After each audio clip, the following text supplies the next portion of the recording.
Um, Good morning. Um, it is the first side event of today in the Turkish pavilion. I would like to welcome all of the distinguished guests that will be with us in this pavilion for this side event. My name is Nazan Özürek. I am the head of Marine and Coastal Management Department from the Ministry of Environment, Urbanization and Climate Change. In this side event, it is aimed to share these successful practices within the scope of the blue economy studies of Turkey, especially at the Mediterranean region. I would like to express that we are party to the Barcelona Convention, which is about the pollution of the Mediterranean, and until last year, we are the president of the bureau. Um, Within the scope of this side events, Turkish panelists will give information about Turkey's studies on monitoring and on inspection. And we have a panelist who is um, related to the initiative of the Zero Waste Blue. And we have a panelist from the United Nations Environmental Program, Mediterranean Action Plan, from a subsidiary body named MedWaves. Let me introduce you to our speakers. Mrs. Sevil Öksüz, expert in the General Directorate of Environment Impact Assessment, Permits and Inspection. Our second panelist is Mrs. Ejber Çıra Duruer. She's from Turkish Coast Guard Command. She's senior expert. Mrs. Şadan Kaptanoğlu, she's the chairman of the board from Turkish Marine Environment Protection Association.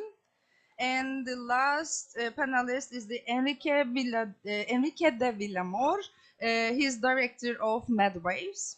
Let me begin first with the Mrs. Öksüz. She will present about the Marine Pollution Monitoring Program of Turkey. Please, the floor is yours. Thank you, Ms. Özürek, for giving the floor. I want to say welcome to our participants for our side event. Today, I will tell you our National Marine Monitoring Program. My name is Sevil Öksüz. I am working as an expert in ministry.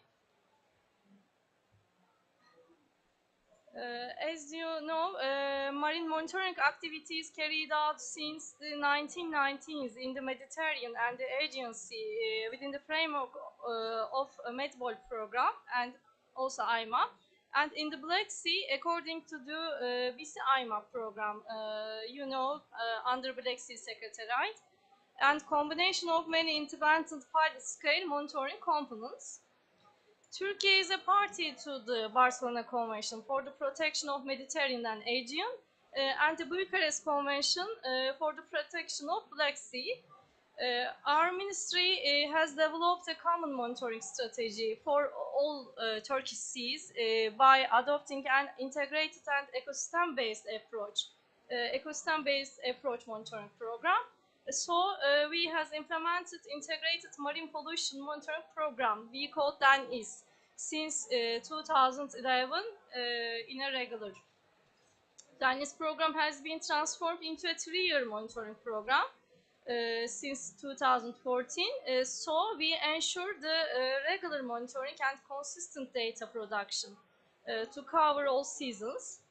With Daniel's program, the chemical and ecological status of our seas is determined. The effectiveness of the measures taken to prevent pollution be ensured, and national and international legislation are evaluated. Our program is coordinated under our ministry, coordinated by the TÜBİTAK Marmara Research Center with the wide cooperation, many marine institutes of our countries, universities and marine experts, public authorities and many research ships also. Then it covers all the seas of Turkey. Marmara, our internal sea, Mediterranean Sea, Aegean Sea, in a Mediterranean expert, and Black Sea. Deniz is a large monitoring network consisting of 423 stations, all our seas. Our program is executed with the fully national budget and national expertise. It's important, I think. Let's see our program with the numbers. Our working area: 4 seas, 15 marine assessment units, 85 coastal water bodies, and 423 stations. Our monitoring period: 3 years monitoring program, Black Sea, Mediterranean and Aegean Sea 2 times per year. In Marmara Sea, our internal sea, 3 times per year, spring, summer and winter. We use big capacity, 7 research ships capacity, more than 150 marine experts working under this program, and we use fully national budget and national expertise. We disseminate our results with 4 final reports per year, statistics bulletins published every year, and we made symposiums every period, symposium abstracts books in each period we publish. Components which are we monitor in means of biodiversity and alien species. Monitoring components involve phytoplankton, zooplankton, macrozoobenthos, seagrass, fish and sea mammals, also macroalgae monitoring. For the pollution monitoring, behalf of physicochemical, water column, metal and organic pollution parameters in sediment and biota are analyzed. Also, eutrophication status of our seas determined every year. Which tools, evaluation tools we use? For eutrophication, tricks, beast, heat, and for biota comparison, Turkish food codex, WHO criterias, for pressure and impact analyze, Lucy-Lucival indexes, Malus indexes. Also, chemical status classification made, ecological status classification made, trend analysis made. For biological descriptors, AMBI, MAMBI indexes, 2B indexes used. For marine litter, type, color, abundance, also weight analysis, clean cost index is evaluated. Validated and related data is reported to national authorities, Metpol Secretariat, Black Sea Commission Secretariat. This table, you can see the matrices we work and components we work. Marine water, sediment, biota, biological and marine litter components. You can see this slide. You see various components we monitor. Let's see the marine litter milestones in our program. Microplastics and marine and coastal litter are monitored since 2013.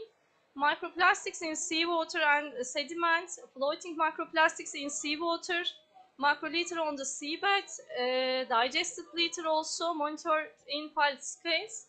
The details you can see this table below our 10 years period. I take your attention to data quality. Data quality is important, I think. So we give big importance for this, our program. Data quality is achieved by the intercalibration tests. Metbol proficiency test, Black Sea proficiency test, Quadrimama intercalibration we attend. Also accreditation of pollution parameters, ensure to use certified reference material and solutions. Sampling and measuring equipment and methods specified in line the monitoring guidelines, international standards methods. Also, we use standard sampling, transportation, and storage methods. Equipments are calibrated regularly, so we can say Deniz ensure validated and high quality data.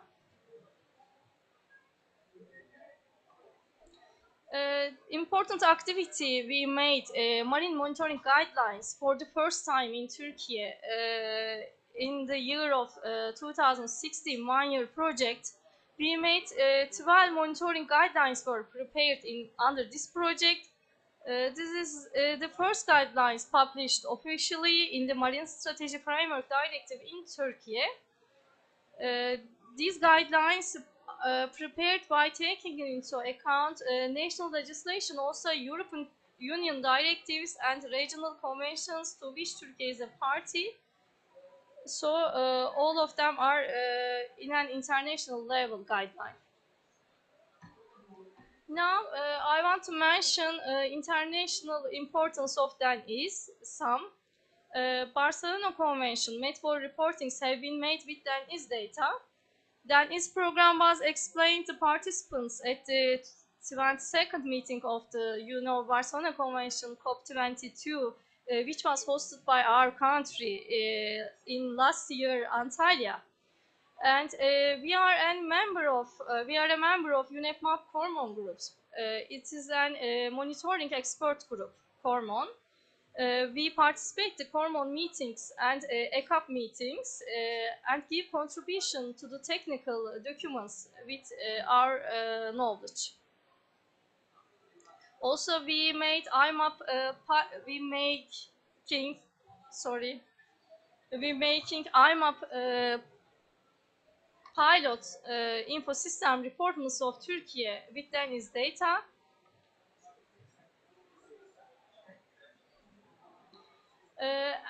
Behalf of Bucharest Convention reporting, we make control of land-based pollutants, maybe LBS reportment, made with Deniz data. Every year we gave our results, our focal points, and give contribution to our country report. Deniz biodiversity data has sent to also national focal points for biodiversity in Turkey for reported biodiversity advisory group.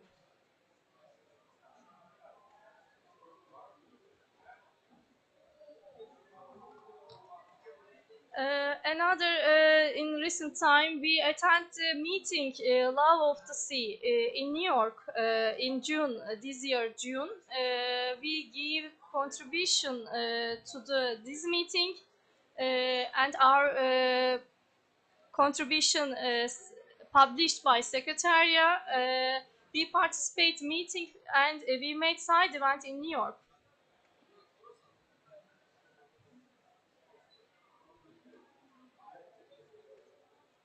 Let's behalf of climate change. As you know, contribution of marine observations to understand, adapt, and mitigate the effects of climate change are important. Marine data is fundamental in planning durable and sustainable adaptation and making solutions. Increased marine knowledge important. Access to continuous valid data are critical to understanding and finding ways to address climate challenges. So in Deniz program, we plan and we are working now examination of the impact of climate change on Turkish seas at the end of this year. We publish this report and go on work.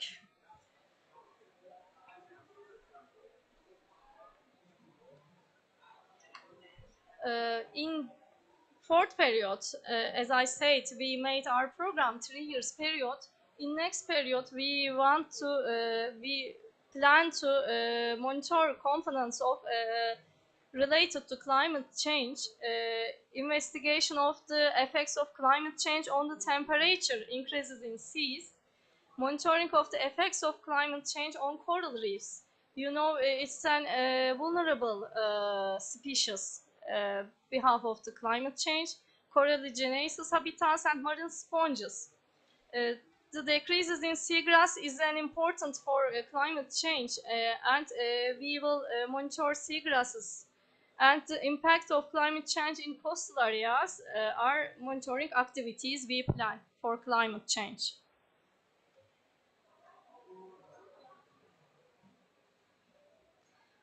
What we do for disseminate and share our outputs, we are making symposiums every 3 years. We publish our reports, our ministry's website, and we publish our abstract books.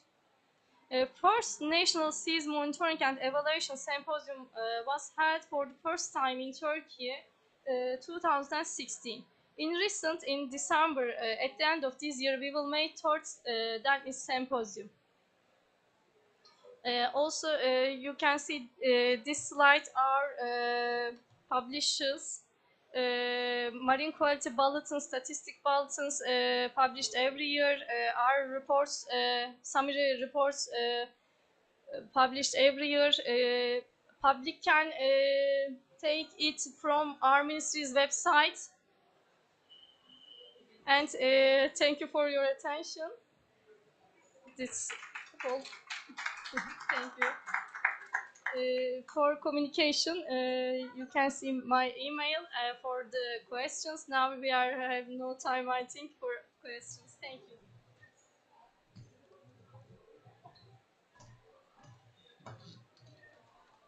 Thank you very much, Mrs. Öksüz. I would like to thank you to Monitoring Department of Turkey for these valuable studies. Because monitoring is a crucial step for the decision-making process, especially in terms of climate change. We have to monitor the surface water temperatures in order to use in the long-term models for the climate change, and especially the monitoring of microplastics is very crucial because as the IPCC report said, microplastics cause the increase in the seawater temperatures, and it is one of the major problems of today. So the UNEA 5.2 have a new resolution considering plastic pollution in marine environments, that mainly the marine litter and the microplastics. So thank you very much again for your valuable studies. Now, the monitoring is very important for the making legislation, but for the implementation, inspection is one of the major crucial points. In Turkey, Coast Guard is the responsible body for the inspection. Now I would like to give floor to Mrs. Ejber in order to present their studies, inspection studies, confirm. Yeah, the floor is yours, please.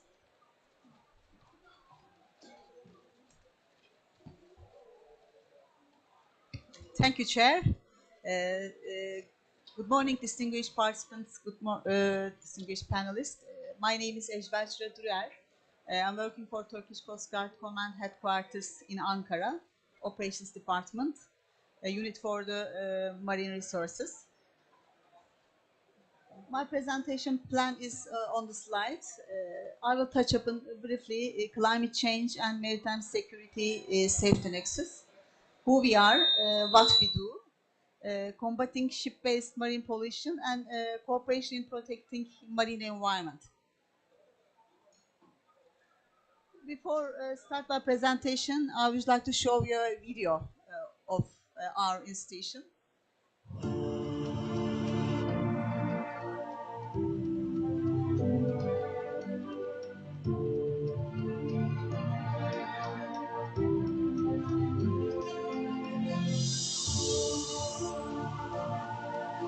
We are responsible for a maritime area equal to half the size of our continental surface area. We carry out our missions along the 8,484-kilometer coastline by deploying our assets in the best way to keep our operational capacity at the highest level. We are the sole general law enforcement authority responsible for ensuring safety and security on our seas of unparalleled beauty.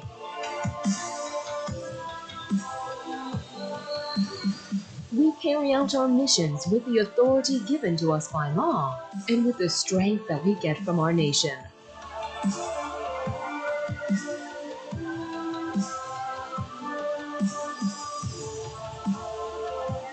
Being aware of our serious and important responsibilities, we start our tasks by preparing our staff for the tough and self-sacrificing conditions of Coast Guard missions.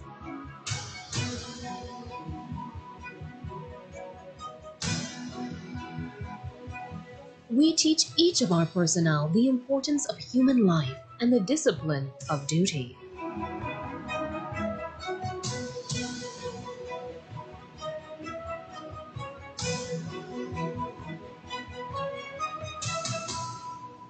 We train our staff, starting from the basics, until they are fully competent of using all of today's and the future's technological opportunities and capabilities.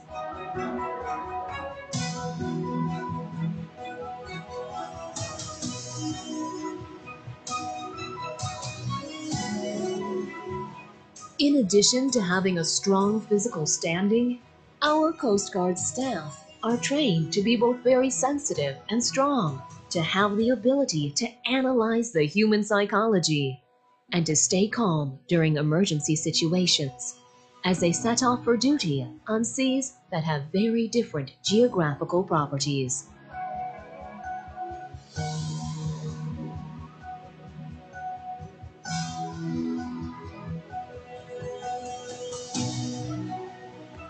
Our professional and highly trained staff are on duty at sea at all times, night and day, in all weather and sea conditions, providing the best quality service in the shortest time.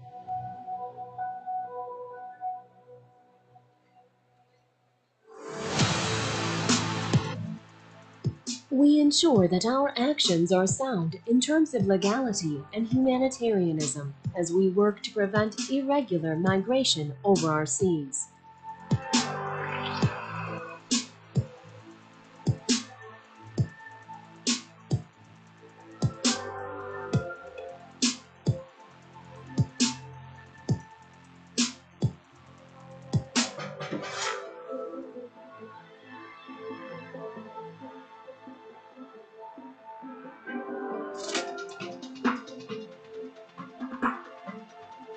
We constantly work for the prevention of marine pollution, which is one of the most serious ecological threats of our time.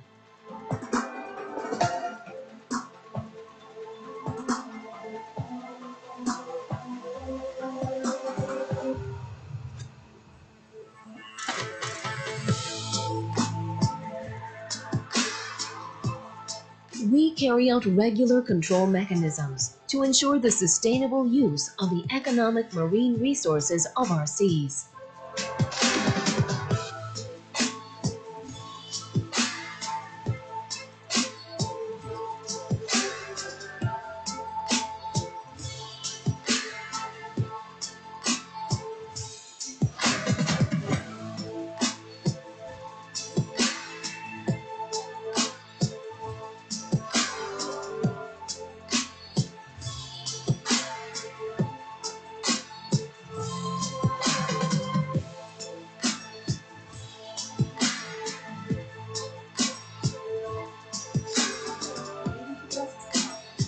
While protecting the unique heritage of our seas, the silent witnesses to history, the wrecks and archaeological artifacts, we also support the sea and diving tourism here in our country.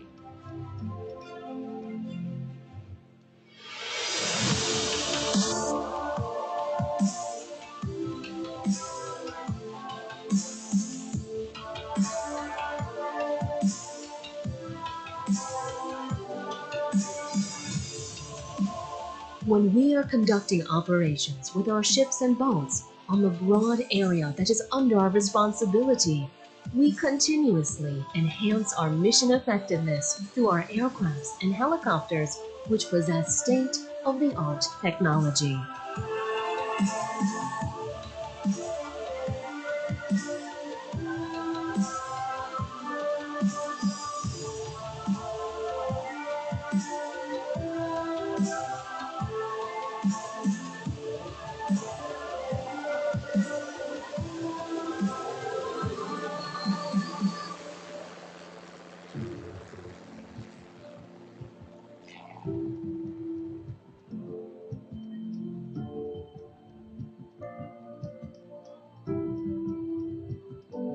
In order to be a flexible and effective force, we constantly renew ourselves through projects we carry out that are planned with wisdom and science.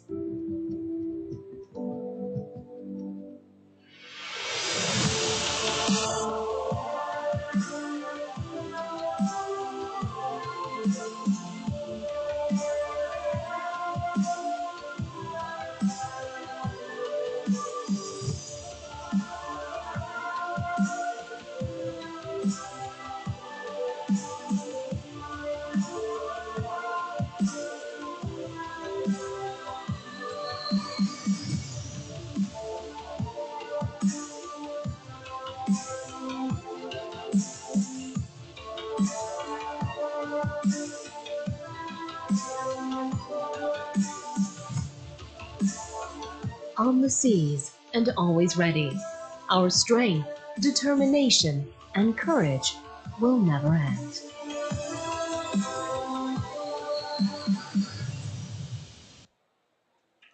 Okay. Thank you. As you might guess, as a maritime law enforcement agency, we are at the heart of the impacts of climate change. This is now the impacts of climate change has many results regarding maritime safety and security perspective. Extreme weather events, droughts, storms, heat waves, and wildfires, sea level rises cause increasing marine accidents, and this means increasing search and rescue incidents as well. On the other hand, changing stream patterns will also affect the search and rescue operations. Because of that reasons, also it is evidence with the academic literature. There is a clear linkage between maritime safety and climate change. For maritime security perspective, intentional and unlawful damages to the marine environment regarded as a non-traditional maritime security threat. Infringing environmental laws and regulations can threaten maritime security in different manners. The effects of such breaches can cause to the loss of species, loss of marine habitats, coral bleaching, decreased biodiversity, and it causes to impacts on coastal communities, poverty due to declined economic productivity, migration, infectious disease. So, even not itself, climate change can be read, it's a risk multiplier to maritime security. For this reason, we also pay special attention to these issues. Who we are, with the video, we try to explain who actually our capabilities, capacities. We have surface assets, as you see on the slide. Also, we have air assets, land assets to detect marine pollution and other coast guard functions as well. What we do, our main responsibility, of course, the human life, so search and rescue operations. You can see some statistics in 2021 and 2022 in search and rescue. Protecting of living marine resources and environment as well. Our main legal tools, Coast Guard law, environmental law, and international conventions which we are party. Main authority for the protection of marine environment is Ministry of Environment, Urbanization and Climate Change. Turkish Coast Guard enforces the relevant legal tools with the delegation of authority.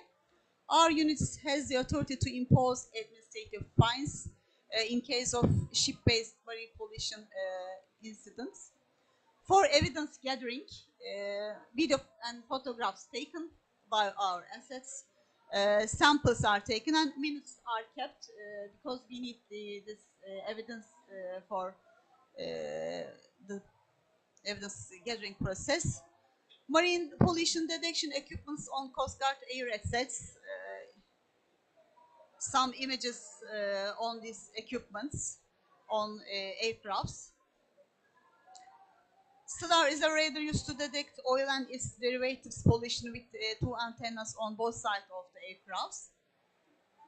Scanner is a passive infrared and ultra UV scanning camera used for the verification of marine pollution detected by SLAR. Azel Flare 200 is a thermal sensor having the ability to see much better and more clearly than human eye can see in all weather conditions, day and night also. Some aerial surveillance regarding marine pollution, some images taken by our aerial surveillance systems. Also detecting oil and fuel pollution with air surveillance mechanism. Regarding detection of ship-based marine pollution, you can see the detection of ship-based marine pollution between 2018 and 2022.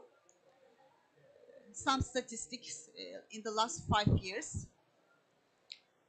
Detection of waste transfer infringements. Also, we imposed administrative fines as well. You can see the administrative fines imposed for the waste transfer infringements and imposed for the marine pollution. We believe that a strong cooperation is very much important to combat ship-based marine pollution. So, in national level, international level, we have a strong cooperation.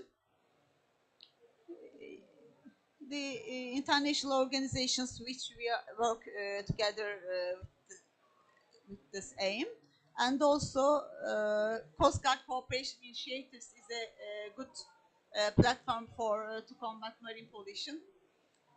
In the Black Sea, in the Mediterranean, HACCAM, Coast Guard Global Summit, and which we participate as an observer, European Coast Guard Functions Forum, is a cooperation platforms to combat all Coast Guard functions and in addition to marine pollution issue. Thank you for listening to me and thank you for giving me the opportunity to speak here.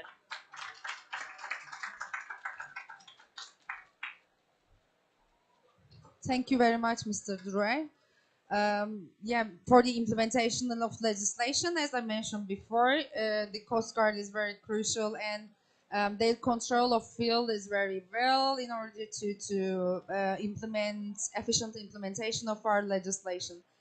As I mentioned before, monitoring studies are very important. So as Turkey, we are giving a very valuable contribution to IMF system, and we are preparing our legislation, considering our national needs and international conventions.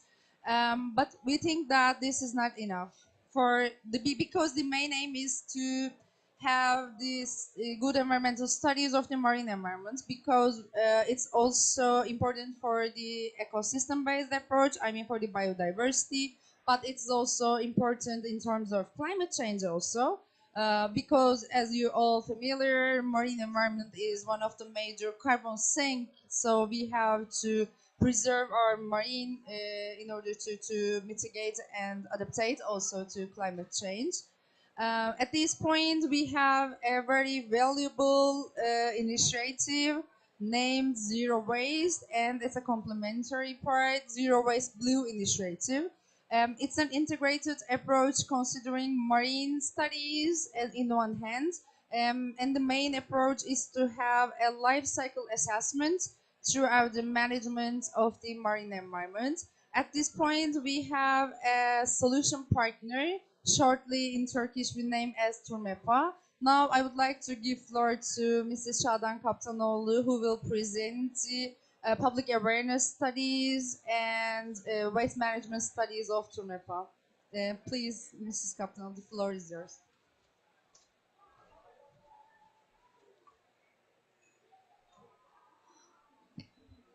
Hi everyone.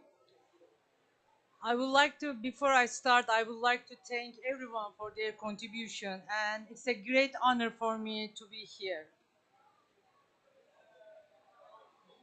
I would like to share with you my experiences about the role of an NGO in the Zero Waste Blue project through Turmepa, which has been carrying out projects for protection for the seas last 28 years. Now I would like to share with you a 1-minute video summarizing the 28 years of Turmepa. Enjoy it.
Çünkü deniz varsa hayat var. Deniz varsa hayat var. Deniz varsa Hayat var.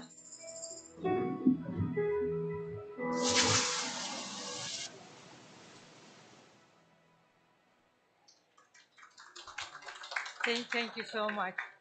So, Turmepa was founded 28 years ago to make protection of the seas a national priority. And 28 years of work, all of these efforts, all this dedication has brought us to the Zero Waste Blue project. With the Zero Waste Blue project, following the leadership of the Ministry of Environment, Urbanization and Climate Change, in cooperation with Turmepa, our aim was to include all the segments of the society in order to protect our natural resources and use these resources efficiently and effectively. It's all started in the Bosphorus.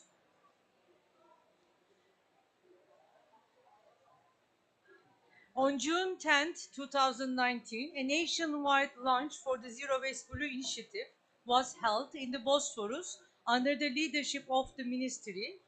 The project was inaugurated by Mrs. Emine Erdoğan, our First Lady, Mr. Murat Kurum, our Minister, and myself. Please enjoy another 1-minute video for the first day of the Zero Waste Blue project.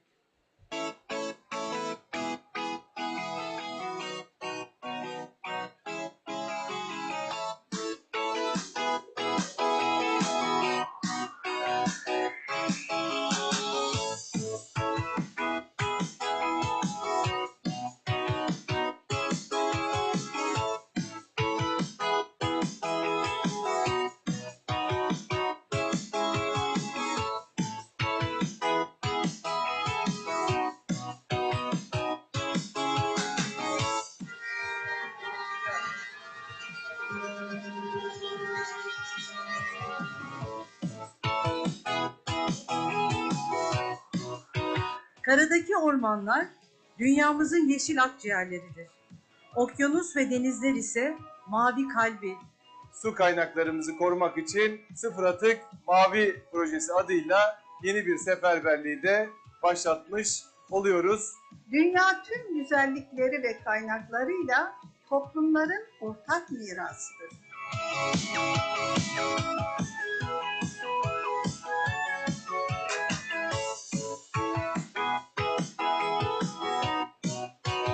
Sıfır Atık Mavi ile geleceği koruyacağıma söz veriyorum.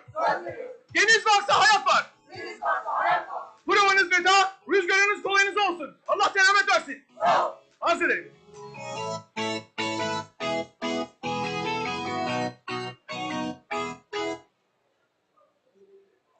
As a result of this colorful, remarkable launch, gave the initial impetus to our project. So why does the zero waste blue matter? The answer lies in the understanding what the seas give us and the world. We kicked off something which should already been existed. Every country has their own goals for the zero waste, but we added something brand new, blue. I think this movement should be set as an example to other countries as well.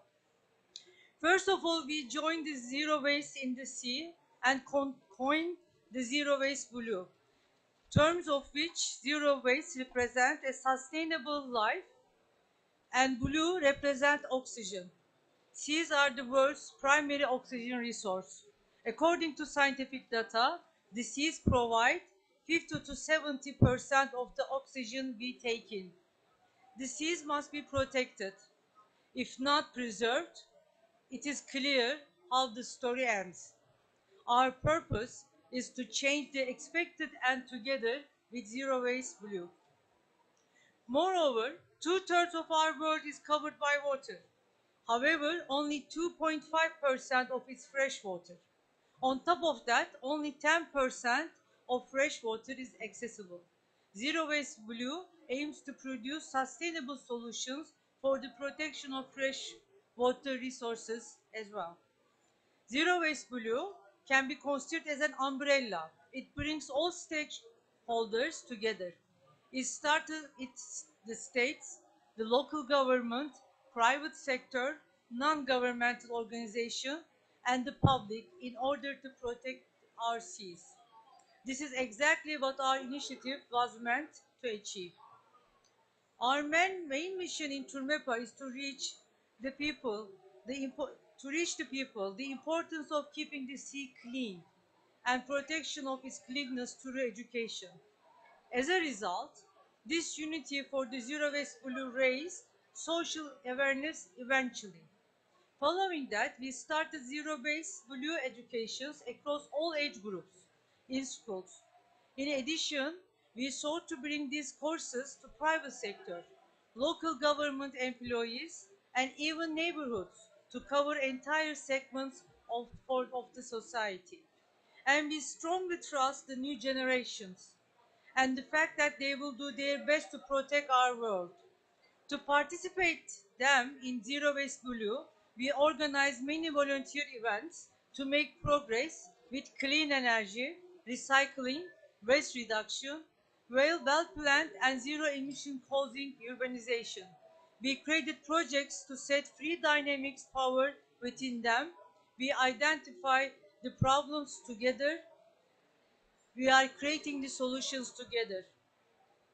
Obviously, Zero Waste Blue doesn't spread all around the country instantly.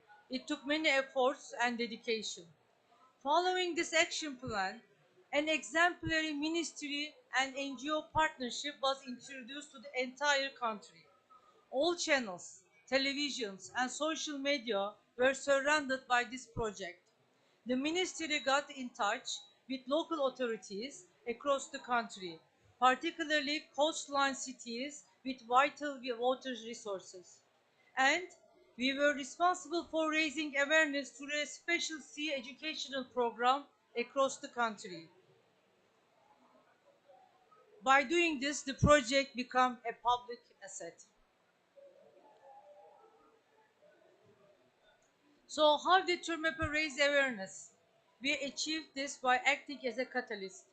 Obviously, having a strong NGO structure that involves elements of the civil society, the private sector, and the public sector helped countries address these issues more successfully. And we did exactly that with Zero Waste Blue project. We educated the people with the support of the Ministry of Environment and the Ministry of Education as well, including volunteers in every steps of our project. Activated our sea sweepers and liquid waste collection boats with the sponsorship of private sector, organized coastal cleanup activities throughout Turkey with the help of municipalities, professional directory of environment, used the power of social and mass media, and got in touch with influencers and journalists to spread the word. The Zero Waste Blue can be a role model for all the countries. I dream of a day that all countries in the world join the Zero Waste Blue project. First Zero Waste Blue guide released. All sectors was their own guidelines describing the application methods of the zero waste system prepared by the ministry. We are a country surrounded by seas on the three sides. Due to the importance given our coasts and seas, we needed a special guide. After consultations between Turmepa and the ministry, the Zero Waste Blue Guide was added to these guidelines. Again, our association and the ministry worked together in the creation of the guide. Our next topic is education. Turmepa's one of the strongest muscle has always been education and training. We also work with the Ministry of National Education closely, and we have provided sea environment trainings to 8.5 million people and trained 20,500 trainers in 28 years. We carry out this experience to Zero Waste Blue. Zero Waste Blue training courses have been delivered to 78,000 students and 6,500 teachers by Turmepa since June 2019. We started this education on the school for all age groups, and it has to continue online due to the pandemic. Pandemic was terrible, but this gave us a ability actually to reach even more people, even more students. Additionally, we prepare education and awareness videos to be uploaded to the online platform of the Ministry of National Education. Our videos has been viewed 537,000 times.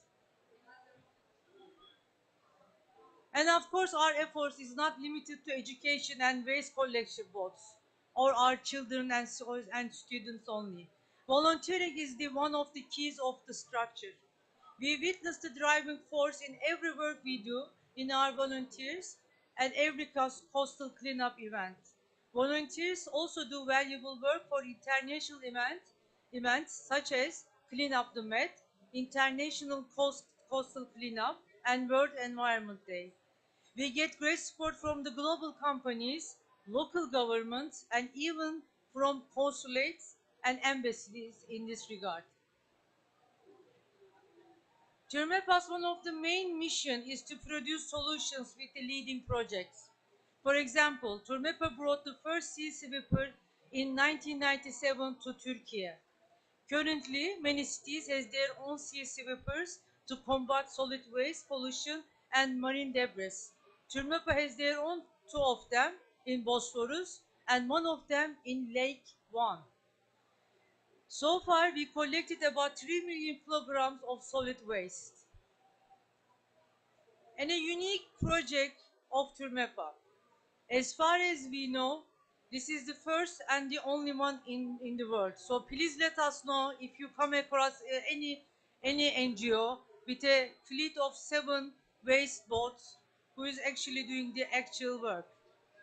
Turmepa takes an active role in keeping our sea clean using liquid waste collection boats in the Aegean and Mediterranean coasts.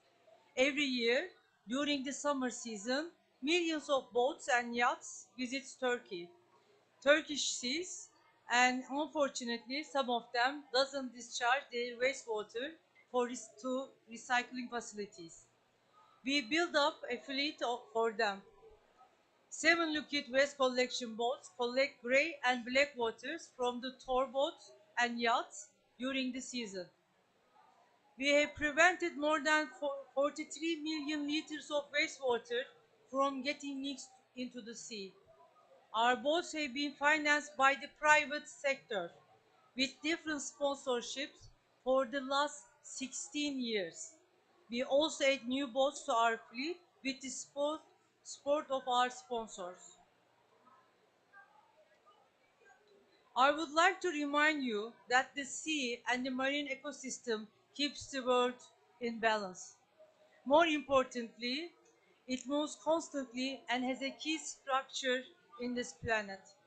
The sea does not only concern some of the institutions or some countries.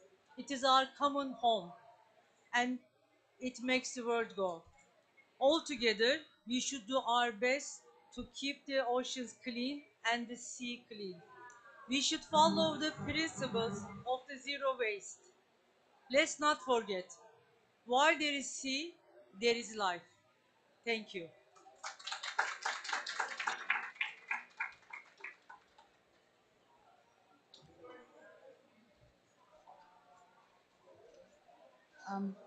Thank you very much, Mrs. Kaptanoğlu. The Zero Waste Blue initiative is one of the most important and successful example of NGO and government partnership. And it illustrates the importance of the involvement of NGOs in these processes. And I would like to thank you again to Turmepa for their great contribution, for their great efforts in the scope of the Zero Waste Blue project. I would like to mention the Zero Waste and the Zero Waste Blue projects. This is a new initiative. It's an innovative new approach. Considers the life cycle assessment, the sustainable consumption, sustainable production, and good waste management and good management of the wastewater. But it's a new approach and initiative that Turkey wants to lead. At this point, we work closely together with the United Nations Environmental Program, Mediterranean Action Plan.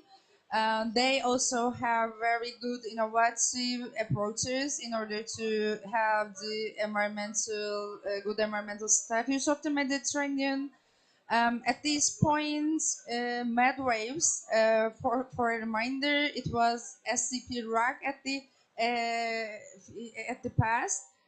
So they have very good studies on sustainable consumption and production, and especially on the sustainable blue economy. Now, I would like to give floor to Mr. Villamor in order to explain their studies considering the blue economy and their studies that conducted in the scope of this blue Mediterranean. Yes, Mr. Villamor, the floor is yours. Thank you very much. Thank you very much, Nathan. Thank you to the government of Turkey to have invited us. We feel very honored to be joining you in this side event. As Nathan was mentioning, we are a center belonging to United Nations Environment Program Mediterranean Action Plan. And the institution was established to support the 21 contracting parties of the Barcelona Convention, Turkey being one of those countries. Our center has the main mandate of promoting circular economy and the transition to sustainable consumption and production in the countries of the Mediterranean Action Plan and the Barcelona Convention. And within the framework of this mandate, we recently developed a study on circular blue economy for the Mediterranean. Basically, the objective of the study was to write for the first time a document that could be identifying the current practices and main opportunities for for, let's say, integrating circular economy in the blue sector. So I will be very briefly in introducing this study to you so you can have an idea. But I will also refer to another thing that I think will be important for you to know. And let me just put the chrono because normally I take more time that I'm allowed to talk. So, okay. Okay, the main scope of this study has been the blue sector, understood as those kind of activities that are developed both in, let's say, ports and marinas, so port activities, shipbuilding and repair, and marinas themselves. Also the fishing sector, including fisheries, artisanal fishing, industrial fishing, and aquaculture as well.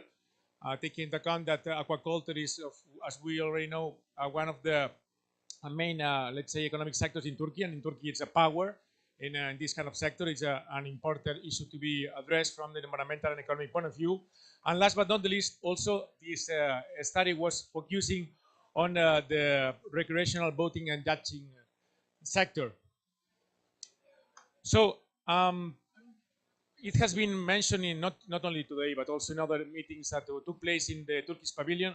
What is circular economy about? What are the different, let's say, measures integrated? So I will just pass this slide. Just to give you a snapshot of the let's say the main, let's say, key messages that we could find out in the document that we prepared, on the slide that we prepared, were that there are many, in that sense, opportunities for integrated circular economy in the different subsectors of the blue economy. As for example, as regards port activities, there are opportunities for circular economy in different paths: circularity in ports, assets and equipment, circular flows of material within ports, ports as part of circular markets, loop ports, project results. Also in the shipbuilding and repair. So these are well established and growing sectors with huge potential to develop circular industrial models on repair, maintenance, refurbishment, dismantlement, and component harvesting, both in a judging, etc., etc. So I will invite you to contact me at some moment, and so that I can give you the link where you can find the study. But as I want to focus more also on the things that we are doing specifically in terms of actions, that I think that Turkey will be interested to know, I will just also go quickly on this report. But as last, let's say, information with regard to the main conclusions or findings that we could achieve in this study. First of all, it was the first time that we would be able to map the, let's say, the main circular economy initiatives going on in the blue sectors in the Mediterranean. We, in that sense, could see that the cross-fertilization of successful cases among Mediterranean countries could be a great tool to boost the circular economy in the blue sector. And in that sense, also, we found out that there are excellent initiatives that are taking place in other countries out of our Mediterranean region, but will be very useful for that, because these other countries are in other regions of the world that are facing the same type of environmental challenges in their blue sectors as we are, as for example, Southern Australia or California. And in that sense, they have developed many initiatives within the blue economic sector that we could adopt and implement in our region. This is also very well, let's say, showed in the document. And as probably something that you also could know from also again, I'm remembering the meetings that took place here in the Turkish pavilion days ago. Many of the existing practices on circular economy in the blue economy sector are related on recycling of waste, on repairing and reusing, but only a minor part. It's about upcycling or eco-design. And in that sense, I would like to highlight these kind of issues. Basically, eco-design as a tool for a zero waste economy. That is, as we know, a priority for Turkey. And this includes also priority for Turkey in the sector of the blue economy. So it was a clear message of this document that we prepared that that eco-design and eco-innovation should be sharply promoted in this in our blue economy sector in order to really achieve circularity. Wow! So what is that now? So basically, I would like to share with you, let's say something very simple that you perfectly know, but I think sometimes it's good to remind. Entrepreneurs have been drivers of our development as human beings. In that sense, their contribution have shaped the way in which our societies have evolved. I mean, as for example, the person, we don't know if it was a man or a woman who discovered the wheel. For example, the first coins I just discovered 1 hour ago, that the first coins that were built by some kind of entrepreneur in the Turkish territory. At that moment was, I don't know, I don't remember which was the civilization, but in any case, it was in Turkey. So the first coins in our history were developed in Turkey and by an entrepreneur. And of course, we have many other examples throughout our history, like Gutenberg, who made, you know, the printing press, or the last one, Elon Musk, which is a great, let's say, entrepreneur, also kind of controversial person. And of course, we are not going to continue that way. So, as Nathan was mentioning, last December 2021, it took place the Conference of the Parties of the Barcelona Convention in Antalya, Turkey, in which many important decisions were taken, were approved. And one of them was the approval of a set of regional measures for the Mediterranean countries to support and develop entrepreneurs and small businesses for circular and green economy. And in that sense, the countries even agreed of a common definition of what must be understood as a sustainable business. In that sense, the center, Medwaves, is putting a lot of effort in supporting this kind of actors of our society. That means entrepreneurs and entrepreneurs for circular economy. In that sense, we are developing a specific program since 13 years ago that is supporting what we call the switchers. The switchers are the Mediterranean entrepreneurs for green and circular economy. So far, we have been able to train about 3,000 entrepreneurs from working for circular economy and green economy through this program. And in that sense, we would like to mention that if we want that both the blue sector of our region, as well as other sectors, main economic sectors of our region, really make a transition to green patterns and sustainable patterns of consumption and production, the sustainable businesses and the support to sustainable businesses should not be the exception, but the rule. So that means that in our countries, we should ensure that governments establish as a strategic, or let's say as a strategy for the economic development policies, including the blue economy sectors, the support to those kind of entrepreneurs that are not only providing a service on a product that will be, let's say, useful for society and also useful for them to earn a living, but to ensure that these entrepreneurs design their business in a way that from the very first stage, the business will be also creating an environmental and social value. So, as I was mentioning, so far the center has been able to provide support to quite many type of entrepreneurs of different green economy and circular economy sectors. I mean, starting from eco design, waste management, sustainable tourism, also the artisanal fishing sector, which are in that sense, as you know, a key sector for the blue economic sector. And so far, we have been able to cover the 8 Mediterranean countries out of the 21. So basically, referring to the countries from the MENA and the Maghreb region.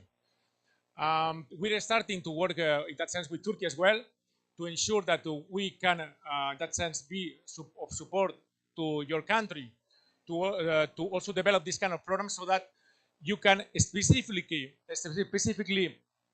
direct the support of entrepreneurs of the blue economy sector towards these circular economy approaches, so that Turkey could, in that sense, be in the forefront of the countries of the Barcelona Convention, promoting the shift to blue sector through the support to innovation and eco-design in this kind of well, melange of countries that that constitute our beloved region. So that's it for my way, because I would like to know if there will be questions or some kind of discussion afterwards. So thank you. 10 minutes. That was good. Thank you very much.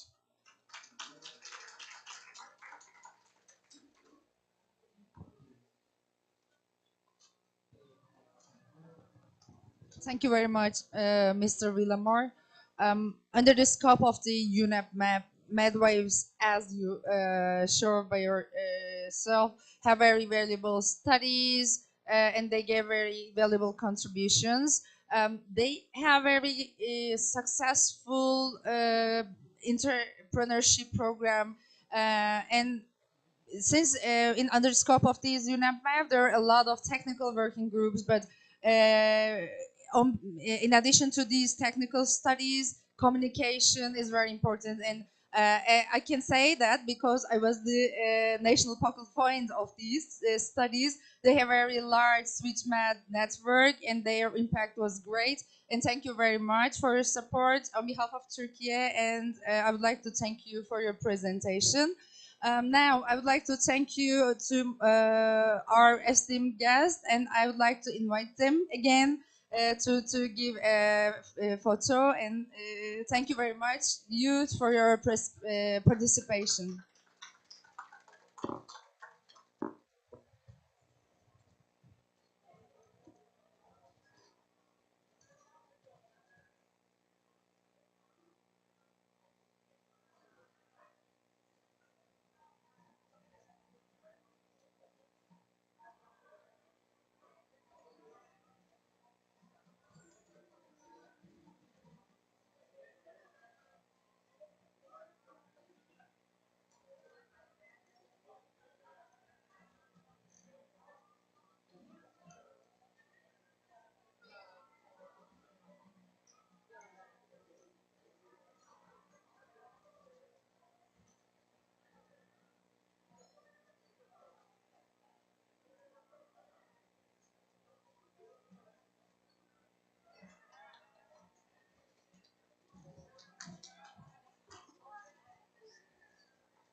Now we will continue with the next coming side event. It's about the management of cooling waters in Marmara Sea, and it's about the climate-informed marine spatial planning, which is one of the most important concepts, new concepts. Now I would like to give floor to Mr. Barış Salioğlu. Together with the ministry, we are performing a good project named, basically includes the cooling water effect on the increasing of surface water temperature. Yes, please, the floor is yours. Thank you.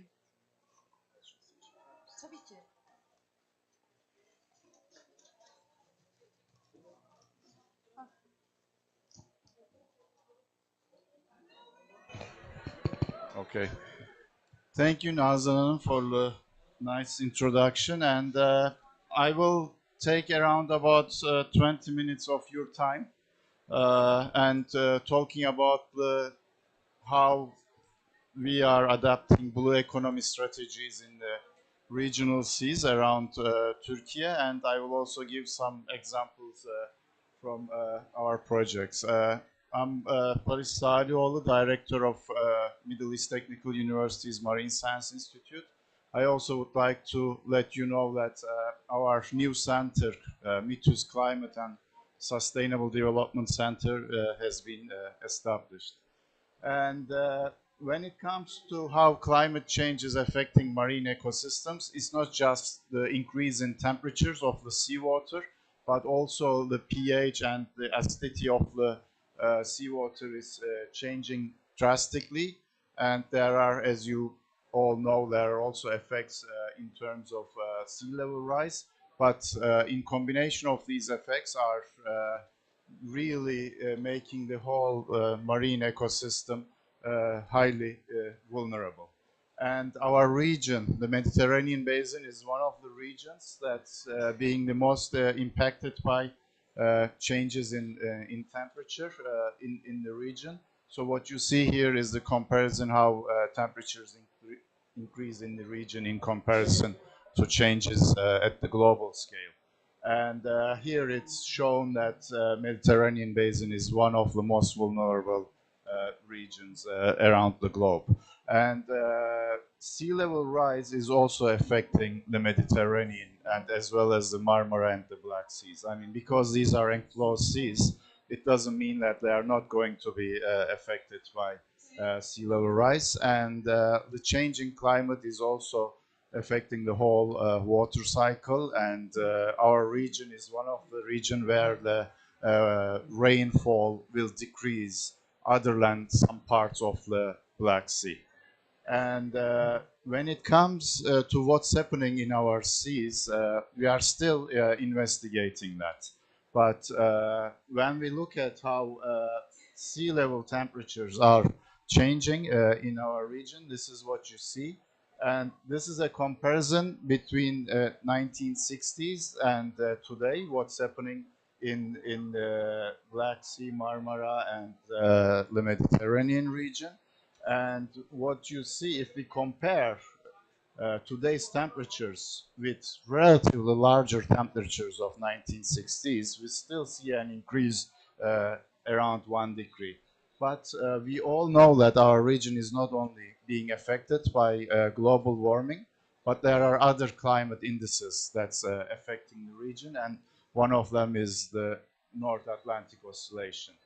And when we look at specific basins, for example, the Black Sea, we see there's very high increase in the temperatures during the last 40 years. And a similar trend is shown in the Mediterranean. And if we go ahead and we compare today's temperatures with 1980s, this effect is even more pronounced. And in the Black Sea, we see increase in temperatures close to 2 degrees during the last 40 years. And here, this is just a point estimation in the Black Sea, how temperatures has changed. And a high trend, especially in Eastern Mediterranean, is also observed in temperatures. So how are we going to tackle these challenges of climate change? The stressors on our seas are not only climate change, but there are many other stressors combined with this. So here I try to show you the other stressors that are acting on our seas. Definitely climate change and acidifications are the most challenging ones, but there are other stressors such as deoxygenation, overfishing, invasive species, eutrophications. These can be a little bit easier to tackle than climate change and acidification. And for example, how climate change is affecting the Black Sea is not only the increase in temperatures, as I said, it's changing the whole dynamics in the Black Sea. This is how cold intermediate layer in the Black Sea is disappearing. And this has a lot of implications on the ecology and how Black Sea produces oxygen and how it captures carbon dioxide. And these needs to be analyzed in detail. And ocean acidification is already affecting our seas. Certain species, phytoplankton species in our seas are being highly affected by it. For example, coccolithophores that you see here is one of them is being impacted by acidification. And climate change is also driving changes in how invasive species are being introduced into our regions. Okay, if we switch to Marmara, we have started looking at Marmara with the Marmat project that's supported also by our ministry. And one of the main problems in the Marmara is deoxygenation. And there were high decreases in oxygen levels in Marmara even prior to the mucilage event. So we started developing an ecosystem model for the Marmara Sea to understand how this decrease is affecting the sea. And this is the main problem. What you see below is the levels of phosphorus and nitrogen in Marmara, and the pollution levels are very, very high. So this at the end, this manifests itself as a very high decrease in oxygen concentrations in the Marmara Sea. And using the results of the Marmot project, we have contributed to the development of the Marmara implementation plan against mucilage. And the recommendations there are already being applied. And one of the recommendations was to look at how temperatures are increasing in Marmara and what's the effect of this increased temperatures on the ecosystem. So we have started the MARDES project to understand how these discharges are affecting the Marmara Sea. And why we are focusing on this, as you see here, the increase in temperatures in Marmara surface waters are close to 2 degrees during the last 40 years. And this is above the global temperatures. And to make sure that what we see in the models are true, we also compared these increases with in-situ data that we have collected in the Marmara Sea over the last 40 years, and we are pretty confident that this increase in temperatures is true. And this increase is not only happening at the surface waters of Marmara, but because the Mediterranean water is entering the Marmara Sea, the deeper waters of Marmara is increasing very rapidly as well, which is not very common in all the basins. So in the MARDES project, we are looking at how the discharges, cooling water discharges that you see here on the right graph is affecting the Marmara Sea. And to understand this, we have developed a high resolution circulation model, and we are using this model in the Marmara Sea. We also use this type of models to understand the effects of climate in our seas. And what you see here is the temperatures and the magnitude of different discharges around Marmara. And these discharges, the level of these discharges is as much as the rivers in Marmara. And the initial model results, when we compare the effect of the discharges with the natural state of Marmara, shows us that this cooling water discharges has a big effect on the Marmara Sea, especially in the bay areas of Marmara. The increase in temperatures is quite high. So we definitely need a different approach when it comes to the management of our seas. And the approach that we need to adopt should be the sustainable blue economy approach around our seas. And we have identified some priority areas for our seas. And some of the emerging sectors are biotech, offshore platforms, and better regulation of cultural heritage, and zero carbon aquaculture, and new ways of observation, and also marine spatial planning and conservation. And definitely one of the challenges in our region is climate change, and it's important to carry out special planning efforts that Nazan Hanım will be talking about now in our region. But together with these challenges, there are also some opportunities, for example, towards adapting renewable energy approaches in the region and better waste management, which has been already told today. but we definitely need to understand how climate change is affecting the overall region in order to come up with better plans to manage and mitigate the effects of climate change. Yeah, climate-based marine spatial planning is one of them.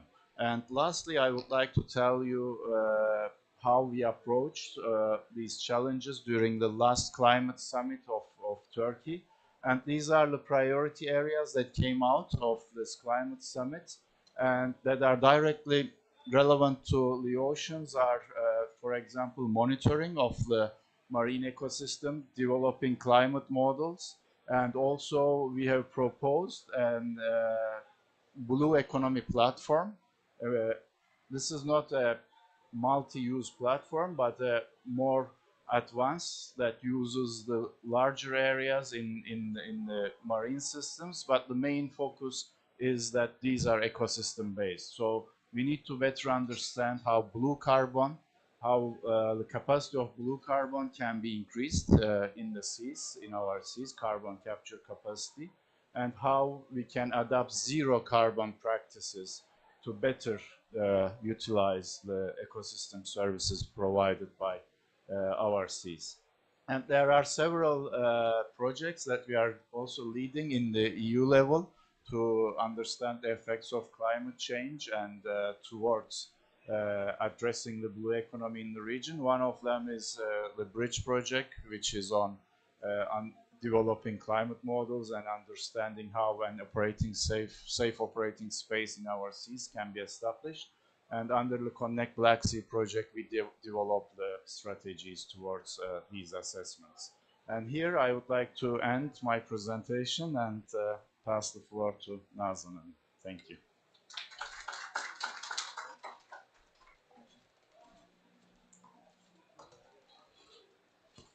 Thank you very much, Mr. Salioğlu. Working together with the academia is very beneficial because in order to decide and better analyze the case, you have to work on scientific models, especially in the marine environment, in order to understand the effects of climate change. So thank you very much again for their great studies. And this is the last presentation of the morning session, and it's about the marine environment again. The presentation is mainly based on the marine spatial planning, but there is a new approach called climate-informed marine spatial planning. Marine spatial planning is an environmental tool mainly that we use to analyze the distribution of human activities, mainly the marine dependent and marine related sectors and activities. It's a political process mainly, and it considers the ecology, I mean the biodiversity, economy and social objectives of these marine dependent and marine related sectors. What are these sectors? These are mainly shipping, the offshore activities consider fossil fuels and renewables. It also includes the aquaculture. The polluters are considered, and tourism also affects the marine environments. So it includes the tourism in the scope, and maybe there will be more depending on the geography. So why we need the climate-informed MSP? Because since, as Mr. Salioğlu mentioned, there is a concept of sustainable blue economy. And the first and crucial point in order to have a sustainable blue economy plan is to have a marine spatial plan in the hands. Normally, considering climate change, rather than the climate change, we always consider a pollution-based approach in order to have a good environmental status. And now we have to consider the marine environment in the scope of the climate change, because they have a closed loop of cause and effect relationship. As we said before, the marine environment is a major carbon sink for the combating the climate change, and the climate change also affects the marine environment in many reasons. So we have to have a different perspective of marine spatial planning now. In terms of natural consequences, we now living all around the world, and it affects all of the human beings. So during the MSP studies, we have to consider climate information. This table shows the change in the surface water temperature of the Black Sea in 60 years. One in the summer region, the other in the winter region. So when we are at the step of the decision making, we have to consider this surface water temperature, because this temperature change affects the purpose of use of the marine field. So when we are planning in the marine environment, during marine spatial planning, we have to consider these modeling results of the seawater temperature. This is very important. So the data gathered by the monitoring have to be included in the marine spatial planning, in addition to legislation writing and the others, because it's also a political mechanisms for decisions.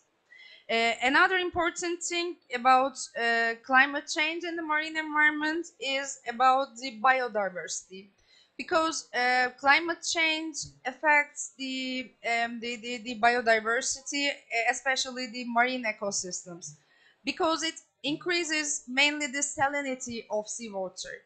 And according to some scientific studies, Mediterranean in 50 years will be salty as the Red Sea. So then we have invasive species in the Mediterranean. It's not a surprise, it's a result. Then when we have invasive species, it mainly changes the purpose of use about the aquaculture, about the shipping, about the everything. So then these marine spatial planning, normally in the conventional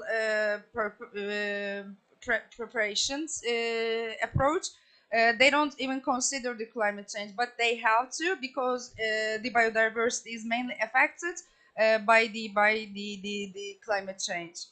And another important thing is about these seagrasses and the corals.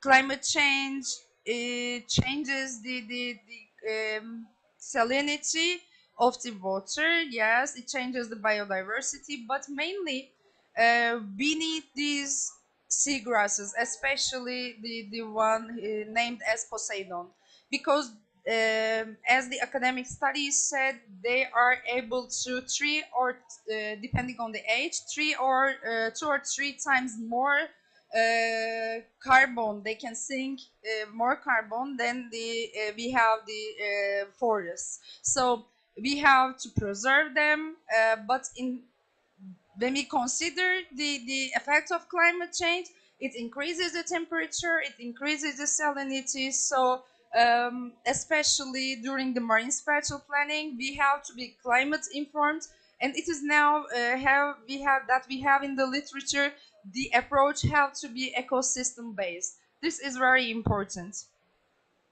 Then we go through some parts of these. We talked about the pollution. We talked about the eutrophication. This is the stresses of we have that in the marine on the marine environment. We also said something about this desalinity. I mean the invasive species.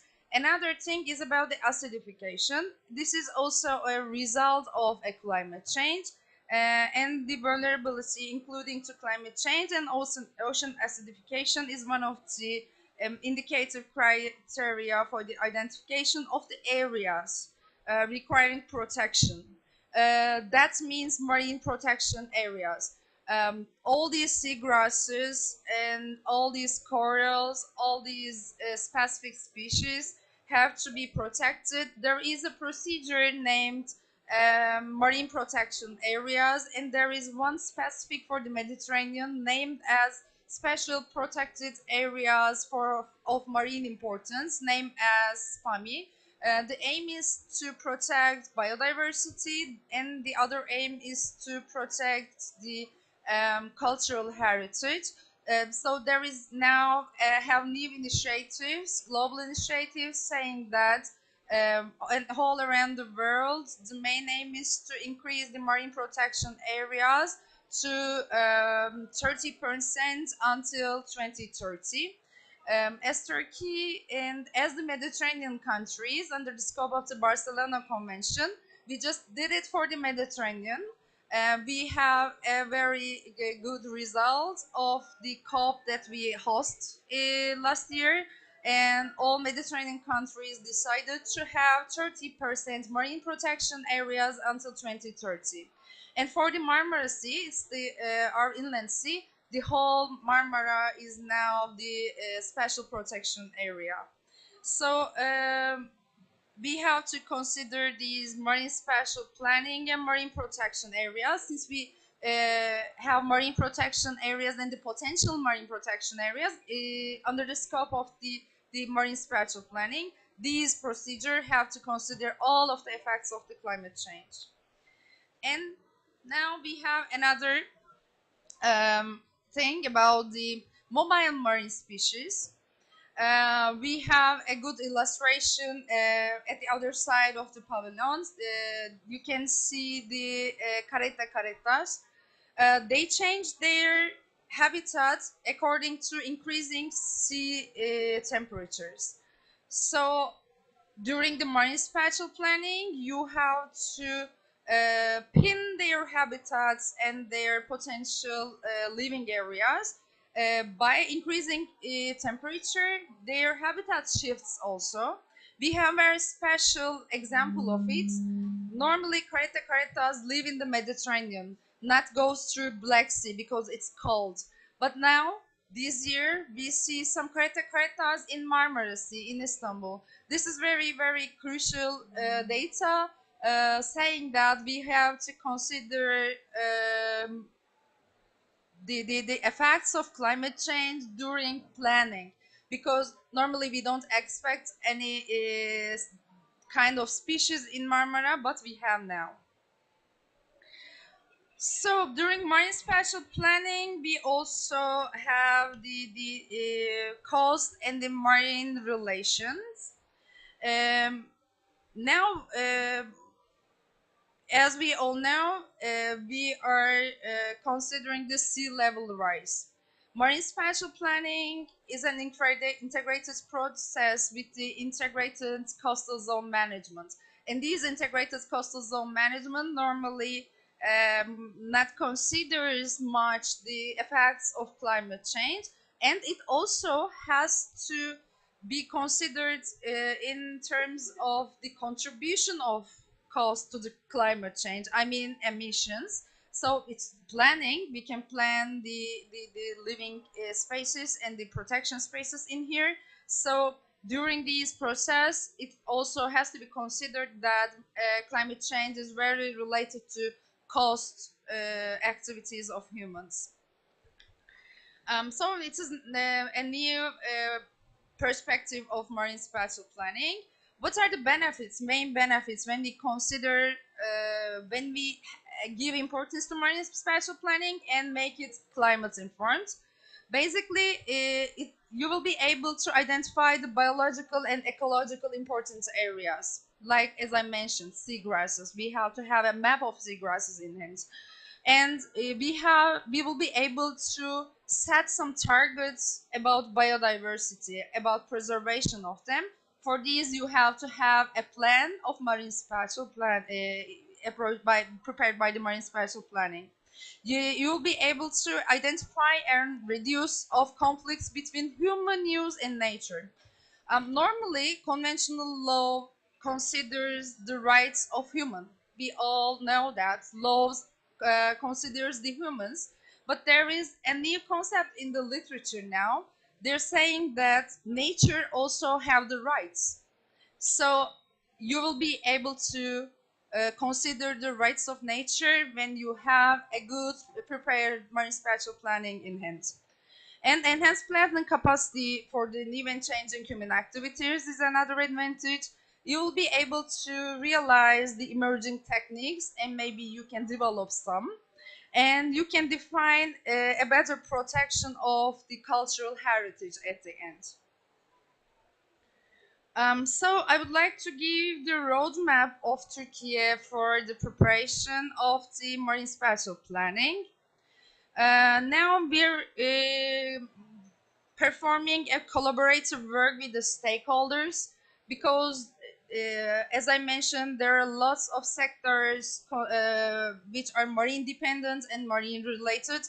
There are a lot of stakeholders, not only from the environmental point of view, but from the sectors. They have to collaborate. So we have any good dialogue with the stakeholders and taking their points of view in order to reflect in our planning.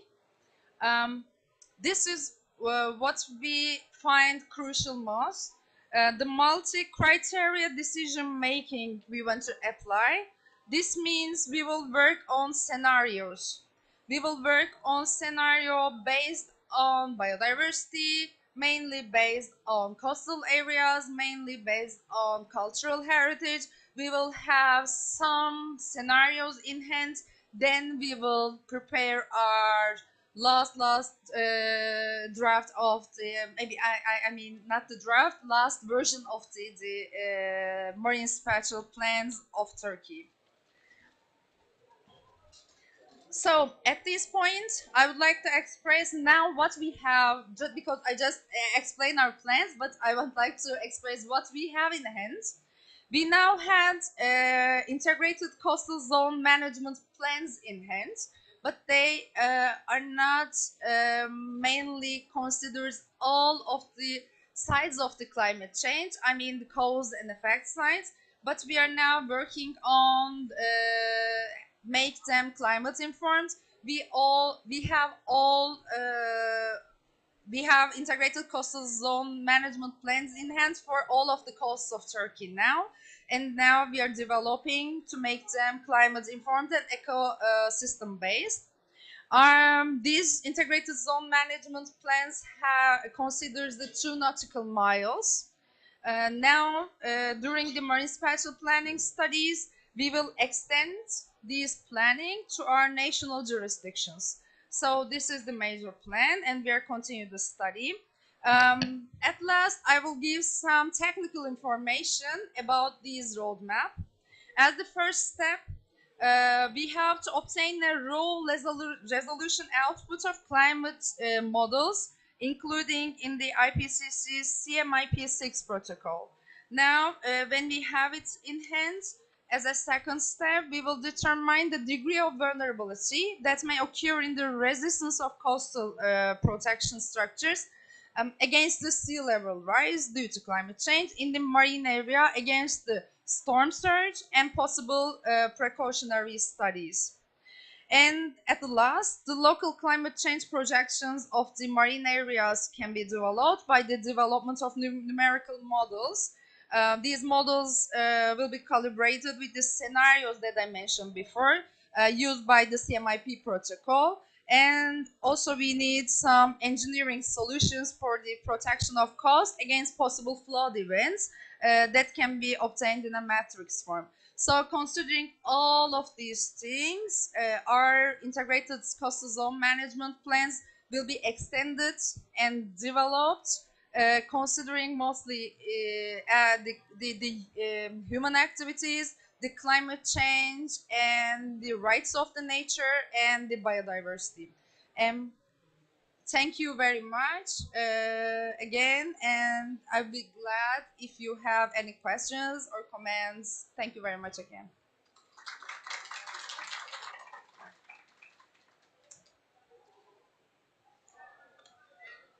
Oh, you will give me, okay, I'm not the moderator.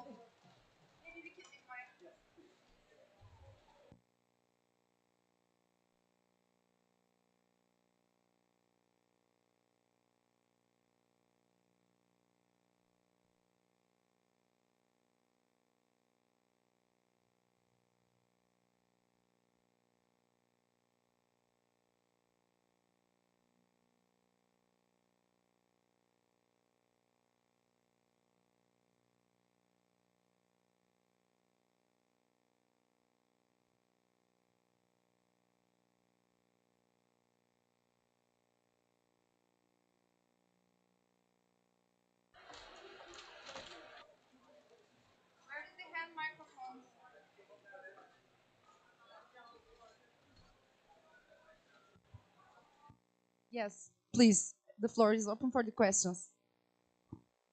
Sorry about that. I'm sorry to be that person to ask a question after everything ended.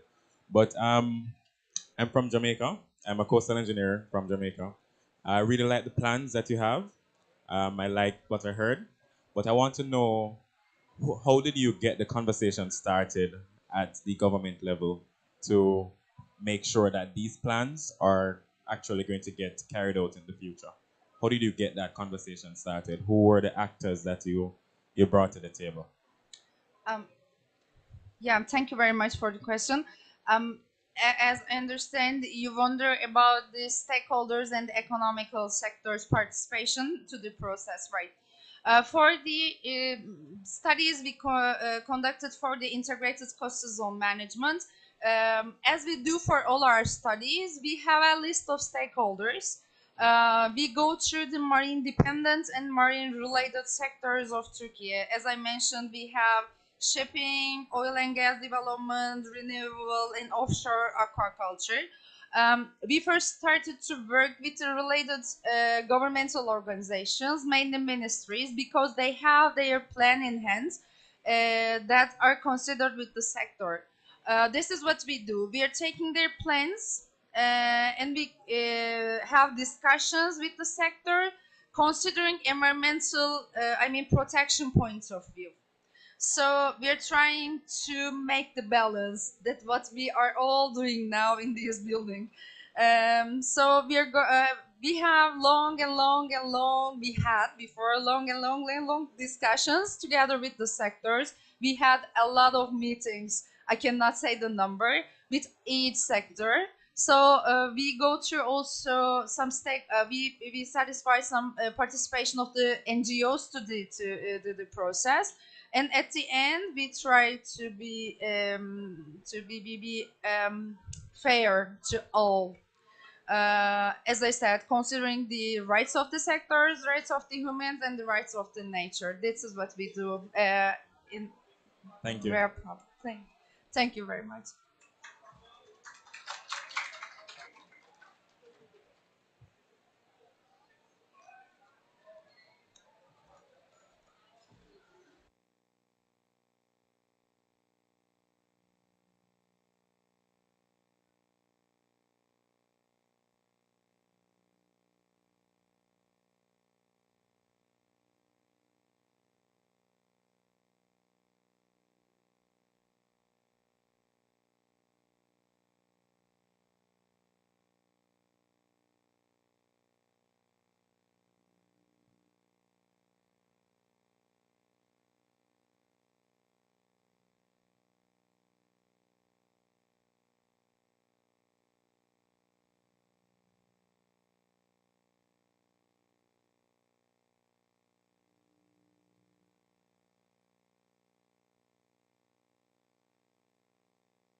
Ömer Bey, beni duyabiliyorsanız bir kameranızı açabilir misiniz?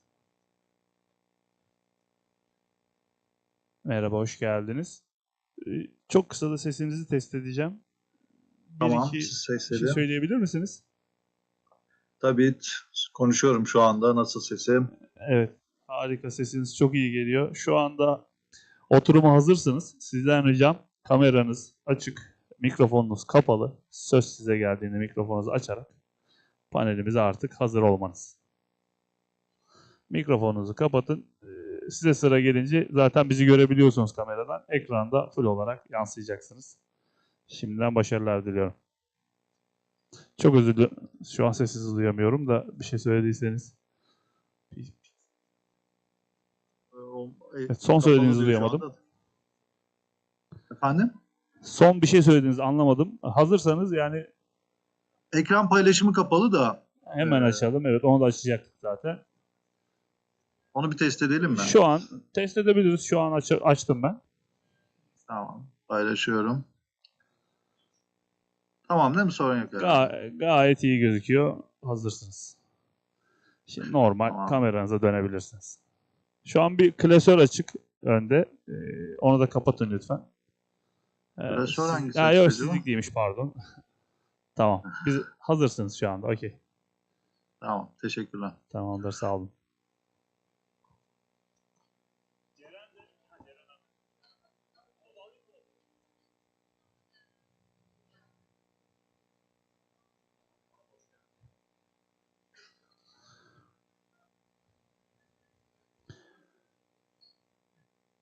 Ceren Hanım, merhaba, hoş geldiniz. Merhabalar. Şu anda benim sesimi rahat duyabiliyor musunuz? Pardon, duyamadım. Sesimi rahat duyabiliyor musunuz? Anlamaya çalışıyorum. Bir saniye. Sesim size hızlıca net geliyor mu? bağlayayım. Şu Şu an anda geliyor mu? sizin sesiniz bize geliyor. Benim sesim size geliyor mu? Tamam.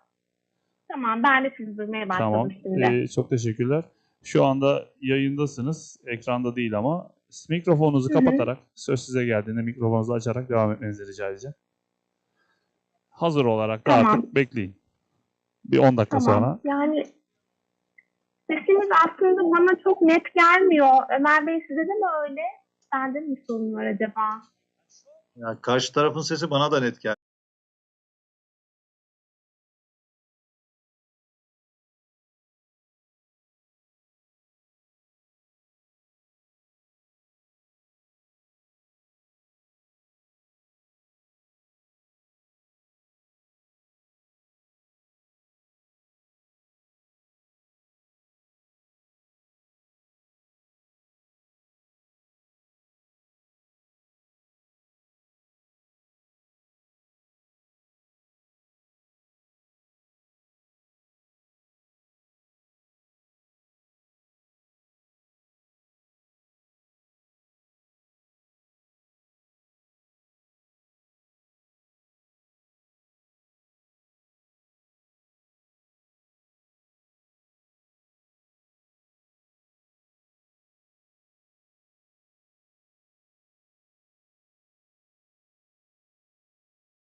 Türkiye'yi odaklarsanız duruyor pardon. Evet.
Oradan alabilir misiniz?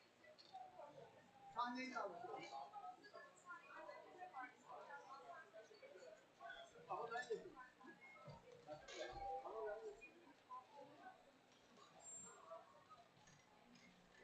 Daha geniş alsın istiyoruz özellikle.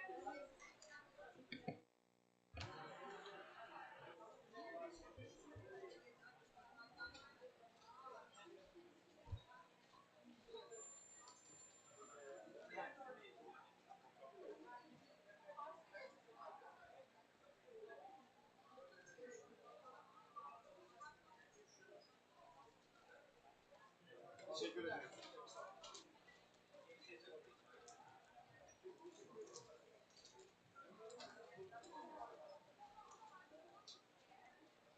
Şunda şey mi oluyor? Değiştiriyor mu?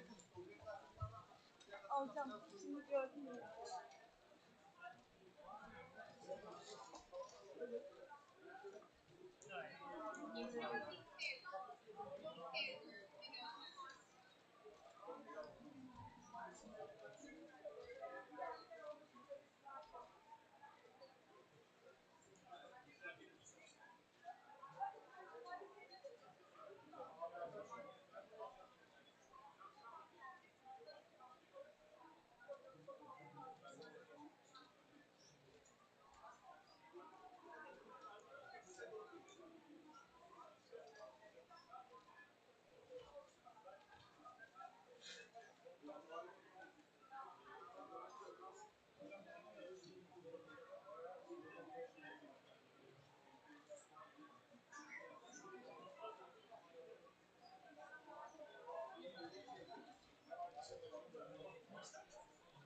Nereye?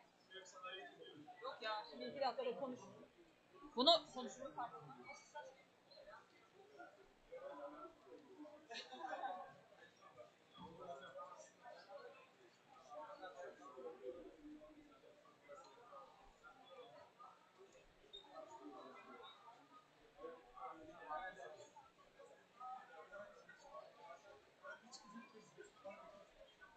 Yusuf Bey, bir şey söyleyeceğim.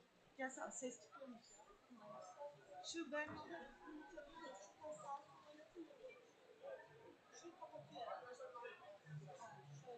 Tam ekran hangisi yapalım?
I think we can start, huh? Okay. Hi all. My name is Diren Ertekin. I'm project manager of the Enhancing Adaptation Action in Turkey project. Can you hear me? Okay. Okay. And after several presentations regarding the marine environment in the morning, we continue with the climate adaptation now. And my presentation will mainly focus on our project actually. And as you know, we are experiencing more and more climate-related disasters all around the world and in Turkey as well, unfortunately. And they have some economic, social, and environmental consequences. And especially after the fourth assessment report of the IPCC, Turkey has taken several important steps regarding climate adaptation. For example, mainstreaming the adaptation into its other policies, documents, and legislation, so on. And in 2021, Turkey prepared its National Adaptation Strategy and Action Plan. And with this project, we now update this National Adaptation and Action Plan. And I can say that our main output is the revision or update of this NASAP, we call it. In our project, actually, our aim is to build societal resilience at sectoral and urban level, actually. We have three components in our projects. First component focuses on the national level studies, and the second one mainly focuses on the cities. And the third one deals with the networking issues, capacity building, trainings, so on. If I shortly describe our project outputs, first one is the vulnerability and risk assessment. And I need to say that we actually follow the adaptation cycle of the European Environmental Agency, which starts with the setting the scene for the adaptation, and then getting information for the vulnerability and detailed vulnerability and risk assessments, and then, if I say, selection of some adaptation options, and then prioritize them, and then preparation of the adaptation strategy and action plans. Following this, the M&E system, monitoring evaluation system, is also established within this adaptation cycle. And the next step is the evaluation of the, for example, midterm evaluation or final evaluation of the implementation of the plan, and then revision of it or update of it. So we follow this cycle. First of all, I need to say that. And we now, actually, we prepared all of the vulnerability and risk assessment at national level and for pilot cities, namely Sakarya, Samsun, Muğla, and Konya. The four cities are quite different characteristics in terms of geographical characteristics, economies,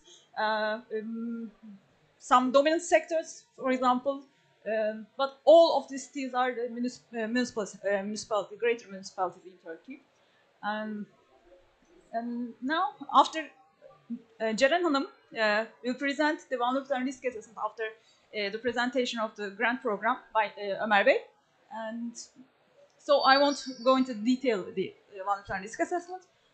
Preparing the National Adaptation Strategy and Action Plan, while defining the actions, actually, we followed a very participatory process, such as consultative meetings, questionnaires, written comments from stakeholders, so on. And we make a selection criteria. For example, we use a weighting system for many important criteria, such as importance, such as urgency, economic impacts, environmental impacts. So, and then we point these all of the adaptation options and create a list of possible implementable actions. So we are now at the phase of preparing and finalizing the adaptation action plan for Turkey and as well as for pilot cities. And as I said, monitoring information is quite important. Actually, Turkey has conducted some M&E studies during the first 2 years of the first National Adaptation Strategy and Action Plan, but it didn't work well. So one of the most important missing part of this adaptation strategy is the M&E of it, because it's very important, because to understand if the actions are implemented quite well or what's missing, what's the challenge, what are the challenges, so on. We attach great importance to the monitoring information system, and within the project we prepare an online monitoring evaluation system covering so many users, so many institutions. And another important aspect of the project and our studies is financing strategies. We plan to prepare finance strategies for national one and as well as for cities, because without finance, without knowing the sources of finance, it's not important. It's not possible to implement this action plan thoroughly, actually. And we have so many sectors because unfortunately, all sectors, all people, all the things are vulnerable to the impacts of negative impacts of climate change. And so we are covering the sectors of agriculture, for example, livestock, fisheries, water resources, energy, transport, industry, disaster risk reduction, cities, urban areas, public health, and so on. You can see on the screen. And we also, I need to say that our first National Adaptation Strategy and Action Plan doesn't cover the economic sectors. So with this one, we included energy, tourism, industry, such sectors having economic impacts on them, actually. And one of the most important thing is the access to information regarding climate adaptation, because it's quite a big issue. And as I said, everything is unfortunately vulnerable to climate change. So there are so many studies regarding climate adaptation in Turkey as well, but nobody knows that what other people do about climate adaptation. So it's important to know each other and what do they do. So we are preparing a national climate adaptation portal. We call it İklim Portal in Turkey.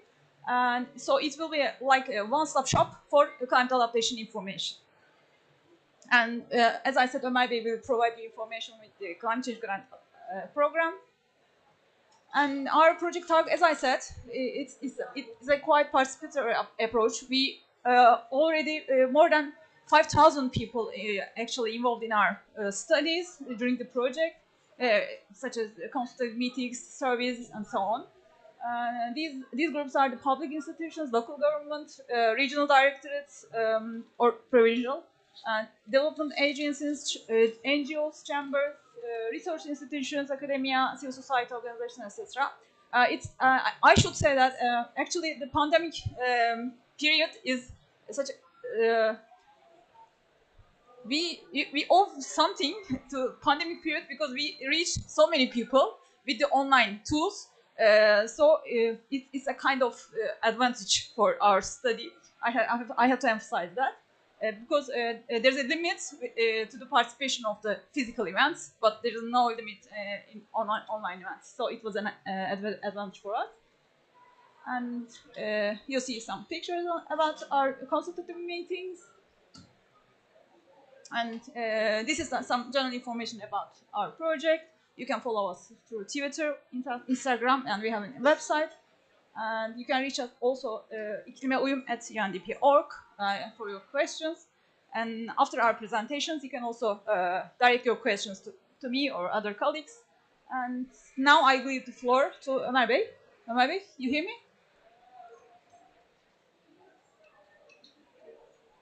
Yes, Diren, thank you very much.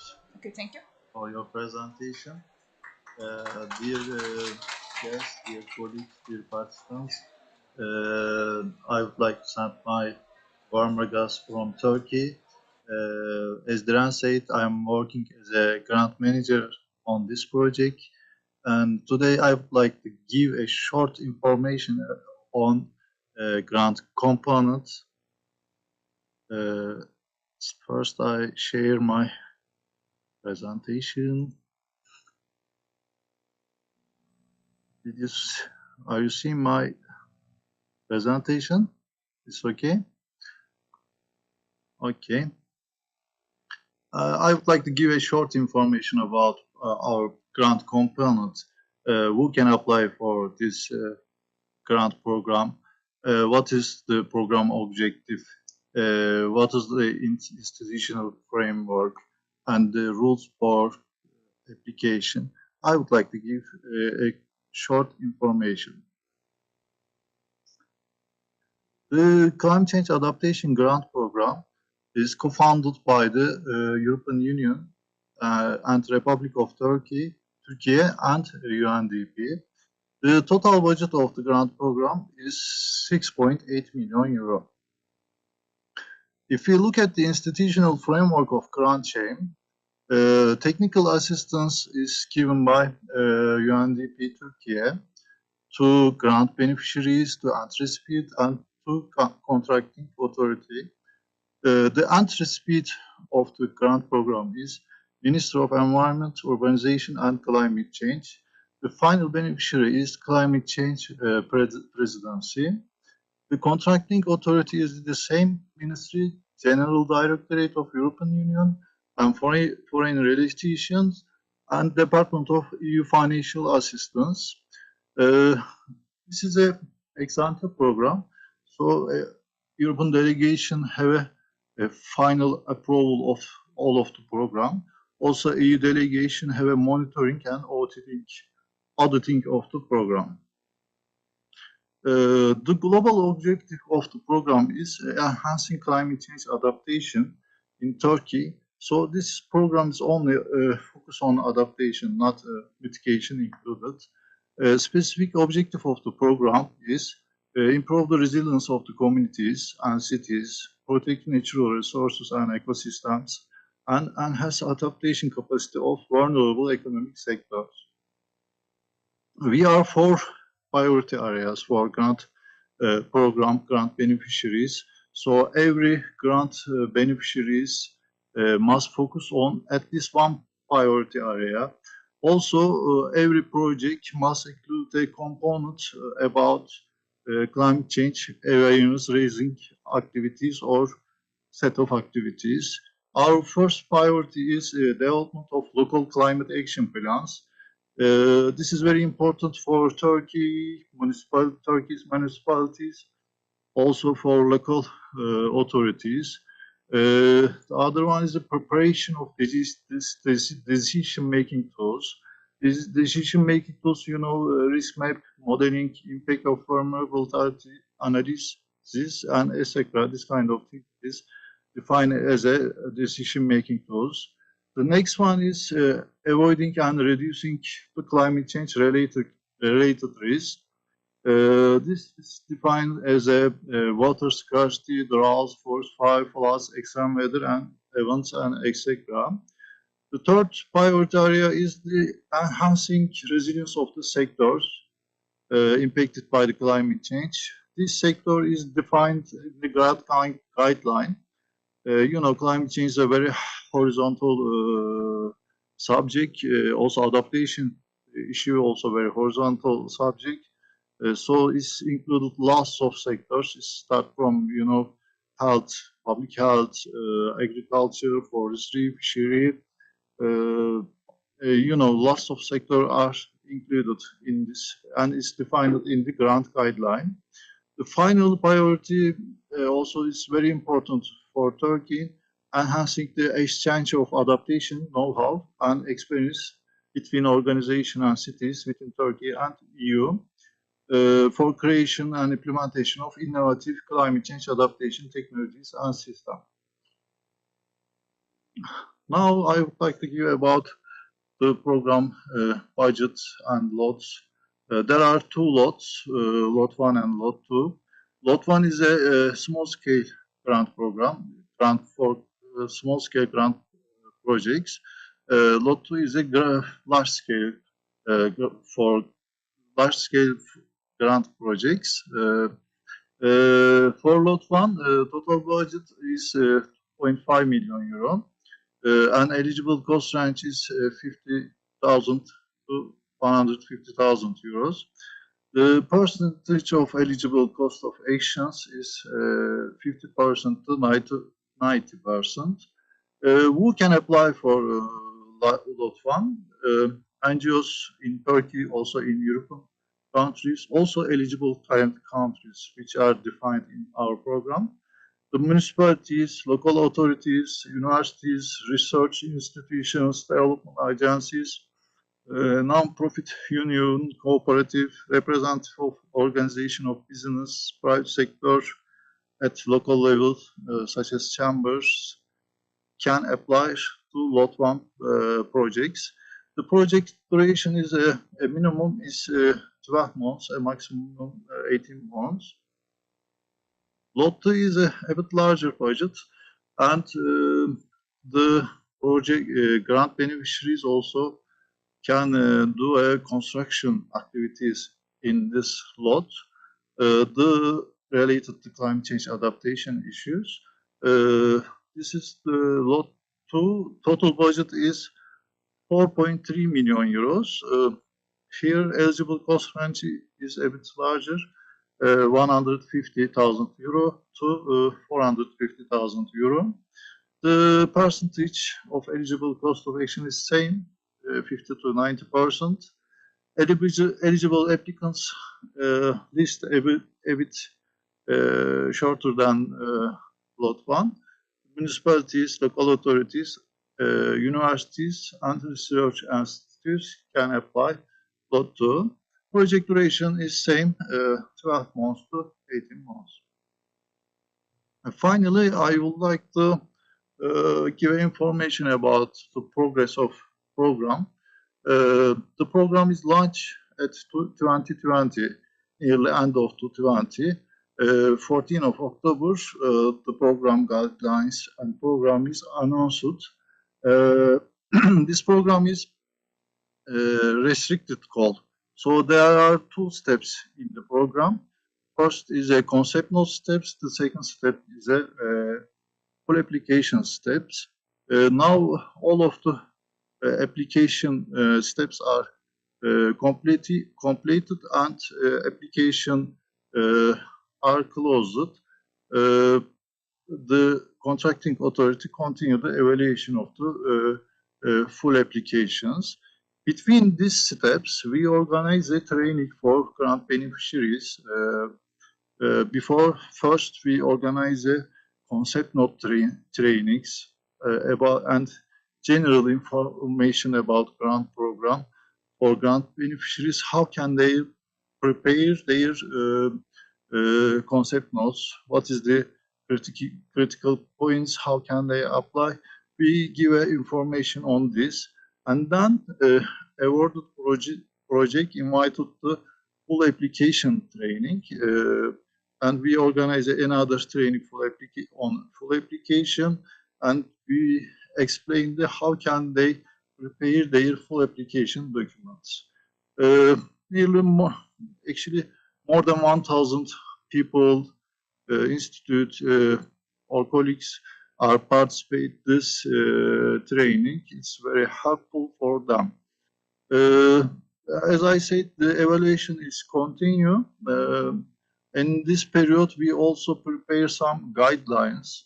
This guidelines is very helpful for grant beneficiaries, also entry speed, also contracting authority. Our first guideline is evaluation guidelines. These guidelines for use it for how to evaluate concept notes and full application.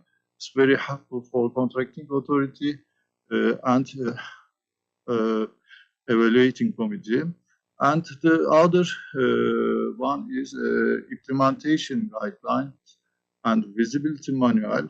This is including the rule for the grant project implementations, also the visibility rules for visibility materials.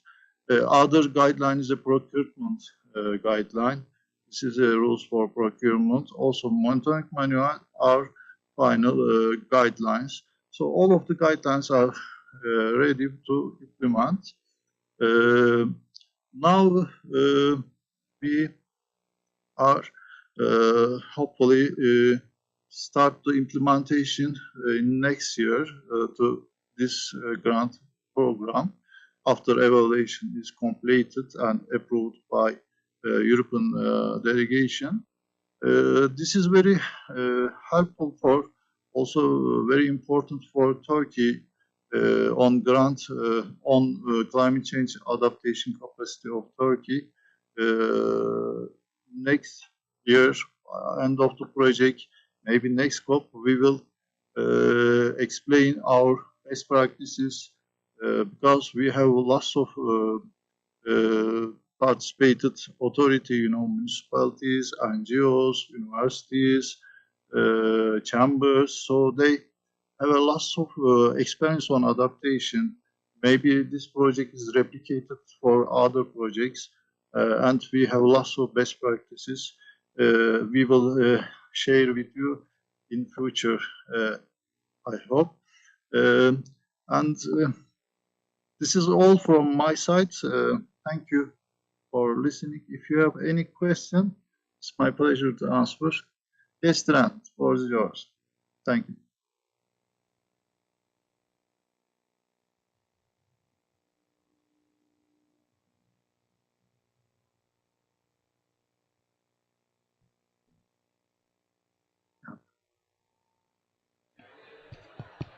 Okay, thank you, Ömer Bey, for your presentation. And now I'll give the floor to Ceren Hanım for the details of the one-time risk assessment for Turkey and for cities.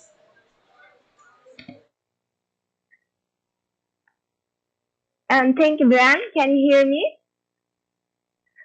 Okay. Hello to everyone. Greetings from Ankara, Turkey. I would like to welcome you all once again on behalf of UNDP Turkey, and we appreciate your attendance at our event today. Let me first introduce myself. My name is Ceren Baldıgözden. At UNDP Turkey, I work as a climate impact modeling key expert. I'm a metallurgical engineer with a master's degree and have over 12 years of experience in the field of climate change. So let me please share my presentation first and my screen.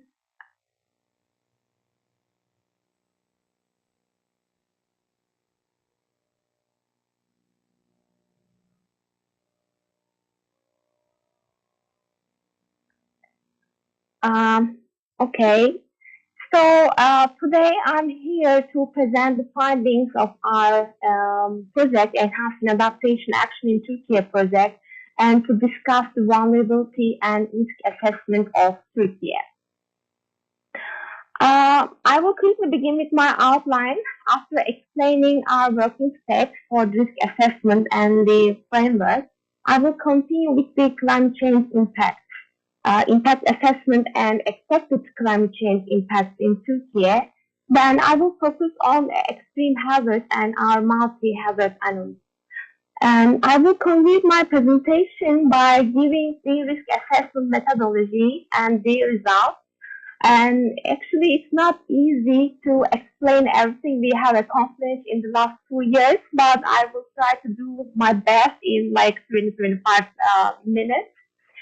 So let me start with the working step of the assessment. The vulnerability and risk analysis has a total of 6 steps. And at the beginning, we were provided the regional climate model. And actually in Turkey, 2 institutions, which are Turkish State Meteorological Service and General Directorate of Water Management, downscaled a total of 4 global climate models from the IPCC's SMIP 5 archive. And unfortunately, we were unable to conduct an ensemble study because the model configurations developed for each project were separate and they had different resolutions.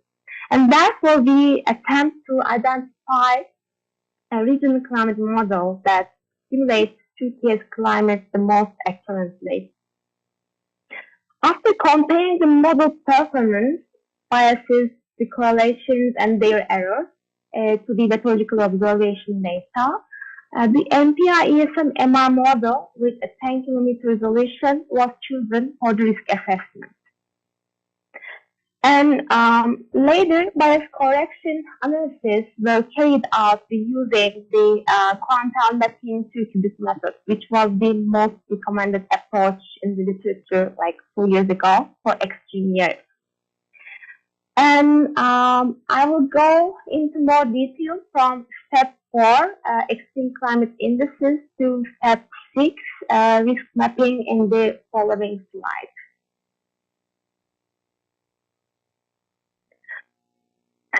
Our multi-hazard risk assessment is based on the IPCC's AR5 risk framework. And in this framework, risk is the function of hazard exposure and vulnerability. And in our project, we aim to identify the most vulnerable areas and the sectors to minimize their risk. And moreover, I must say, this is the first comprehensive multi-hazard and multi-sector risk assessment for Turkey under climate change. And as I mentioned in the previous slide, we use the bias-corrected MPI ESNMR model with 10 kilometer resolution under RCP 4.5 and RCP 8.5 scenario. And in this project, we focused on 6 critical climate hazards for Turkey, and which are heat wave, cold wave, drought, forest fire, heavy precipitation, and extreme heat. And all hazards we are having already in Turkey, almost every year. And our reference period is from 1971 to 2000, and the projection period is 2021 to 2100. And we divided our future periods into 4 periods, and we have 20 years for each period. And we also have a current period, which is 1990 to 2019. Okay. In our project, we conducted the sector vulnerability analysis. And Dilan also mentioned the sector name, so I can also maybe tell them. They are agriculture, livestock and fisheries, ecosystem and biodiversity services, urban, water management, industry, energy, transportation, social development, public health, tourism, with the cross-cutting disaster risk reduction sector. And we are now currently in the process of preparing our climate change adaptation action plan for national and for policy. So to understand the impacts of climate change in the future, we examined the projected changes of average temperature and total precipitation. When we look at the temperature projections as shown in the graph, we expect a rapid increase in temperature by the end of the century. And this change is almost 5.3 degrees in the average under 8.5 scenario. And according to the IPCC's most recent report published this year, the warming has already reached about 1.1 degree, and we are already having severe impacts and hazards, which I will highlight in the following slides. So, not just temperature, but also the total precipitation are expected to change. And when we look at this change, we can expect an almost 15% decrease in the average by the end of this century. And not even Turkey, but also in the Mediterranean basin as well. So, as I mentioned previously, our multi-hazard analysis includes 6 extreme hazards and 6 extreme climate indices. For heat wave and cold waves, we analyze the frequencies of both hazards, which are heat wave frequency and cold wave frequency. For the meteorological drought hazard, we analyze the standardized precipitation evapotranspiration index on a 3-month scale. And we examine the Canadian fire weather index for the fire weather condition. For heavy precipitation, we have a number of very wet days. And for the final hazard, extreme winds, we calculated the number of extreme wind speed days. In the scope of our multi-hazard analysis, we explored the changes in the frequency of extreme hazards to identify the potentially more exposed areas to climate change.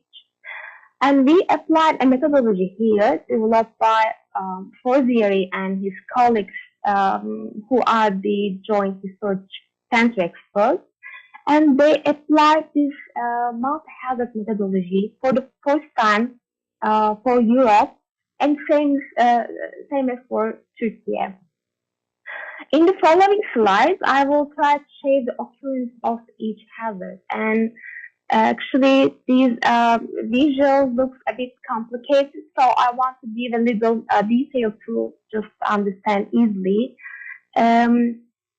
X-axis represents the return level from 2 to 100 years, while axis stands for the future return period. And lines under the bisector show the increasing hazard occurrence, while lines over the bisector show decreasing hazard. And we have different colors here, and each color represents different future periods. They have 20 years each, I explained before. And such as blue is the 2030s, green 2050s, and red for the 2019s. So, according to the RCP 8.5 scenario, heat waves show a progressive increase in frequency all over Turkey, as we expect. And when we look at a current 2-year heat wave event, we are having every year from now. But when we think about a current 100-year heat wave event, they may occur every 2 years in the next 10 years. And they may even occur almost every year by the 2070s. The frequency of cold waves will gradually decrease by the end of the century, and especially in south of Turkey. When we look at their 2-year events, they may occur every 4 to 10 years from the 2030s and 50s, but they may occur also every 21 years by the 70s. By the end of the century, the drought will become more severe and persistent, and there will be a tendency towards the drier conditions, especially in south and southeast part of Turkey.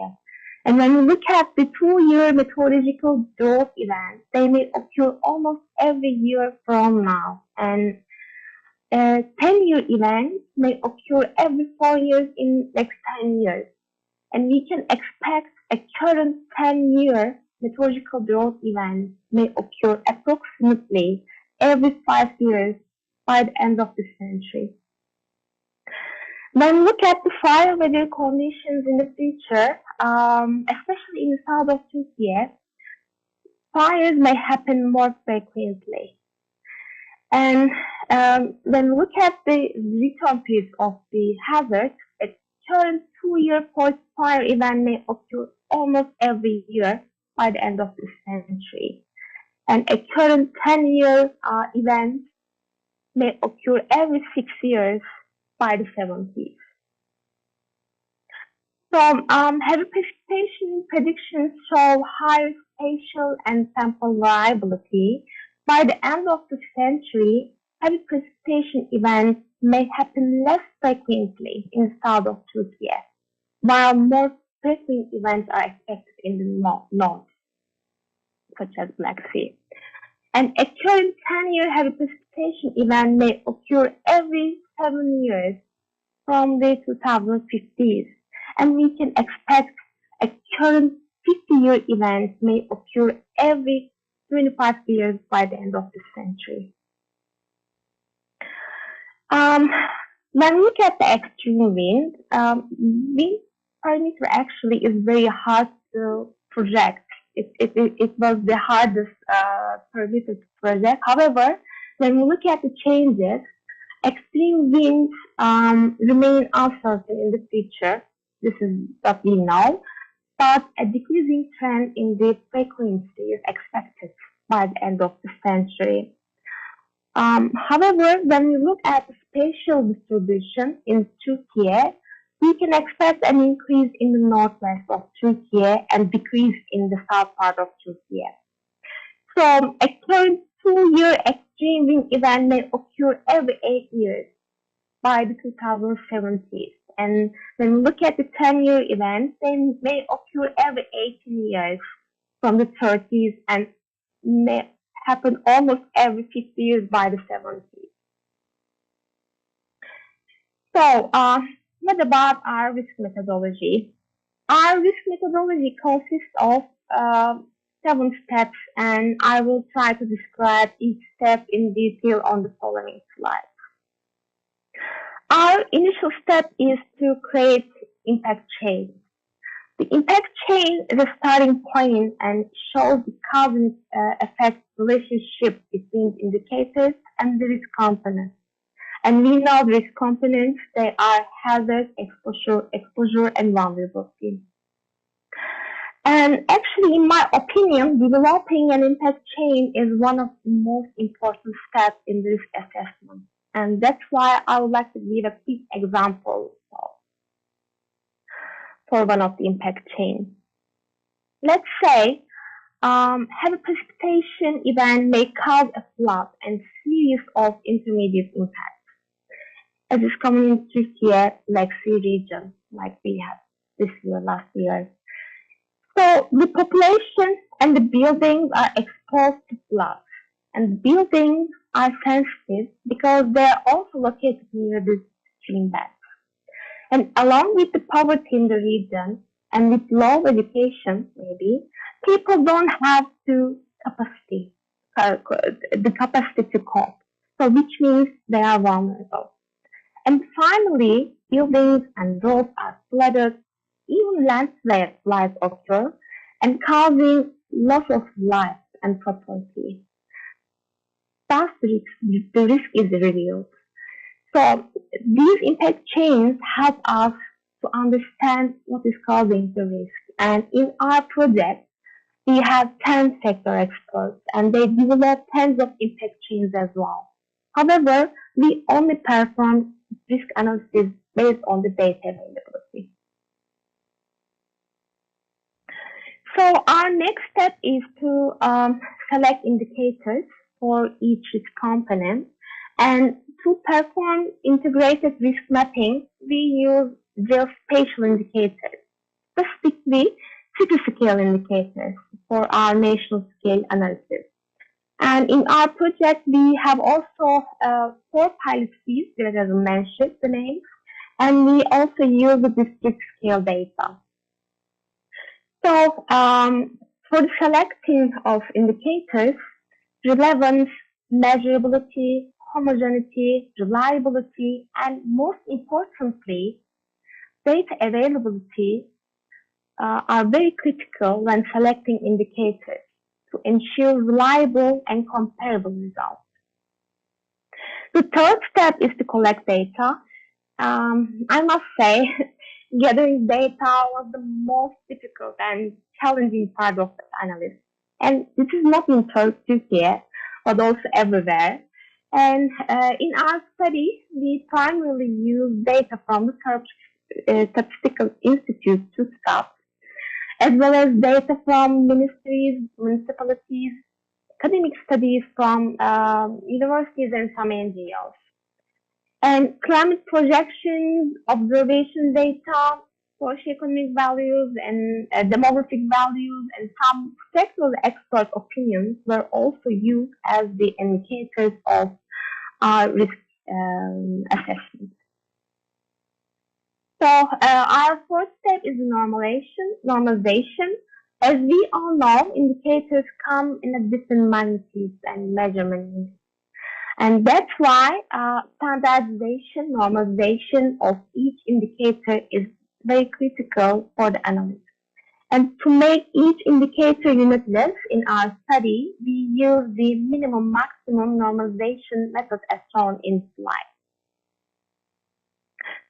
The fifth step is to rate indicators. Rating is another challenge, another critical step in risk assessment. In literature, there are several methods for rating the indicators, such as arithmetic mean, geometric mean, or weighted mean. For our study, we use weighted mean with principal component analysis.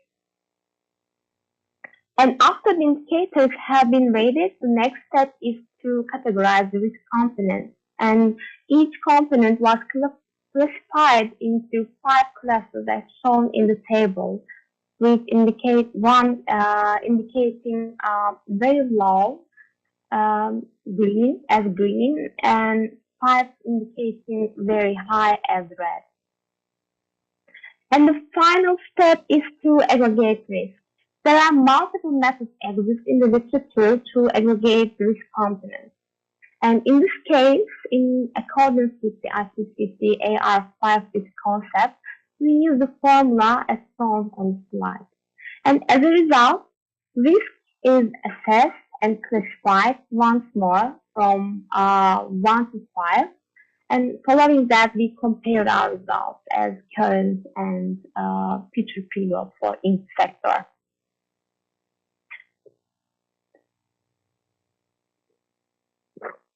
So finally, I would like to share some of our findings.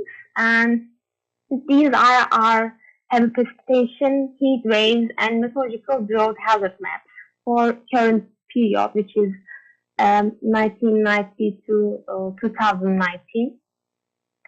And for national scale of Turkey, we were mostly given the scale data, as I mentioned earlier. So we use the average of climate data previous borders rather than using 10 kilometer resolution data. And when we look at the hazard map, we can see the heavy precipitation hazard is very high, and high in the Black Sea region, particularly eastern Black Sea region, and high in the Mediterranean coastal seas, but low and very low in the central Anatolia and the hinterland. When we look at the heat wave hazard, is mostly high, most part of Turkey, I must say, but especially in the Mediterranean region. And the hazard of heat wave is generally low in Black Sea coastal cities, especially the middle and east. So when we look at the meteorological drought hazard, is high and very high from the Mediterranean towards to the east Black Sea cities, including almost half of central Anatolia and southern Anatolia as well. And meteorological drought is very low in the west and middle Black Sea region and north part of central Anatolia. So these are our exposure maps for 3 of our 10 sectors, which are urban, transportation, and water management. And when you look at how different sectors are exposed to heavy precipitation hazard, we can see the urban and transportation sectors are very similar. And the exposure is mostly high in the more developed and populated cities. However, the exposure of the water management sector is mostly high on the coastal cities and the largest cities with population of Turkey. So what we can say, metropolitan cities in Turkey have a high level of exposure because of their large population and high demand. And these are our sensitivity, adaptive capacity, and vulnerability maps to again heavy precipitation hazard for the only urban sector. As I mentioned before, vulnerability was measured using sensitivity and adaptive capacity. So as we can see, low vulnerability there in Marmara and West Black Sea region and the hinterlands or north of central Anatolia is the result of almost low sensitivity but high adaptive capacity.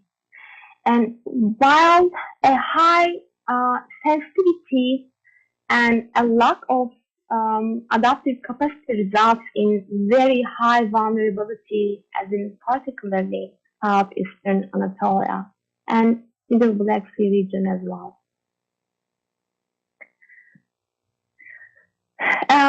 So these are our final integrated heavy precipitation risk maps for the urban sector for current and the future period. And also mentioned here, since we don't have any projected scenarios or indicators for each sector yet, we only consider the changing conditions of climate hazards and the exposure, the sensitivity, and the adaptive capacity, vulnerability component remain constant. So with this knowledge, when we look at our first map, which is risk for current period, Western Mediterranean cities as well as Black Sea cities are at high and very high risk of heavy precipitation. And in addition, there is high and very high risk in around southeastern Anatolia. And for the future risk, the pattern is mostly the same as it is now, but the risk is high to very high in the west, south, and north of the country, and moderate to low in the hinterland. So that's all I have to say for now. Thank you very much for your attention. If you have any questions, I am ready to answer.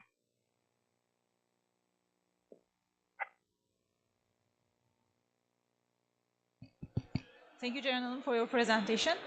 And if you have questions, we will be more than happy to answer. Please. Do you have a hand mic?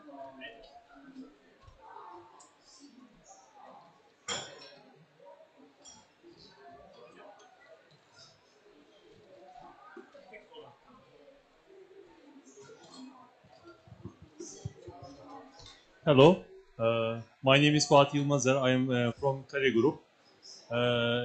Thank you for your great presentations. And I think it's very important that the temperature of Turkey, average temperature of Turkey might increase 5 degrees centigrade till the end of the century. And some decisive actions should be taken in order to trigger the sense of urgency and to increase the awareness of our citizens. And my question is, what is our action plan and what is our roadmap? What should be what actions should be taken? And you know, we are sharing this information, but we have to take solid actions. My question is, what is our action plan?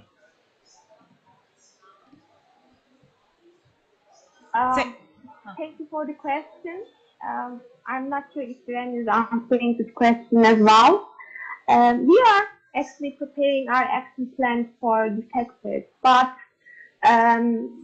we need to get ready for the results, what we expect. And, you know, we are already having severe impacts of climate change within 1.1 degree increase.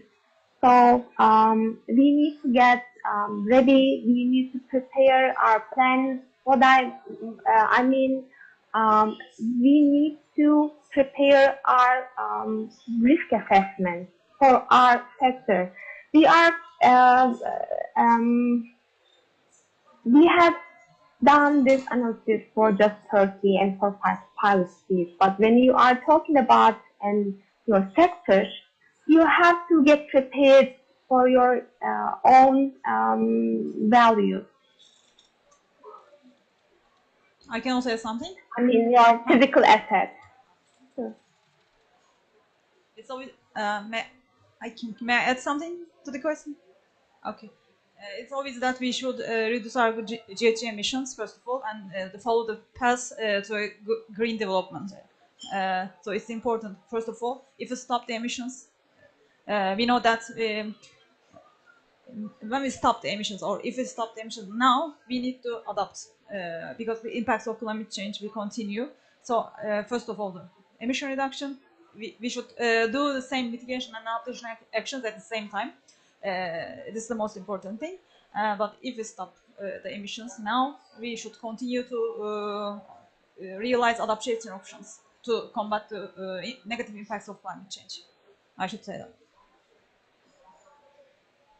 Thank you. I want Also, something. also maybe we will add the ministries work. Ministries also lots of work on this issue. They have a national adaptation action plan, national climate change action plan. So they have lots of work of environment organization and climate change. Maybe they give more information on this. I want to add something to your question. At the national level, we can do a lot of things, but I think it is important that sectoral issues is very important. All sector works about this adaptation to climate change step by step and one by one, I think. Yeah, thank you. If there's no another question, you can go. Okay. Thank you very much for your participation.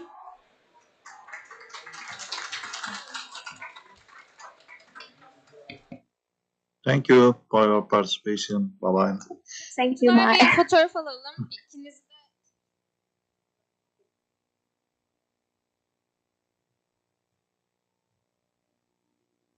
Merve bir şey mi diyor?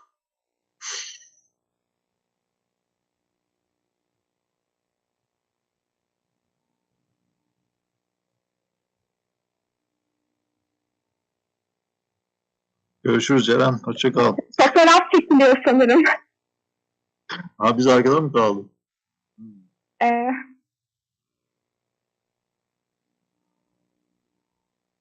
Çok güzeldi sunum. Teşekkür ederiz. Ben teşekkür ederim. Şu an fotoğraf çekiliyor. Kaç kişi vardı acaba? Arkada.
Good afternoon.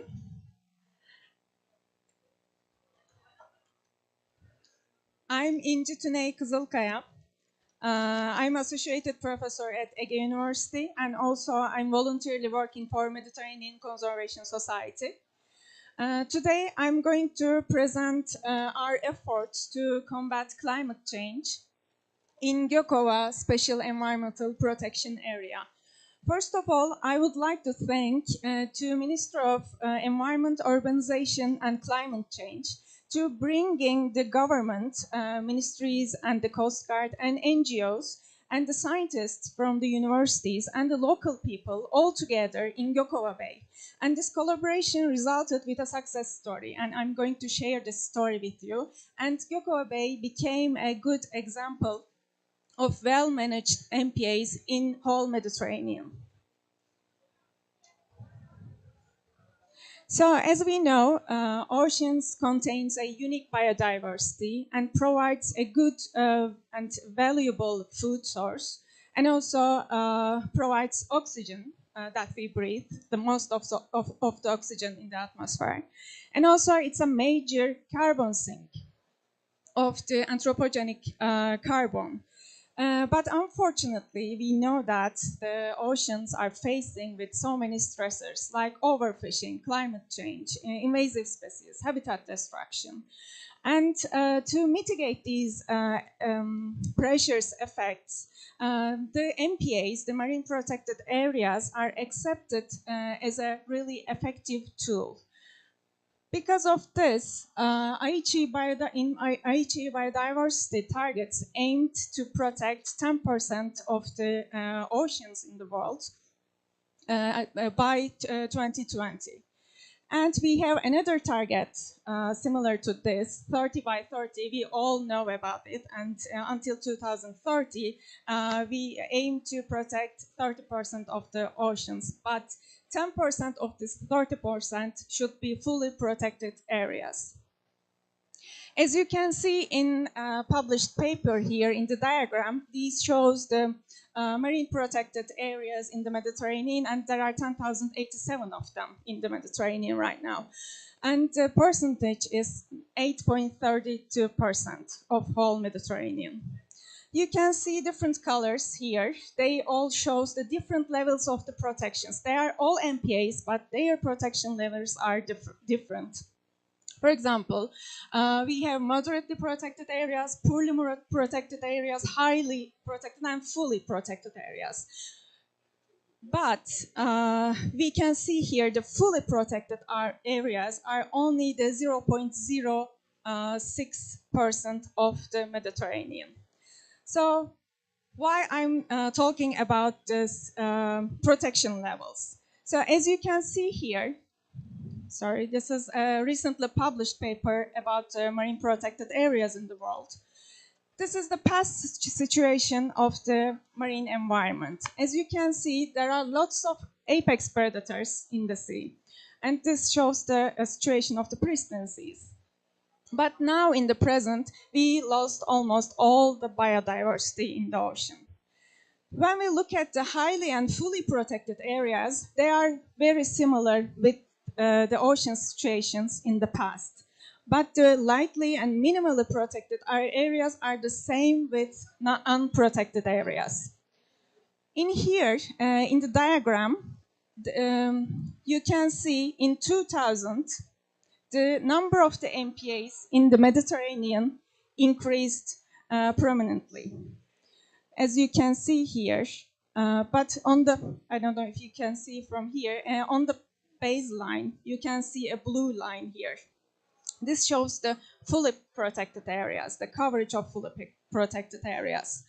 So why does it matter, the fully protection and the minimal protection? So I'm going to finish my presentation with the importance of fully protection and poorly protection. And it's not enough to declare an area as a marine protected area. We need to manage it, and enforcement and the fully protection is really important in terms of mitigate the effects of habitat destructions and the climate change, so on. So let's look at the Gökova MPA example. Gökova is a special environmental protection area since 1988 with all terrestrial and aquatic area, you can see from here. And it's about 1,100 kilometers square, and it's neighbor to another SEPA, Bozburun Datça. And the important part is, in Gökova Bay, in 2010, no fishing zone areas declared. It was 6 of them. Now we have 7 no fishing zones in the area. And also all the bay is close to purseeing and trawling. And this makes it one of the biggest one in the Mediterranean, whole Mediterranean. So why Gökova Bay? Why we are working in Gökova Bay? Because it's on the corner of Aegean Sea and the Mediterranean Sea. And also it refuges so many endangered and critically endangered species like Mediterranean monk seal, the sandbar shark, and groupers, and other vertebrates and invertebrates like corals and sponges and the other organisms. So what triggered us to work in Gökova Bay? In 2008, a group of scientists from the Mediterranean, they published a paper about all MPAs in the Mediterranean. So here we can say in the diagram, the MPAs with the black stars are well-enforced no-fishing zones. And the blue bars and the gray bars are the apex predators and the carnivores. And this shows the fish biomass of these MPAs. I don't know if you can spot Gökova Bay. It's the latest one in here with about 4 grams of fish biomass per meter square. And this beautiful area doesn't contain any kind of fish. So why it's like this? We need to improve the biodiversity in here. So we started to work with the ministries and with NGOs and the universities. And we developed a system and we adapted this system from other countries. It's marine ranger system. This system empowers the local fishermen and also it empowers the local communities. These people are former fishermen, so they know how to fish and they know the area very well. So they know who is fishing illegally. So declaring an area as a no fishing zone is not enough. You need to protect the area. So the main marine ranger system really worked, that I'm going to show the data about it. And we merged this system with technology. Now, this is the first time of this software using in the marine environment, because this is actually for terrestrial environment, but the company adapted it to the marine environment. Now we are using it, and also the ministry and the Coast Guard can keep tracking the activities of these marine rangers. So we are in collaboration with the ministry and the Coast Guards. And also we are keeping the data of the patrollings, the days, the distance, the hours, and the places where they are going during the patrolling, and the illegal fishing activities. And also, we are working, with contact with the fisheries cooperatives. This is one of the biggest fisheries cooperatives in Gökova Bay, in Akyaka. And we prepared these forms, and we asked people in the fisheries cooperative to fill these forms every day. This is the landing records. So how many people are going fishing that day, and how many kilograms are of fish caught in that day, and what type of fish they caught. And besides this, we did surveys, fish surveys in the area, in those no fishing zones and the non-no fishing zones. And as you can see here, it was 4 grams per meter square in 2008. But in 2017, you can see it increased almost 80 grams per meter square. And also the ratio of the apex predators is higher, and it shows the health of the ecosystem. And in here also the landing records showed us year by year the income of the fishermen increased. And the socioeconomic monitoring showed us that 400% increase in small-scale fishery in income in Gökova between 2010 and 2019. So at the beginning, the fishermen were against these no-fishing zones because they think that they are restricted to go to some places. But now they know their income increased and the fish biomass is increased. So they are benefiting because of this no-fishing zones. So we can say it's a really strong tool for sustainable fishing. This picture is from Akyaka, and you can see the size of the fish is almost the size of a small child. And the numbers are not always reflect the, I don't know, yeah, it's working. They reflect the situation under the water, but this is from the no-fishing zones. So you can see the school of sea breams, and also a grouper, Ephinopholis costae, and 2 of groupers in here. So this reflects the biomass of the no-fishing zones. And also we have another one, a grouper. It was almost extinct, Ephinopholis marginatus in here, and it's really promising to see 3 of them in one frame, and also there are, others, other Ephinopholis species behind the scene.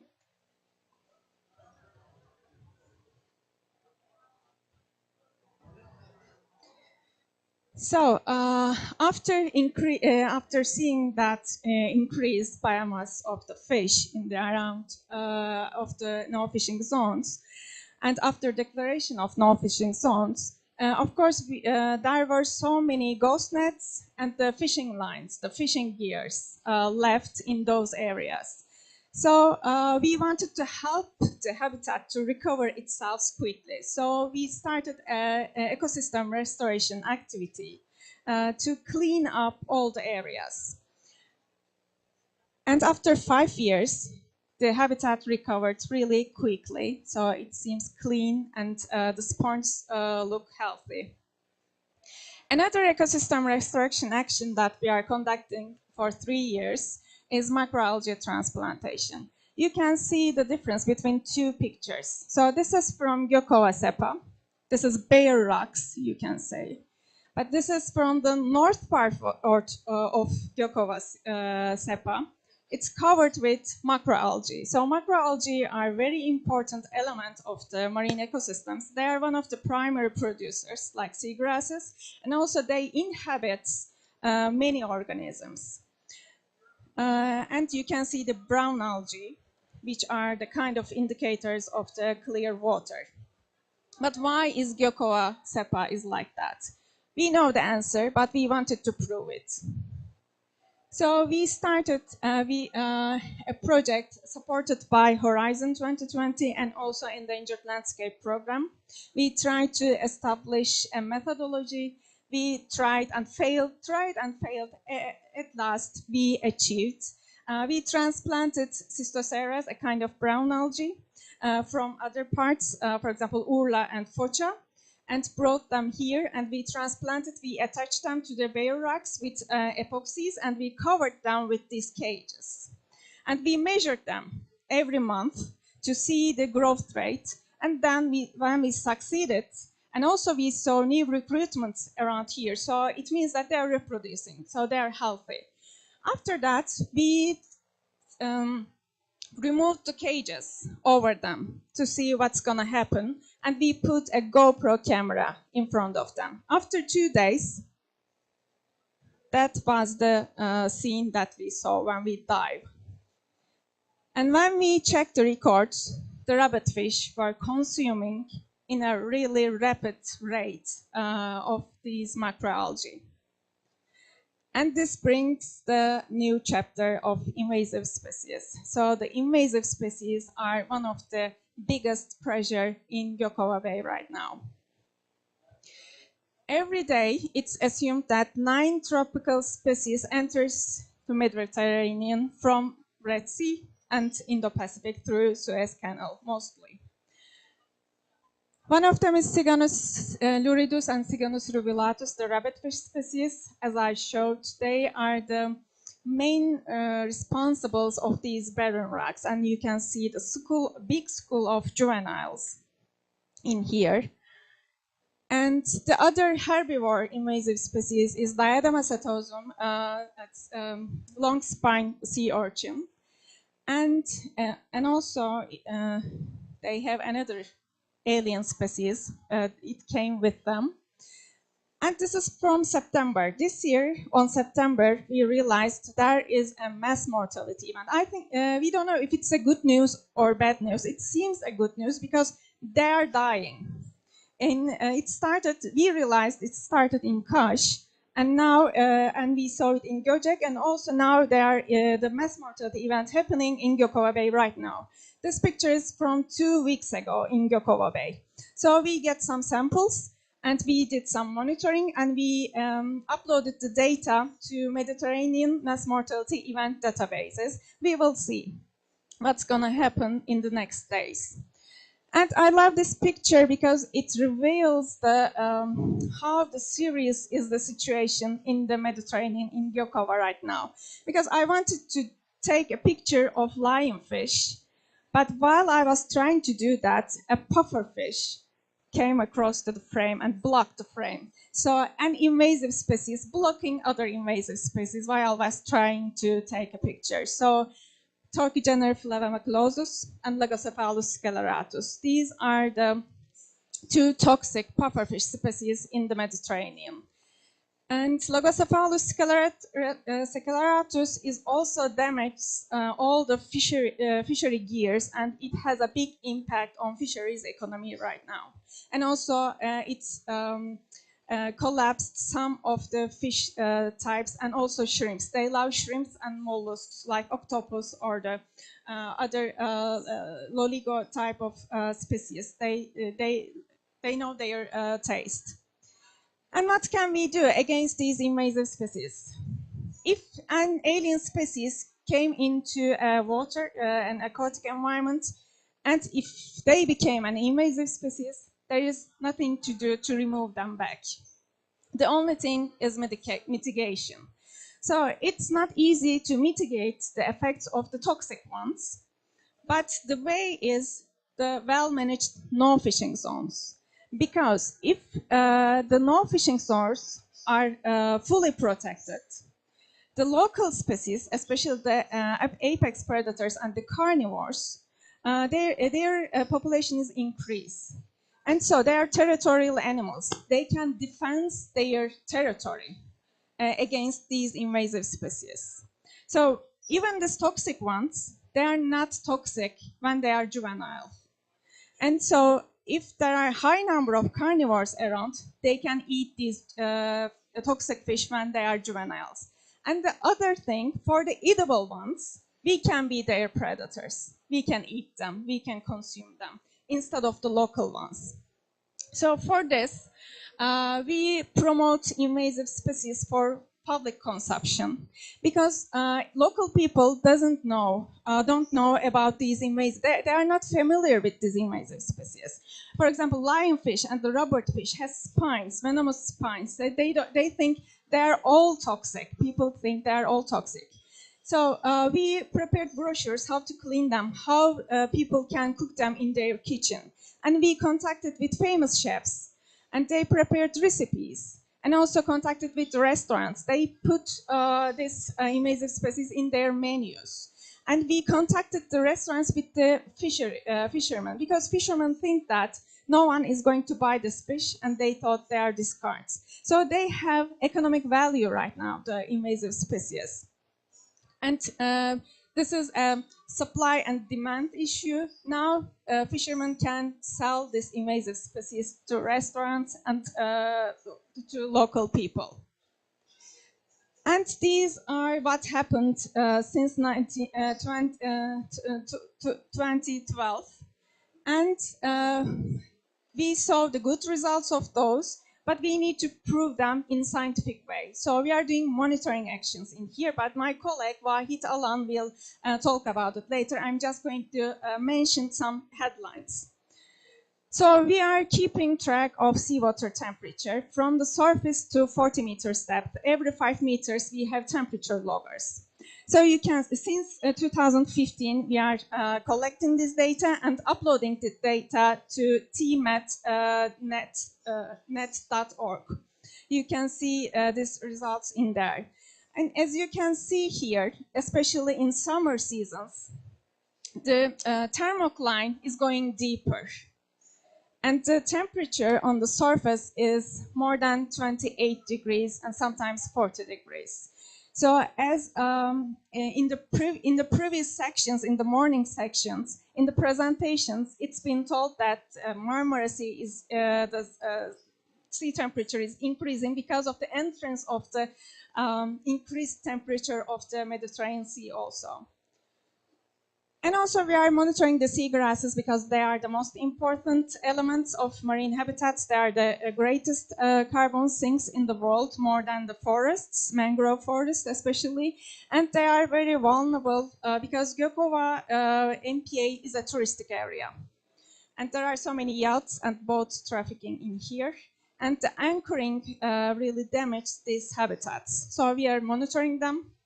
And also the macroalgae monitoring that we are conducting to assess the effects of invasive herbivore species. And also they are the first responders against increasing seawater temperatures. So you can see here one of our key indicator species. Can you please turn on the video, please? It's not working, I think, when I clicked here. So we have real-time underwater cameras in Boncuk Bay because Boncuk Bay is one of the two nursery areas in the Mediterranean for sandbar sharks. So we are monitoring them 24 hours every day with these real-time cameras. We have 2 underwater cameras. And the other thing we are monitoring with camera traps and also with real-time cameras in several caves in Gökova Bay. And this is a really promising picture of a pup with a mom in a cave, resting in a cave. So they are reproducing. This is very good news. And as mentioned in the previous presentation, the climate change increased the heat waves. And as we see in Ms. Jarananım's presentation, we are under a really high risk of the heat waves. So because of this, there had been wildfires. Last year we had a very big of them in Gökova Bay, and this year also we had in Bordubet. So these wildfires probably have effects on the aquatic environment, but we don't have so many studies in the world about this. So while I was searching, I found a group of Italian scientists studied this in Sardine Island because they had the similar wildfire in 2021. And we contacted them, and now we developed a methodology, and we are going to start monitoring the effects of the wildfires in Gökova Bay. We are planning to start it on May. And the last one is another project that the Ministry of Urbanization, Environment and Climate Change is managing this project, and it's about the adaptation to increase the adaptation capacity of Gökova Sapa, both in terrestrial and aquatic park. And I'm the scientific coordinator of this project. We started last year, and we have really good data about it, both for the environment, for marine and the terrestrial environment. Now we started monitoring several indicators, both physical, chemical, and the biological. So I hope in next 2 years we will present our good results of this project. So finally, I would like to emphasize the importance of fully protected areas. If we want to see the smiling fishermen, I mean the sustainable fishing and the happy, empowered local communities and the healthy ecosystems, the increased biodiversity, and this seems the only way to support fully protected marine protection areas. Thank you for listening, and my colleague will continue with monitoring actions of Mediterranean Conservation Society with support of the ministries. Thank you.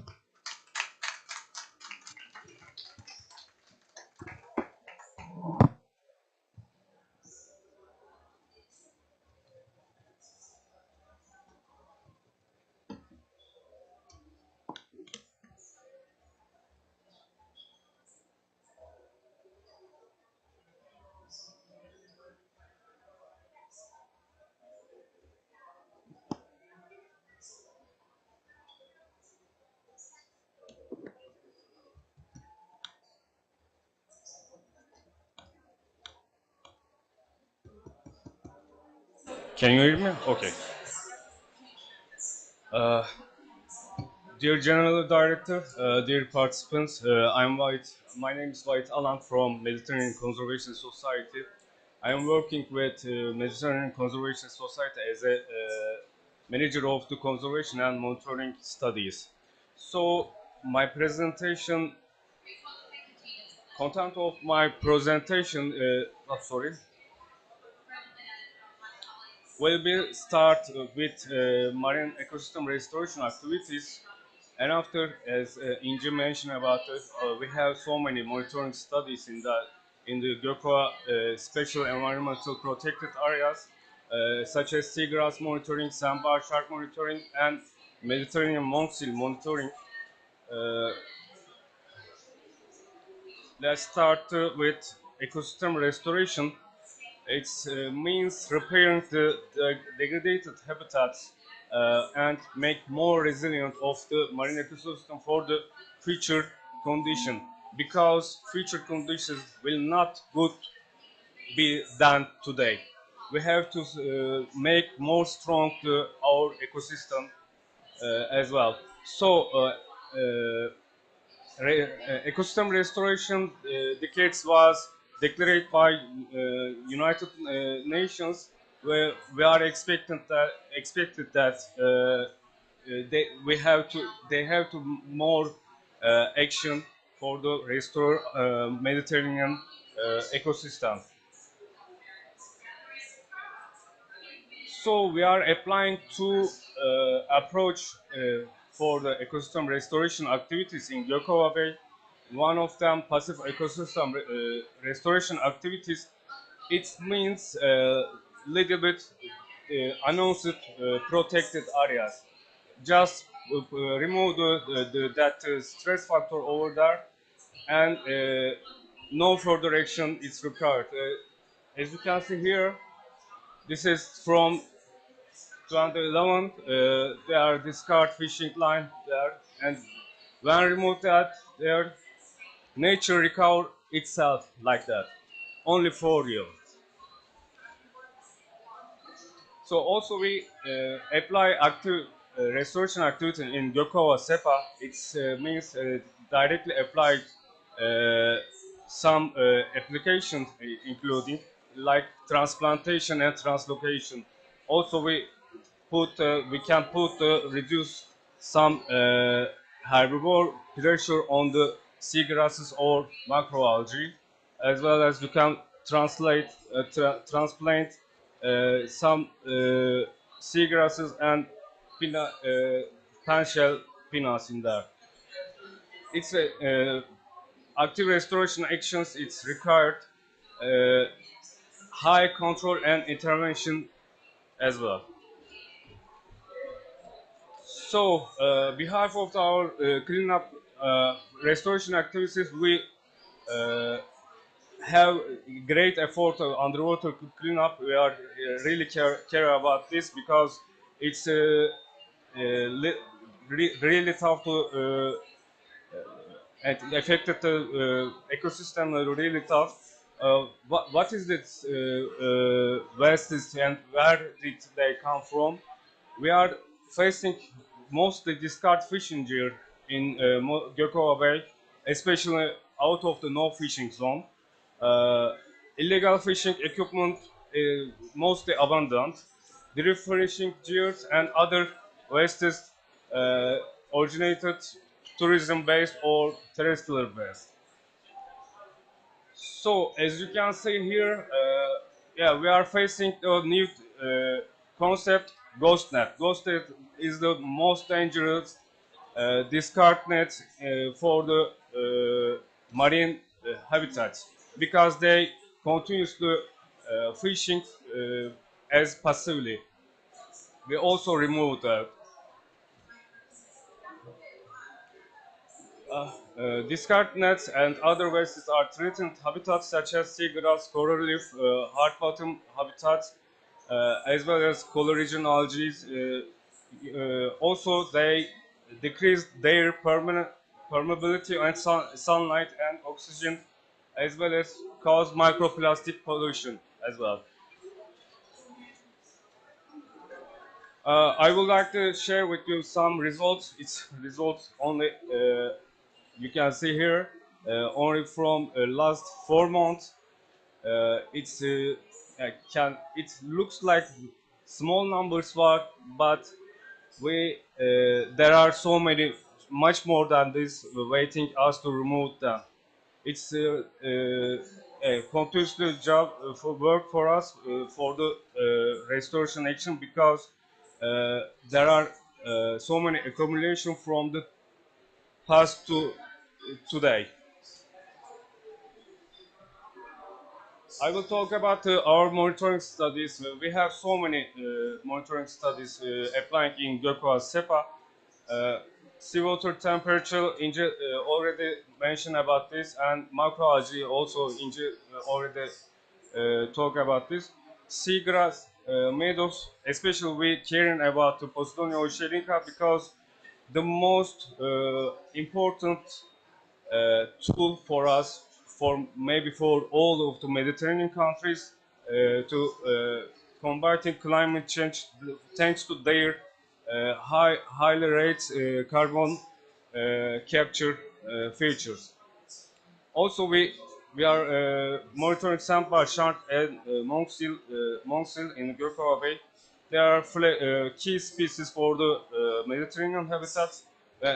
When they appear there, it's okay, everything is normal. But when they disappear there, it's everything. I think we have some trouble about ecosystem because they are indicator for the health of the ecosystem. Yeah, Posidonia oceanica is the a flowering plant. It's only one living in Mediterranean. It's spreading according to literature and some previous studies from 0 to 40 meters. But according to our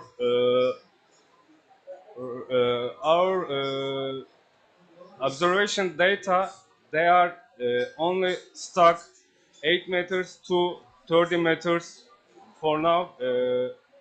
We are, I think, we are losing them because of the climate change and water temperature rising. Also, they have, they can support local communities as also nursery ground for several commercial species. That's why in this way they can support well-being and livelihood for the local people. So what is the threat that affected that negatively? A majority of pollution, trawling and anchoring. Also, Gökova Bay is touristic places. We have so many yachts there and boat tourism also doing that. Actually, in Gökova SEPA, the dangerous, threatened is anchoring for now. Also, other reported trends that affect the Posidonia oceanica, grazing from the invasive herbivore such as rubberfish and sea urchin. Also, habitat degradation also affected negatively. A natural disaster, climate change, seawater temperature, and acidification. Let me remind you, climate change not natural process. It's caused from the human activities. Seagrass monitoring, we applied RAGSPA UNEP Posidonia Oceanica bed monitoring protocol. It was our studies. You have to demarcation when you find the Posidonia bed and put markers like this. Each marker has 5-meter range, and also your station looking like that. And also you have to measure every year, and you can account their leaves, their shoot density, and their coverage data from there. Also you have to collect environmental and physical data. We have 6 monitoring stations in Gökova Sepa from inner bay Çamlı and outdoor part of the Gökova Bordeaux beds. It's monitoring data available from the 2020 and to 2022.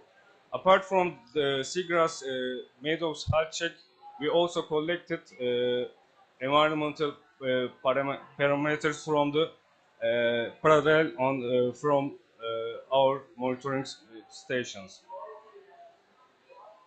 I would like to give some result only one monitoring station in located Boncuk Bay. As you can see here, our station located underwater around 25 meters here. Like this, there are the stones, 11 stones in there. It's approximately 50 meters line. And also we have a photographic stick there. We have to take a photo for comparing year by year. So we have to collect so many data, but most important things, coverage and density for us, because of the their coverage. If their coverage is okay due to our protocol, okay, environmental parameter is okay, we can say. If they are getting lower than lower year by year, it's a little bit problem for this habitat. Finally, we have, for last year, we have more than 190 shoot density per square meters, and also 16% coverage from the Boncuk Bay. For all monitoring studies, as you can see here, we have two high coverage density from the bird bed according to UNEP protocol.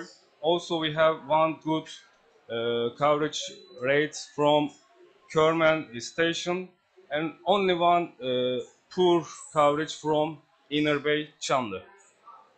Also, as you can see the other table, we have collected so many parameters like temperature, turbidity, anchoring rates, blanching, grazing as well. Sandbar shark monitoring, it's I think one of the oldest studies for us. We monitored them for 10 years before. Sandbar shark, one of the biggest, largest coastal species for Mediterranean. Also, it's their size. It's a little bit big, and like.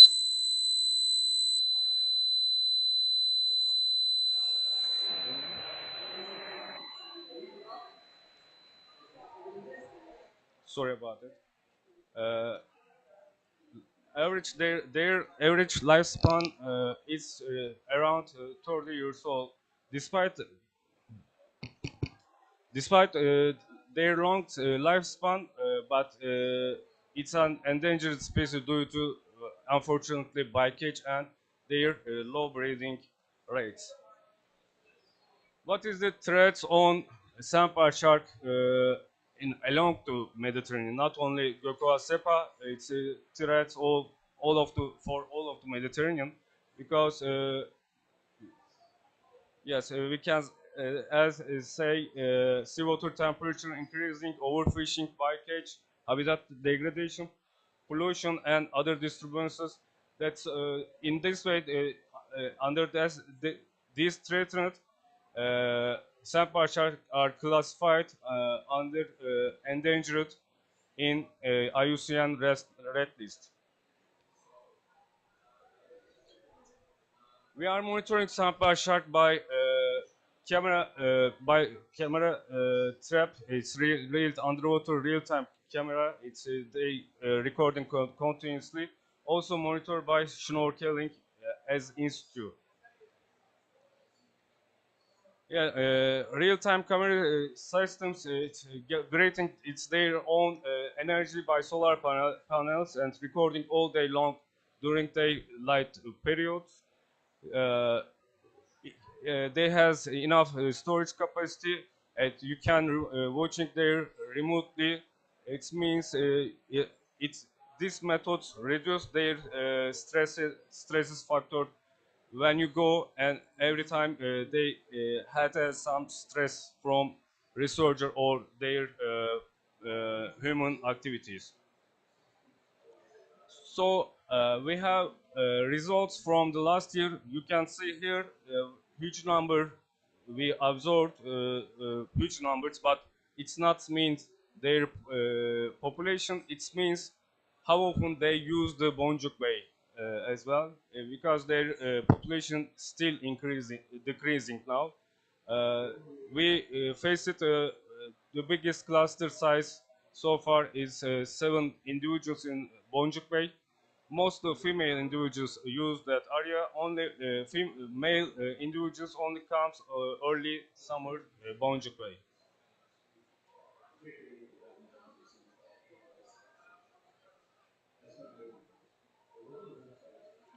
Şu anda geçemiyorum.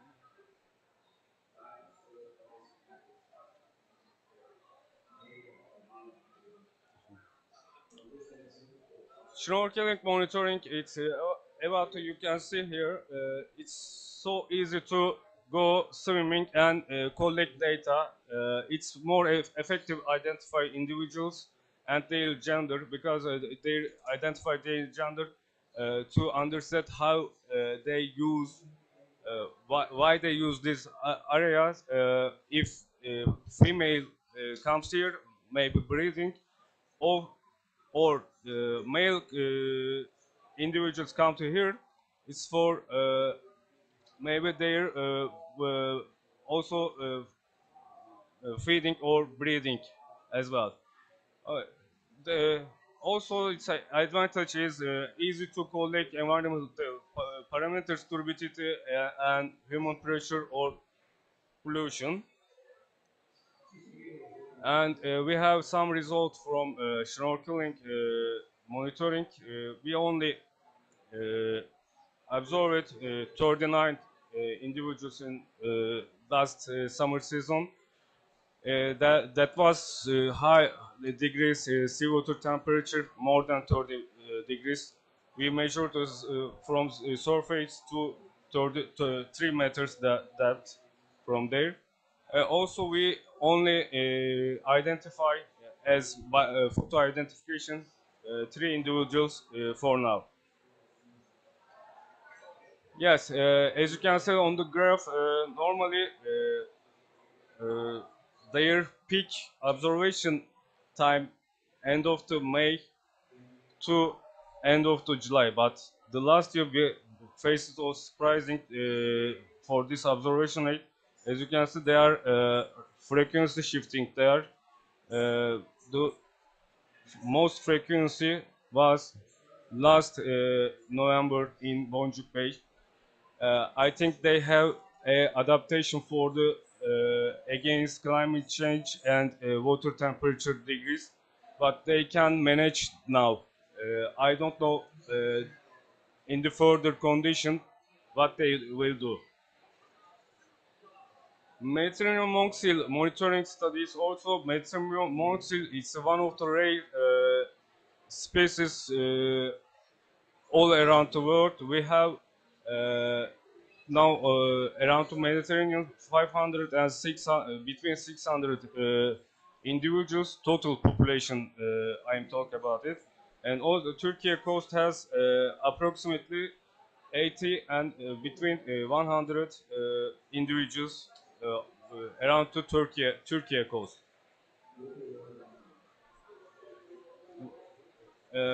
I will talk about their trend affected their life negatively. Human disturbance has been identified as preliminary factor that affected the monk seal life. As you can see, this is actively used by the monk seals in the cave. So many people go there and swimming there, and monk seal throw out the displacement from there. Also, interaction with fisheries also threatened their life, and habitat destruction and degradation as well. We monitoring Mediterranean monk seal as camera trap, or also real-time camera system across the Gökova Stepa. Camera trap is easy setup and compact materials, but limited material battery and storage capacity. General and not waterproof. You can lose all of data from when wave comes across in the cave. Also, you have to do constant control for these camera traps. Real-time camera, it's yeah, so you can take high resonance footage from cave, and more durable, sustainable energy source by solar panels as well. Yeah, also, you can watch remotely, and it has enough storage capacity. The last year result from Gökova Stepa for Mediterranean monk seal, we have 5 monk seal cave monitoring in Gökova Bay. Each cave monitoring by camera trap. One of them, these caves has 4K real-time camera system. Also, we observed 10 monk seal individuals regularly use these caves in Gökova. We identify by photo ID 6 individuals for now. We have also 3 monk seal puppies in Gökova Stepa, but it's good news for their generation. And last one, Mediterranean monk seal monitoring. It's not like only photographic monitoring. We also restoring potential caves like this. As you can see here, there is no dry platform for that to use from monk seals. We made artificial platform like this by natural material, rocks and stones and some granules. And then after 6 or 7 months later, monk seal comes and use the restored caves in Turkey. I think for now 4 individuals use this cave in the Gökova Bay. Thank you so much for listening to me. If you have any question, please welcome.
Bir şey içer misin? Yok ya almayacağım.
Bu da şey gibi ya, böyle oyuncakmış gibi. Yarışmada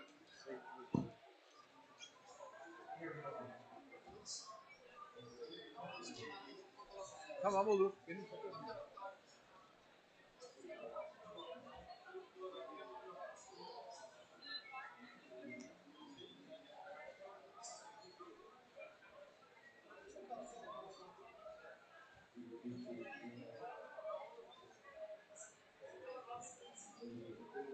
tamam. Hocam. Kardeş.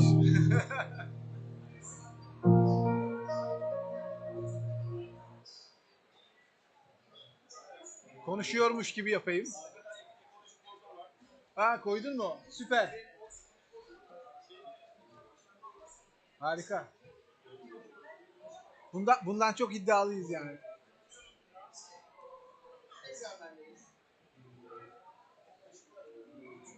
Teşekkürler. Hı. Tamam, harika. Bu gayet iyi. Otururken de tamam, çok sağ ol.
Hi, everybody.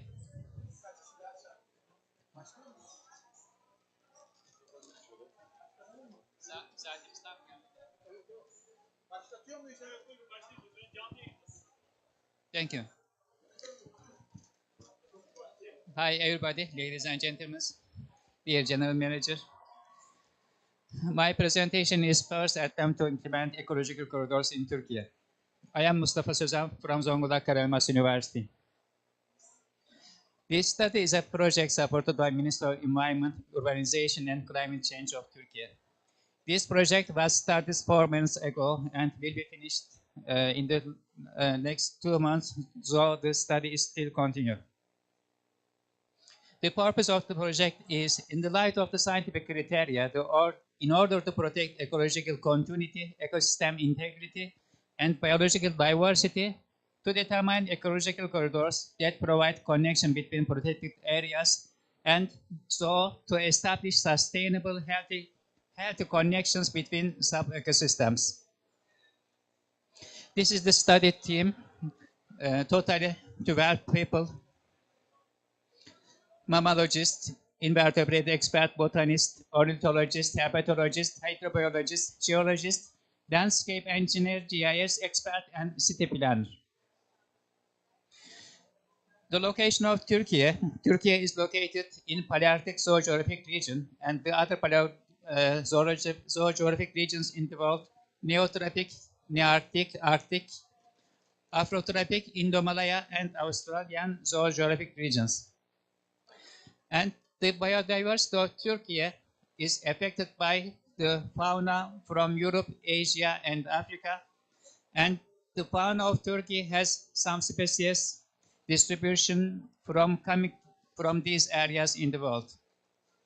So Turkey is located just in the middle of Europe, Asia, and Africa. And on the other hand, Conservation International has defined for 36 biodiversity hotspots in the world, and Turkey has 3 of them: Mediterranean Basin, Caucasus, and Irano-Anatolian biodiversity hotspots. Biodiversity hotspots in the world is really very important, because to qualify as a biodiversity hotspot, a region must meet 2 strict criteria. It must contain at least 1,500 species of vascular plants as endemic, and it has to have lost at least 70% of its primary vegetation. The richest area in the world, but has lost most of biodiversity. And up to now, globally, 36 zones qualify under this definition, and 3 of them is in Turkey. And this size supports nearly 60% of the world's plant, bird, mammal, reptile, and amphibian species, with highest share of these species as endemic. However, the total surface of this area in the world is only 2.5. 2.5 surface area, but 60% of all animals as endemic. They are really very important. This is the sum of biodiversity in Turkey: 11,000 plant species, 500 marine fish species, about 300 freshwater fishes, 34 amphibian species, 11 testudine species, 71 lizard, about 60 snake, about 500 birds, and 160 mammal species, and some endemic species in Turkey. Yeah. Our study area is 28 provinces in Turkey, as you've seen here, from the west of Turkey up to the northernmost part of Turkey. 26 provinces. This is physical map of Turkey. You see some special things. We have some high mountain range as barriers between the regions. And also Turkey has some doors for some animals coming from other countries in the world or from other regions. Some animals come from Europe, some from Caucasus, some from Iran, some also from India, some come from Arabian Peninsula, some come from Africa, and some come from through Mediterranean islands from Europe again. This is some example how these surface shapes, how mountain range affect the fauna of Turkey. For example, one of them is Egyptian mongoose, Herpes lemon. Its mainland is Africa and come to Turkey through a border close to East Mediterranean region. And today in Turkey distributes only in Adana, Hatay, and Tarsus region. An African element. This is also another African element. Egyptian fruit bat. It also has a distribution only in coastal area of Turkey. This is really very extreme example, tiger. The last tiger in Turkey was hunted in 1972, about 50 years ago. The main distribution range is India, but also distributed in Turkey. It was distributed in Turkey, but not anymore. But if we keep corridor between India and Turkey open, we hope that it may come again to Turkey. This is another example. Porcupine, Hisix indica. Indica means India. Distribution area between India and Turkey, and it distributes in southeastern Anatolia, Mediterranean Anatolia, and Aegean region. Why such a study is necessary and important? You see on the map the protected areas of Turkey, all separated through Turkey, some big, some small, some very distant, but some very far away. But there is no connection between protected areas of Turkey, and the size of some of them is not necessary. Even one pair of wolf, or even one tiger, or even one leopard. Some of them is very small, some of them is large. And so what can we do?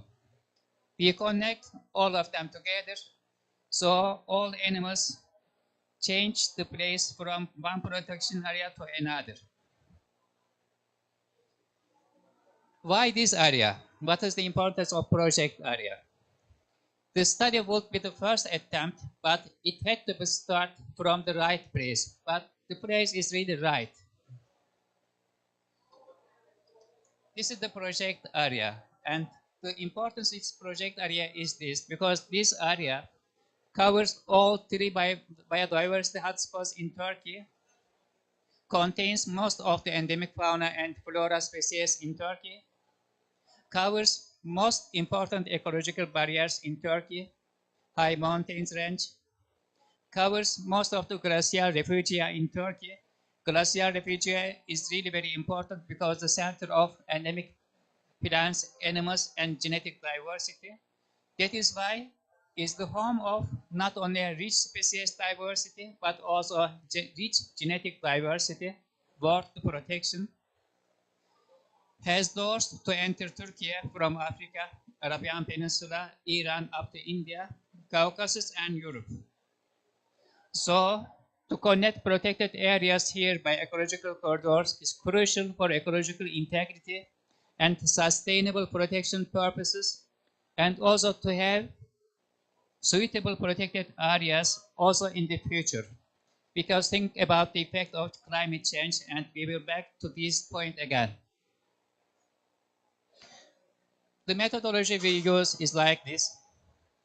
First, current protected area maps of Turkey were obtained. These are natural sites, national parks, combine them together and put as the last layer the study area.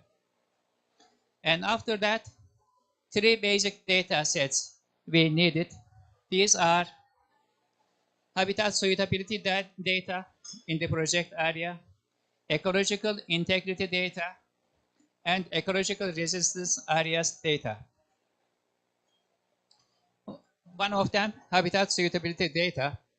Habitat suitability data is a classified data created by scoring land use classes according to their suitability for habitats in the area. A total of 45 land use classes classified in Corin 2018. Land use data have been classified considering the characteristics of the regions and habitat types. In such a system, high habitat suitability value belongs to forest, pastures, natural meadows, and sclerophyll regions, and low habitat suitability value city centers, mining areas, and airport, something like this. Value scale here lowest as 0 and highest as 100. And this is the habitat suitability data we produce by using this data. Green is suitable, red is non-suitable, so how green, so good. The second one, ecological integrity data. Ecological integrity data was obtained by scoring current land classes according to their ecological integrity values. Ecological integrity values were created by using the sum of abiotic heterogeneity. You also see here the same line here. Biodiversity, biotic water flows, metabolic efficiency, exergy chapter, reduction of nutrient loss, and storage capacity values. You see here the scores, and here the sum of the scores. And the sum of the scores is important for the area. And forest areas, natural meadows, and sclerophyll areas have the highest values in terms of ecological integrity and constitute the most important ecological integrity areas. These areas is very important in the procedure. And this is the ecological integrity data we produce by using these criteria. And again, green is high ecological integrity level and red is low ecological integrity level. We are lucky that most part of the map is in green. Ecological resistance data. Ecological resistance area data represent city centers areas that cut or block ecological corridors.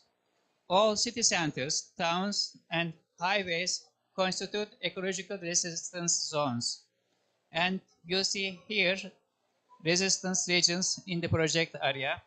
Red areas is not good for us. They are resistant. They are blocking the biodiversity.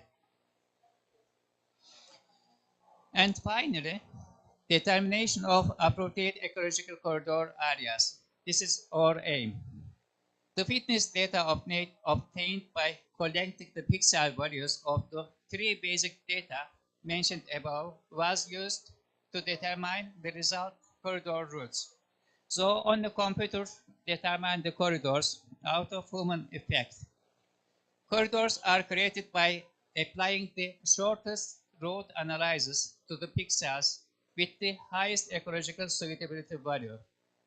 The main goal is to form the most basic data in connecting the regions so that the pixels with the highest value from the regions representing the ecological corridors. And we produce ecological corridors like this. The ecological suitability data created from the lowest 0 to the highest 300 value is given in the following figure like this.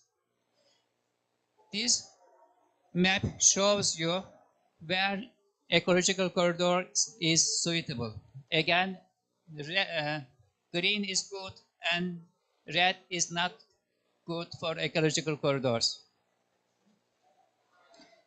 And finally, creation of ecological corridors. The shortest route algorithm was used to create ecological corridors in the study area. Basically with the assumption that the pixel with the highest fitness value will be the most suitable and short route, and the route is determined between the natural sites and natural parks that are likely to be connected to each other.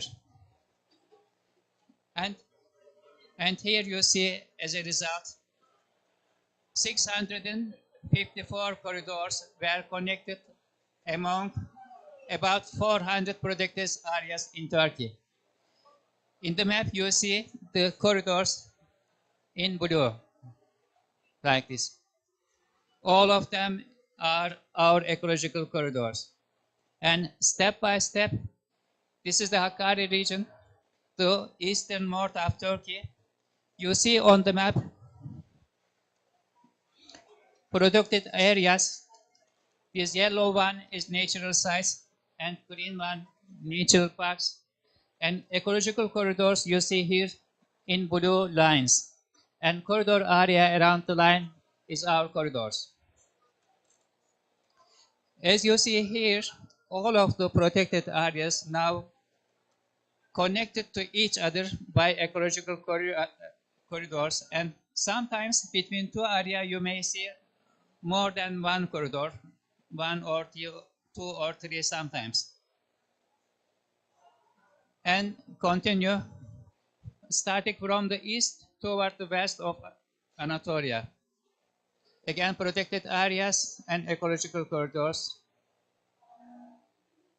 And continue.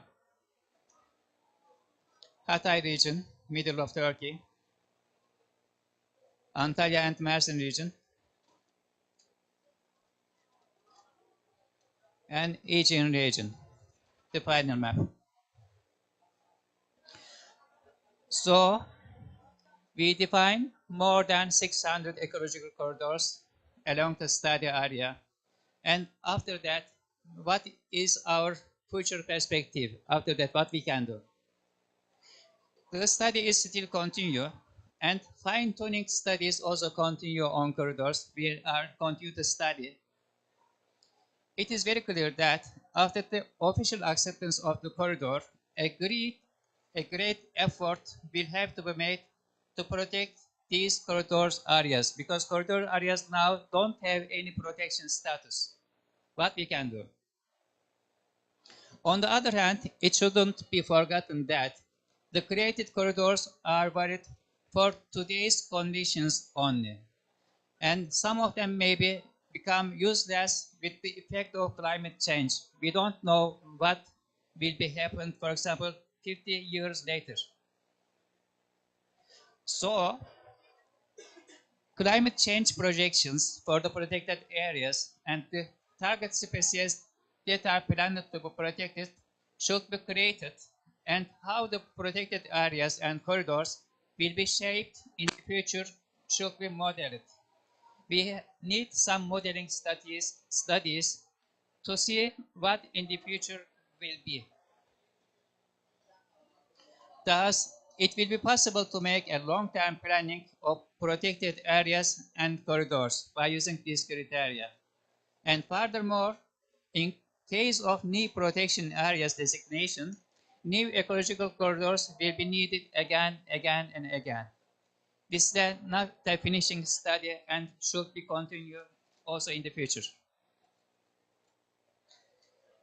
This study was supported by the Ministry of Environment, Urbanization and Climate Change of Turkey. It was a project. And so, thank you very much for your attention. Now, Murat will present you a video taken along this study area, because we have a lot of drone footage videos covering this area and make an extraction to show you the area from the air.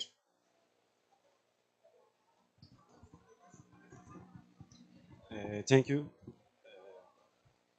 Hi everybody.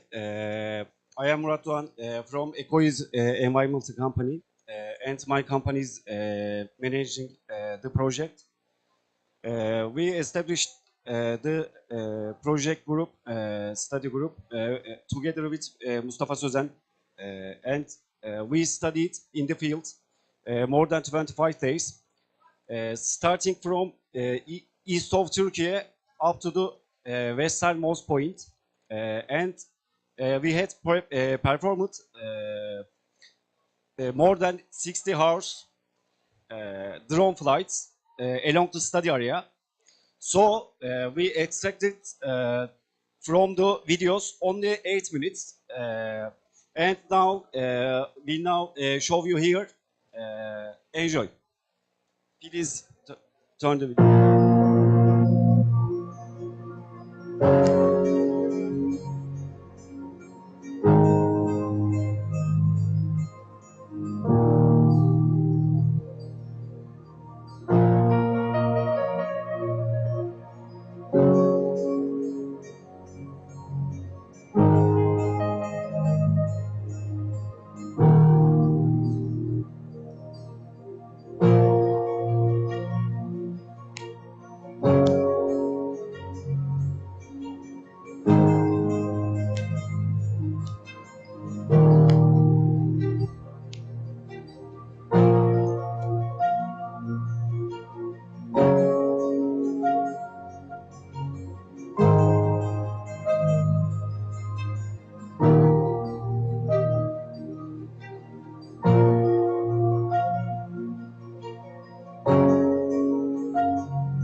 Thank you.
Teşekkür ederim.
Benim sunumu açalım o zaman.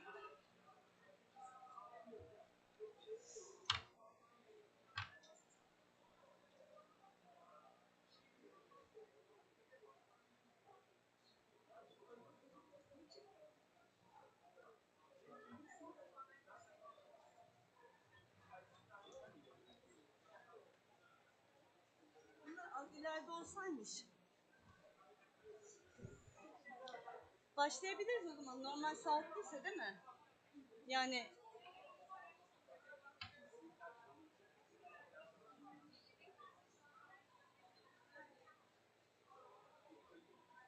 kontrolümü yapayım da ben.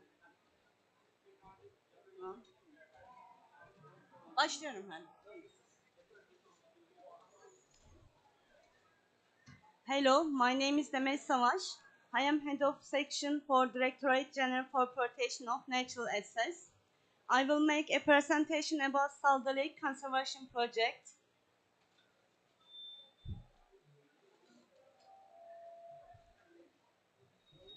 By our ministry, we ensure that the areas that show integrity and richness in terms of natural values, have ecological importance and need to be protected, are protected with scientifically based and effective methods. With this purpose, we develop projects and designs for the sustainability of natural, ecological, geological, landscape, aesthetic, social, and cultural values. Under the management of our ministry, we divide the protected area into 5 different groups: natural assets, natural protected areas, monumental trees, caves, spatial environmental protection areas. The lakeshore have a unique beauty reminiscent of Maldives and a rich biodiversity in terms of flora and fauna. The clear and turquoise color of the water makes Salda Lake and its surroundings unique in terms of scenery.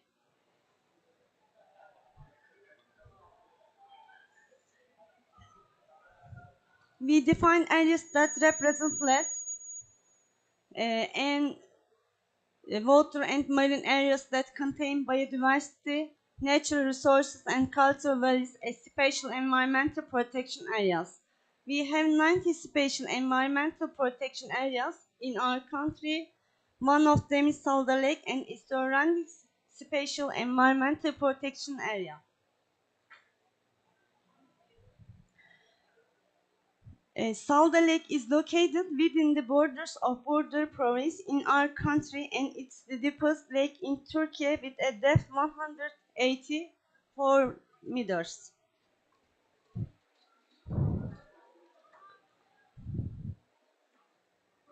These Salda Lake's photos. Salda Lake and its surroundings were declared a special environmental protection area in 2019, taking into account scientific sensitivities in order to transfer natural resources and socio-economic values to future generations, to protect and use natural resources, and to ensure plant development.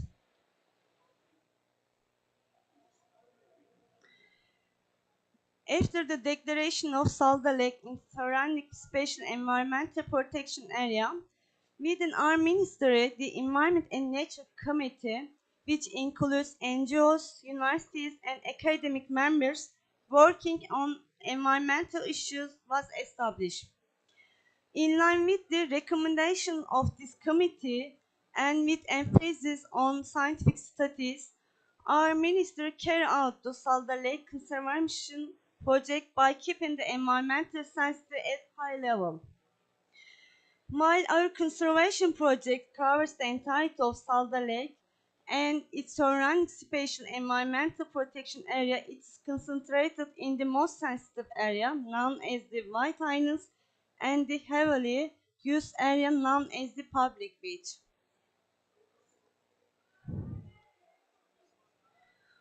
Within the scope of the projects, firstly, upper and lower scale plans were prepared in order to prevent unplanned development throughout the Salda Lake and its surrounding spatial environmental protection area, and to develop conservation policies in the area. Then, in line with the conservation projects, uncontrolled and unplanned uses in the area have been removed. With the socio-economic analysis studies, the statistical data of the basic demographic, economic and social indicators of the field were revealed. The number of visitors has been limited with the studies carried out to determine the carrying capacity. Thus, the White Islands region was visited by about 600,000 people, and the public beach region was visited by about 300,000 people last year. In previous years, these numbers were approaching 1.5 million. All measures have been taken to ensure that Salda Lake and its basin are protected against wastewater-related pollution and deterioration. A result of the studies and measures taken, the water quality of Salda Lake has also been improved. Project design studies for percent 100 recovery of wastewater originating from surrounding settlements have been completed. Zero waste management system is established. Cameras have been placed in order to quickly carry out interventions for the control and protection of the area. After the special environmental protection area announcement, public beach area. The public beach area has been completely cleaned and containers, tents, sheds, etc. that cause visual pollution by removing the elements, the deterioration of the natural structure of the area was prevented.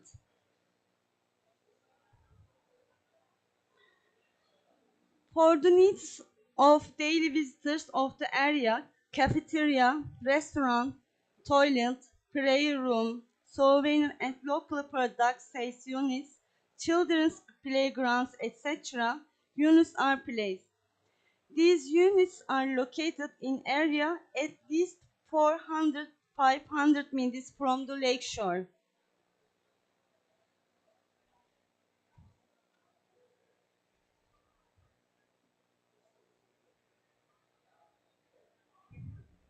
Pardon.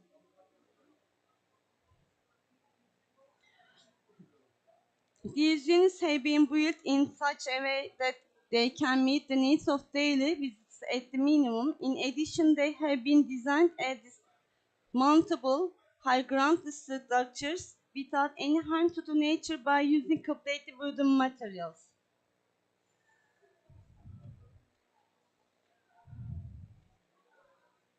Allah Allah. Vehicles access to the White Islands are completely prohibited. An area away from the sensitive protection area is reserved as a parking lot. The transportation of the visitors is provided by the train, which provides electric shuttle service. Visitors are also prohibited from entering the sensitive area where there are ancient fossil stromatolith formations formed by geochemical processes. The passages to this area are blocked with wooden limiters. Again, this region, uncontrolled and unplanned uses have been prevented, and wooden units that can be assembled and do not harm to the nature have been placed for the needs of daily visitors. It is aimed only to meet the needs of visitors for eating and drinking, toilet and rest. A smoke-free air zone has been created on the shore of Salda Lake. White Islands area photos.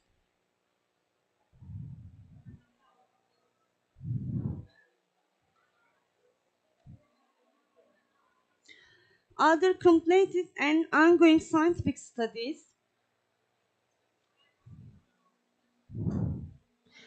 according to NASA, Lake Salda is an analog of Jezero crater mass. In order to shed light on the studies to be carried out on the rocks that NASA will bring from Mars, the research and development project and of the determination of the microbial ecology of Lake Salda with advanced molecular methods and mapping of geomicrobiological characteristic has been completed by our ministry together with Istanbul Technical University. With the project, it is expected to provide important findings about life on Mars due to the similarities between hydromagnetite-containing stromatolites that are currently formed in Salda Lake and the carbonate-containing rocks on Mars. After my presentation, our teacher Kübra Doymuş will make a detailed presentation about this project via Zoom. If you have any questions about our project, our teacher Kübra will answer your questions via Zoom. We continue biodiversity project studies to determine the species that are under protection by the International Union for the Conservation of Nature, which we started last year by our ministry and that hosts critical species. On the other hand, the process of inclusion of Salda Lake in the UNESCO World Heritage Tentative List is carried out by our ministry in coordination with the representatives of the UNESCO National Committee.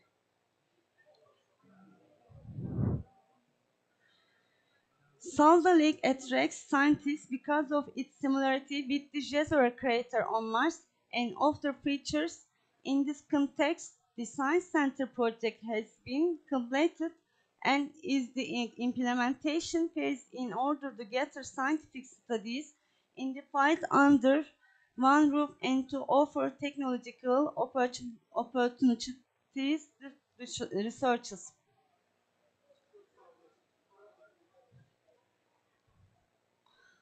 In order to share all scientific studies and findings related to Salda Lake on a common platform, a workshop was held on an international scale on 5-7 June 2022 with the participation of our 40 scientists who carry out scientific studies in and around Salda Lake, related institutions, organizations, and NGOs, as well as our international scientists who carry out important scientific studies on Mars Online.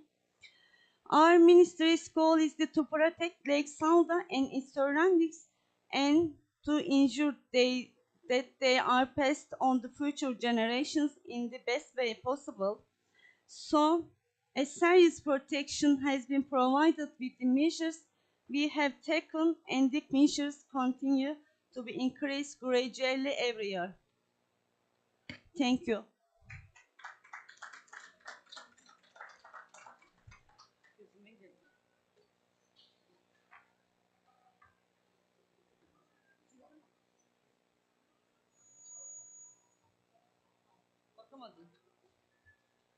Hello everyone. Can you hear my voice?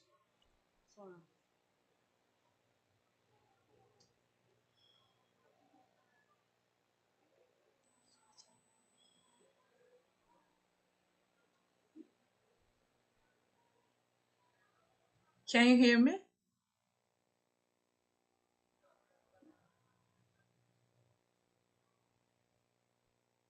Yes. Okay, thank you.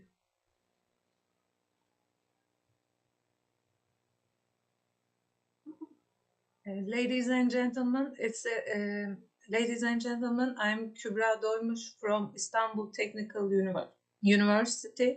It's a great honor being able to present you today the project carried out by Republic of Turkey, Ministry of Environment, Urbanization and Climate Change and Istanbul Technical University to determine the microbial ecology of Turkey's Lake Salda using advanced molecular sequencing techniques based on DNA-based analysis. The discovery of life exists on other planets is one of the deepest questions of all time, while searching answers how life originated on our planet. In the late 1800s, scientists first discovered the interesting surface features of Mars with the help of telescopes. Today, when scientists investigate the Martian surface, they see evidences indicating existence of ancient lacustrine origin properties, which means 3.5 billion years ago, Mars might have had ecosystems. Since the 1960s, scientists have sent spacecrafts to explore Mars, and most recently, National Aeronautics and Space Administration (NASA) launched Mars 2020 Perseverance rover mission to land on the surface of Mars. The Perseverance rover is tasked with investigating the presence of water consistent with the evidences indicating that it was existed 3.5 billion years ago on Mars, and the rover is collecting rock samples for searching signs of potential ancient microbial life. NASA chose Jezero crater as the landing area for the Perseverance rover. Jezero crater is 45 kilometers wide and created by meteorite impact. Scientists see evidences that 3.5 billion years ago, the area was containing river channels which formed delta, and those rivers carried clay minerals, flowed to the crater, and created a lake. In Figure 1, we see the fan-shaped delta and river channels flowing into the crater. In Jezero, hydrated magnesium carbonate units have been discovered along the inner margin of western delta.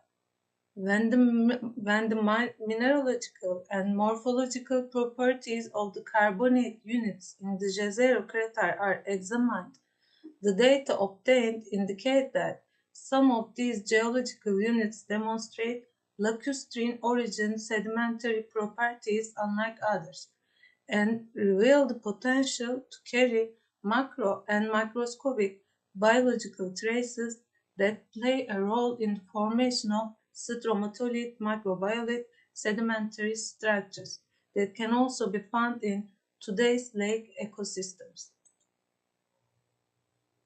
In today's lake ecosystems, carbonate units may form by the oversaturation of cations such as magnesium and calcium, which are released by the dissolution of silicate minerals. When carbon dioxide gas reacts with rainwater, the carbonic acid forms in the aqueous environment and then decomposes ions to release bicarbonate and hydrogen ions. Hydrogen ions play a role in silicate hydrolysis and dissolution. In the presence of the hydrosphere layer, when the environment is subjected to high temperature evaporation, carbon dioxide passes into the gaseous form and bicarbonate ions react with cations to form abiotic carbonate precipitate. In alkaline aquatic environments that do not have very high temperature, like Lake Salda, carbon dioxide can be removed biologically as a result of the metabolic activities of photosynthetic microorganisms. And these photosynthetic microorganisms produce the necessary compounds for nucleation of hydromagnetic precipitation within microbiology. It is known that Mars is not subject to direct evaporations since it lacks a hydrosphere. Mineralogical and morphological properties of the carbonate units present in Jezero demonstrate that the formation mechanism of these structures may be similar with Lake Salda. Based on formation of those units, NASA announced Lake Salda as an analog of Jezero. In other words, we can say that Lake Salda is a unique ecosystem that exhibits 3.5 billion years ago of the Mars Jezero crater. With its white sand and clear water, Salda Lake is located in Yeşilova district in Burdur province in Turkey. Lake's surface area is almost 45 kilometers square. Lake Salda is the deepest freshwater lake in Turkey. and its deepest region reached 200 meters. Salda is a low-temperature alkaline freshwater. The lake is in a tectonic extension region and is fed by meteoric waters which increase the magnesium concentration and alkalinity in the lake. High amounts of magnesium precipitates dominated by hydromagnesites found in microbialites are the most characteristic structures of the lake. Stromatolith type of microbialites are layered sedimentary carbonate precipitates that can form under certain environmental and microbiological conditions, and according to duration and mechanism of formation of stromatolites contain the oldest known life forms. Hydrated magnesium carbonate bearing live microbialites with cauliflower morphology, which can be seen in the photo, formed as a result of microbial activities in an ecosystem unique to Lake Salda. And these microbialites are unique fossil records of life on Earth and provide information about features and biological characteristics of the environment in which they are found. Lake Salda is unique lake that has similarities in terms of mineralogy and geology with Mars 2020 mission landing area Jezero crater, which has evidence indicating the existence of an ancient lake. In the light of these scientific informations, we can say that identifying Lake Salda's microbial structure, microbial diversity, and their role in formation of microbialites will provide significant data about how life emerged on Earth and how evolved, and will guide researchers while investigating possible biosignatures on Mars. Within this scope, this project was carried out with a protocol signed between the Ministry of Environment, Urbanization and Climate Change, General Directorate of Conservation of Natural Assets, and Istanbul Technical University under the supervision of the head of Microbial Ecology Group, Professor Dr. Orhan İnce. As a result of the literature and field studies, the main objectives to be achieved are defined. In this project, we aim to decipher the microbial community of Lake Salda for the first time using internationally recognized next-generation molecular techniques. And we aim to evaluate prokaryotic and eukaryotic diversity characterization of summer and winter samples from Lake Salda. By producing important data, we aim to contribute to studies of NASA while searching possible biological traces on Mars. When Perseverance rover returns, we aim to provide qualified data bank to NASA's studies during analysis of samples from Mars. In this study, we also aim obtaining new sequences for patenting on internationally recognized platforms and bringing new species to Turkey's inventory. And finally, we aim to establish a spatial conservation map to protect ecological heritage of Lake Salda. Our environmental DNA sampling for the Lake Salda metabarcoding studies was completed between 26 August and 2 September 2021. Samples were taken for DNA isolation from 6 different regions and 14 different stations for both summer and winter samples. These stations and regions shown in the figure 6. Our methodology can be separated into 4 major steps. In first step, samples were taken from water, sediment, microbial mats, biofilms from each region. In addition, samples were taken from 5 meters and 10 meters depths of Lake Salda.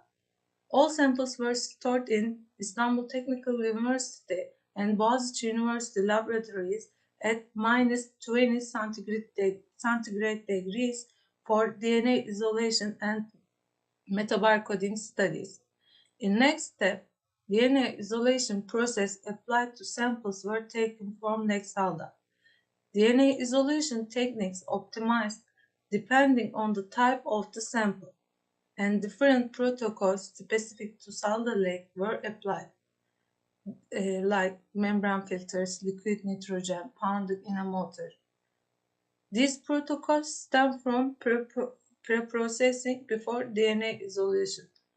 For bioinformatic analysis, DNAs have sequenced on next generation Illumina, and quantitative insights into microbial ecology was used to analyze and interpret nucleic acid sequence data of communities.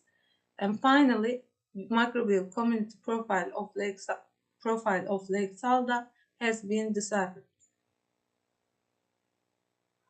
For prokaryotic community characterization, 16S ribosomal RNA, and for eukaryotic community characterization, 18S ribosomal RNA sequenced on next generation sequencing platform Illumina.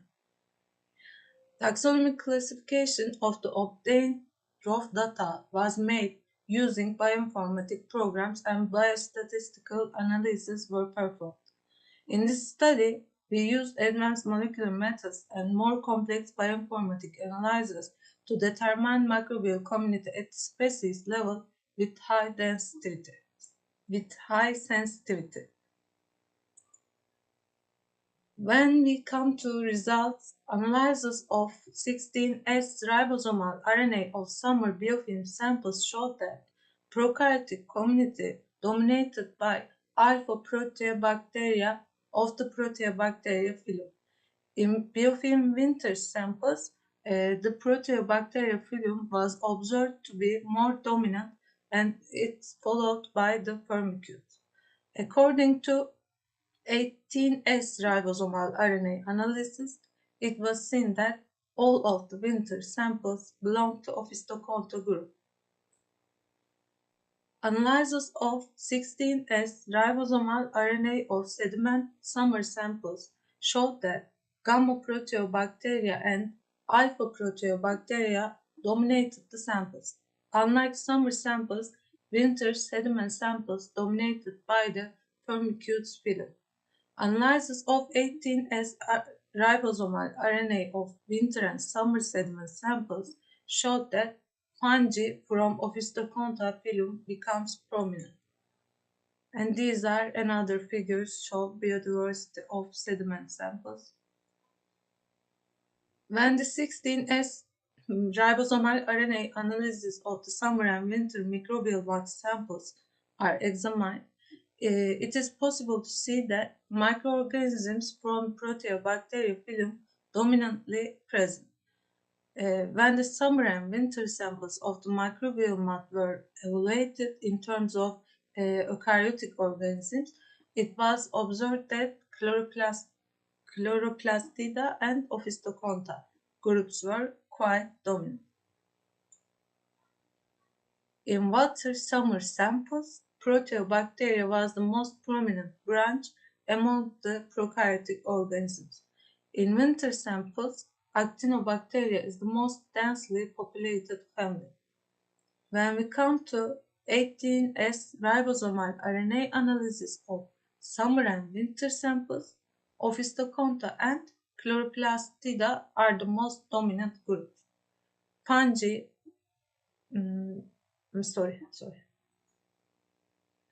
and these are another figures show biodiversity of water samples.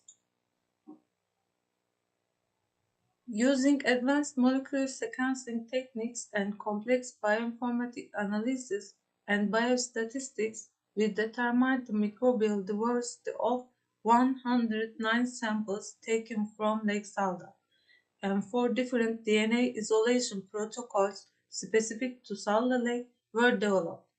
Based on the results, we conclude that Proteobacteria branch stand out in most stations, and these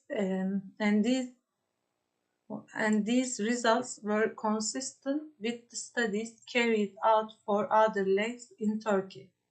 In addition, the detection of microorganisms from many taxonomic groups like Firmicutes, Actinobacteria, Vermicrobiae shows that Lake Salda has high biodiversity.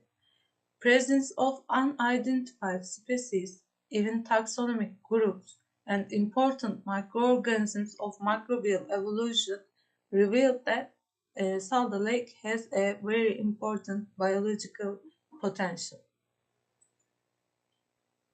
Alpha-proteobacteria, which are very important in terms of microbial evolution, were found dominantly in Lake Salda. Alpha-proteobacteria class is well suited for investigating bacterial evolution and its relationship to ecological and evolutionary changes. This class is thought to be the starting point of endosymbiosis theory, since its history dates back to 1900s. Prokaryotic and eukaryotic diversity of Salda Lake was established for the first time, and gene sequences were obtained for patenting, and a qualified databank was provided for NASA's studies on Mars. A microbial ecological map of Lake Salda was prepared for the first time, taking into account DNA-based analysis, and sensitive areas of Lake Salda that need to be protected have been defined. And this project, supported by Republic of Turkey, Ministry of Environment, Urbanization and Climate Change, has enabled DNA-based determinations of the microbial species of Lake Salda, which is seen as the natural wealth of not only our country but the whole world. Republic of Turkey Ministry of Environment, Urbanization and Climate Change revised the conservation plans for Lake Salda.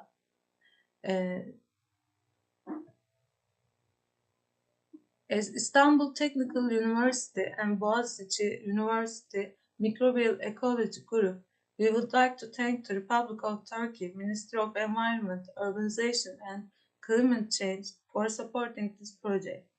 And we would like to thank Istanbul Technical University Environmental Engineering Department and Boğaziçi University Institute of Environmental Sciences for providing the opportunity to use molecular and microbiological ecology laboratories. Currently, as Istanbul Technical University and Boğaziçi University Microbial Ecology Group, we are investigating the genome sequencing of microbial community of Lake Salda using real-time long-read third-generation sequencing technique Oxford Nanopore Minae. Based on the results, the comparative evolution of Nanopore Minae and next-generation Illumina performance in the classification of microorganisms will be established. I am Kübra Doymuş from Istanbul Technical University. Thank you for your attention. If you have any questions, I would like to answer, or you can reach us via email. Thank you.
zaman böyle.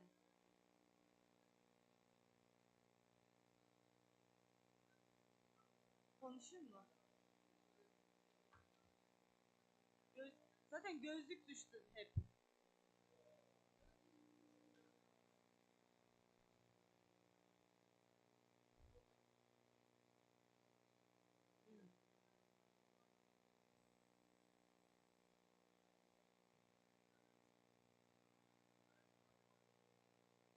Bir de benim sunum olsaymış iyiymiş.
Sound one.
Versin 150 kaç derece olduğunu mu söyleyeyim sana diyorsun.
Buradan mı konuşuyorum?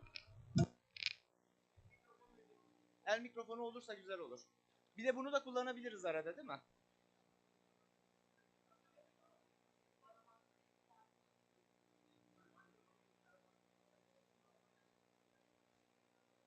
Teşekkür ederim.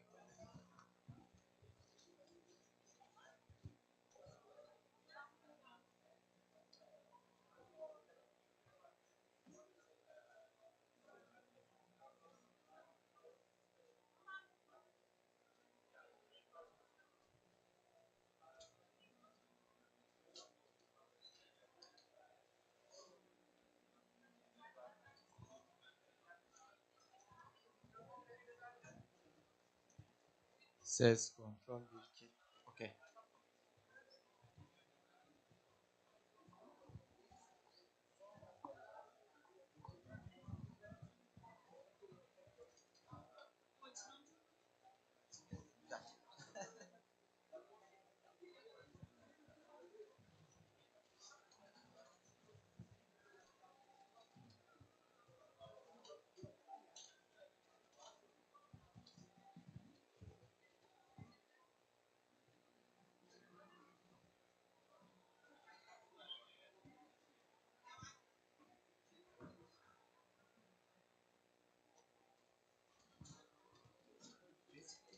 Pavilyonuna gitti.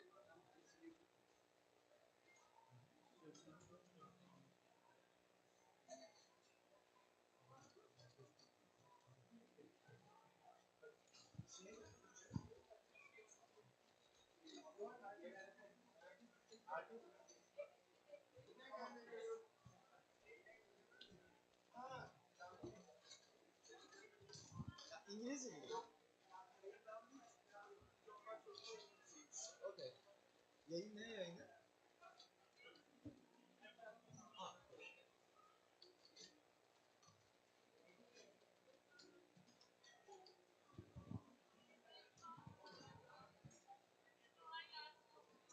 Ben bir su alabilir miyim? Ya bardak doldursa.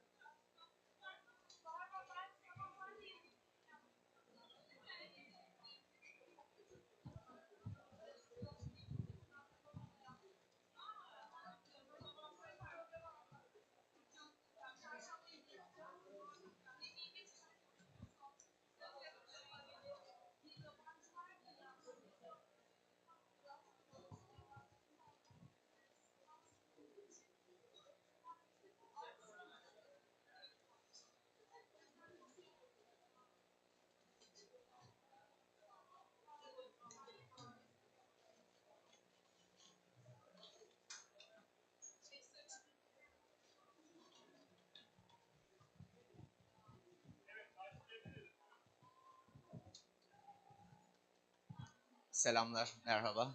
Welcome everybody. We should talk in English, they said. Everybody Turkish here, no matter. I want to introduce myself. I'm a filmmaker and I have been in Africa for 4 years making documentary films and feature films. I want to tell my story, what I do in Africa and what I have done till now. In 2017, I started to sailing around Africa and making a documentary about the African people's dream. I think if we want to know a person or if we want to know a country, we should ask their dreams, because dreams give us very important clues about their political situation, their educational situation, and their life. So when I started my journey in Africa, I asked people, what is your dream? What do you do to realize your dream? Have you ever realized any dream before? And what is your dream about your country? And what is your dream about Africa? These questions gives many important about the countries and people. I want to show a trailer of my documentaries. Its name is Journey to Dreams. Let us see a short trailer, then we will continue on it.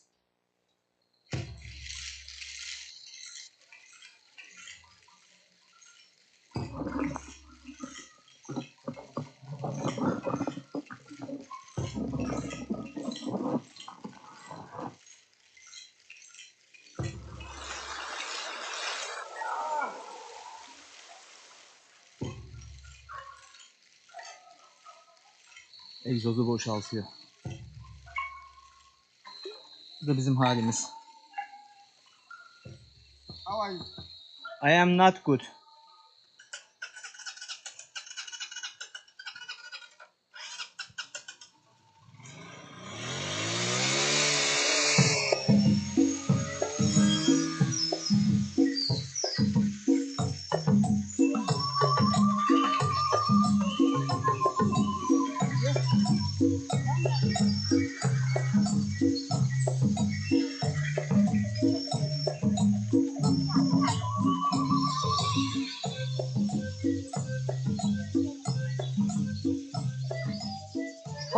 woni emijema hitaɗo yimɓe luttay ka maayo ɗo no ndaargoti men heɓa si Allah okkora men ɗo laawol e pon hecciyanke yimɓe tato lutti ka maayo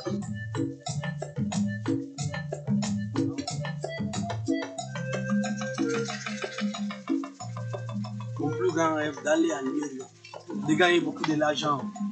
J'ai étudié, jouer au ballon.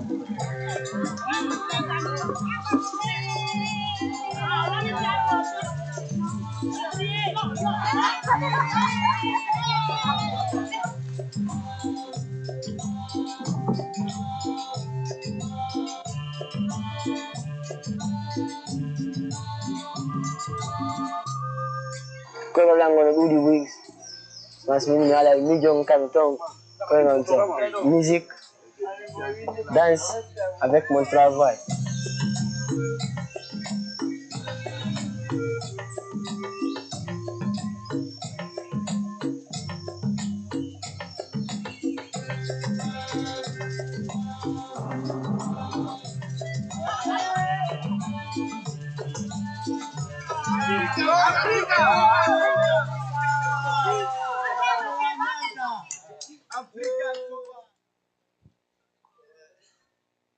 In West Africa, 17 countries, I traveled by bicycle in 3.5 years and made a documentary series about the dreams of African people. Its name is Journey to Dreams.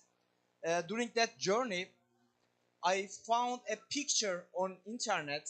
There was a huge track and there were many people on the track. So I think it was an adventure journey in the desert.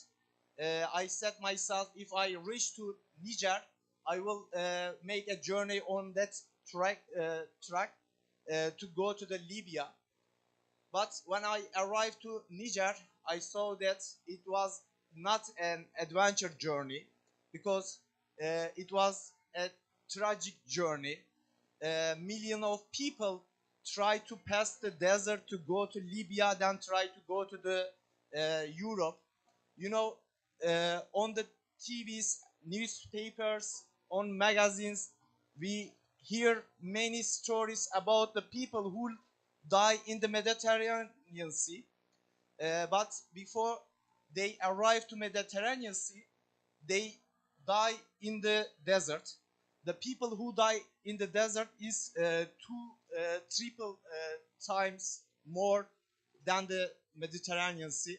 So I give a decision to make a journey with the migrants in Sahara Desert.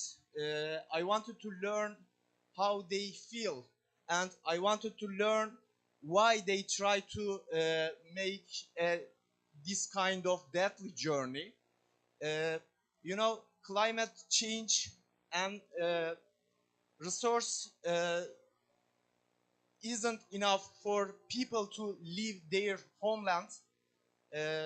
So they try to go to the Europe for a better life. And I make a new feature-length documentary film about their journey. Its name is Tenere. The Tenere is in Tuareg language means desert of the deserts. It is 400,000 kilometers square, and there are 200 kilometers between two walls, and there are 400 kilometers between two trees. So this is my documentary film's trailer, Tenere. We made this film's trailer. I will.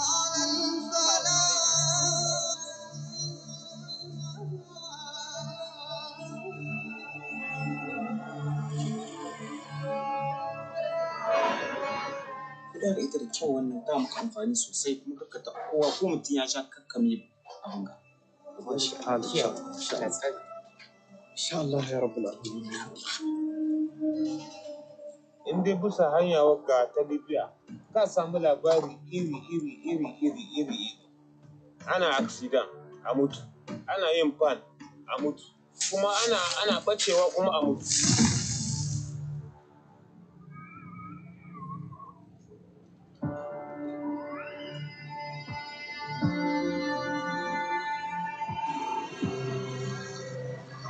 wannan wuta ne a yau. Faransa degree wuta ne. A ɗan kurba kaɗan nan.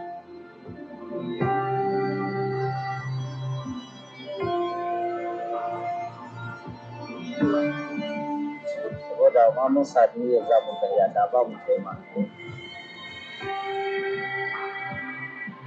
Yaƙi da makami ake tafi shi. Ita kuma wanga guda domin sa'a muke neman mu. Kana neman sa'a, kana neman kariya. Yaƙin nema mu da ware mu, yaƙin nema shine halal.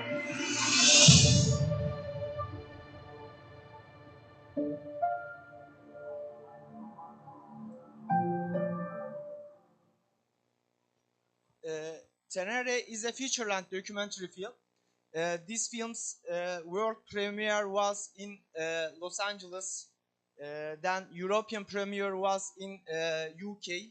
And in Manchester Film Festival, it's nominated for 3 awards: Best Cinematography, Best Documentary, and Best Director. I got 1 award from their Best Cinematography.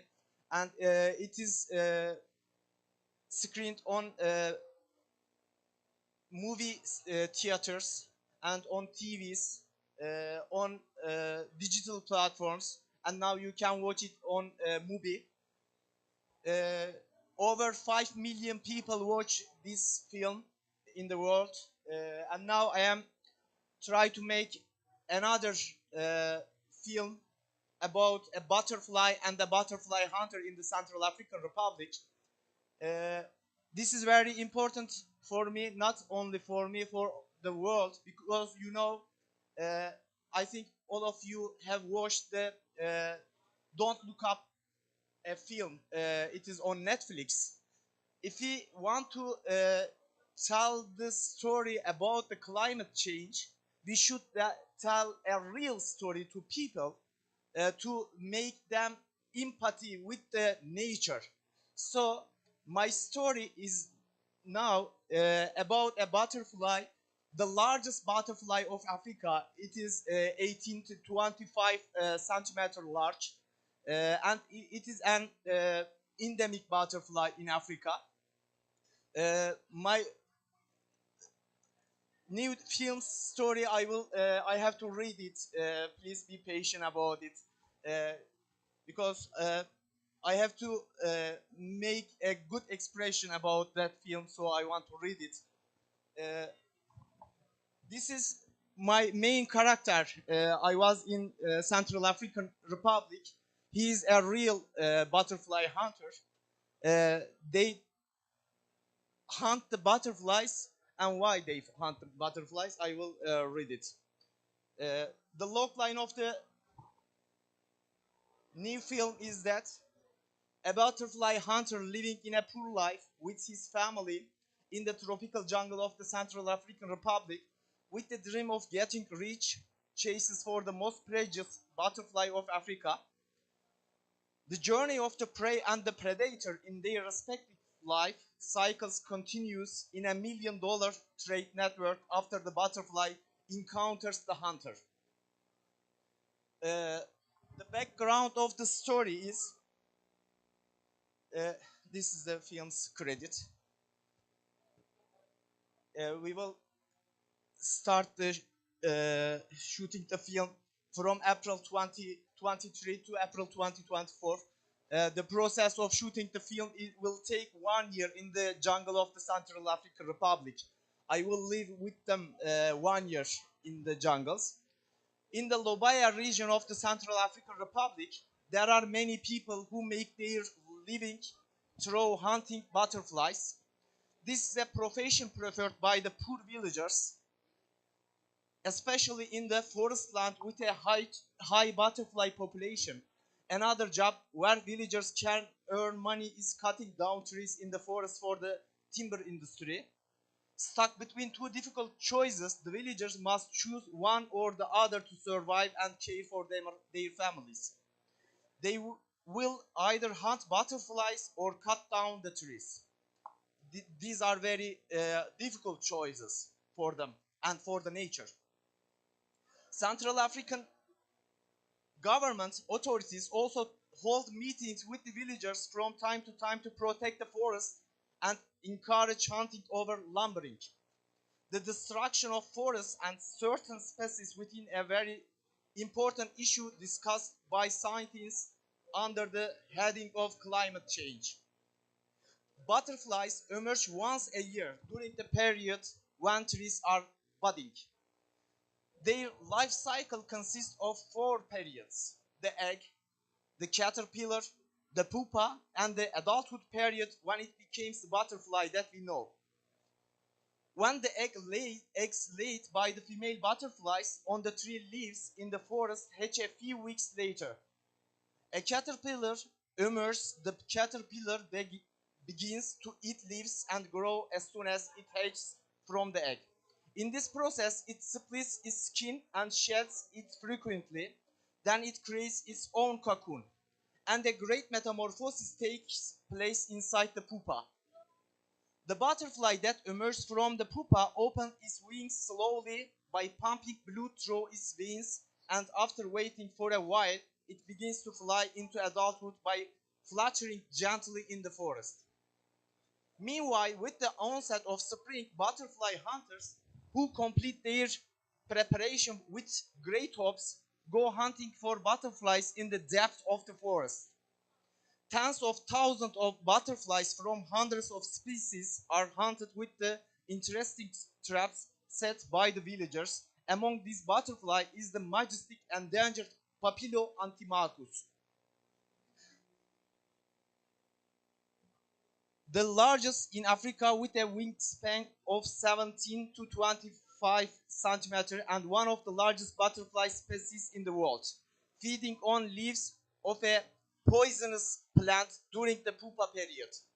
Papilio antimachus has no known predator in nature other than humans. The colorful butterflies that are hunted are sold based on their classification as less valuable and highly valuable. The common species in the region do not cost much. They are of little value. Their buyers are the artists in the country. These artists make collage mosaic art from different colors and patterns of butterfly wings by cutting and gluing wings on the canvas without actually using any paint. They use hundreds, thousands of butterflies for each piece, not only in the Central African Republic, but also in Europe, in US, in Australia, in Asia. This kind of canvas made by the artists, and it is sold in the art bazaar at least $1 million. Big canvas. The rare and exquisite Papilio antimachus is in the very valuable class. Butterfly brokers buy them at prices of up to $1,500 per butterfly, Papilio antimachus.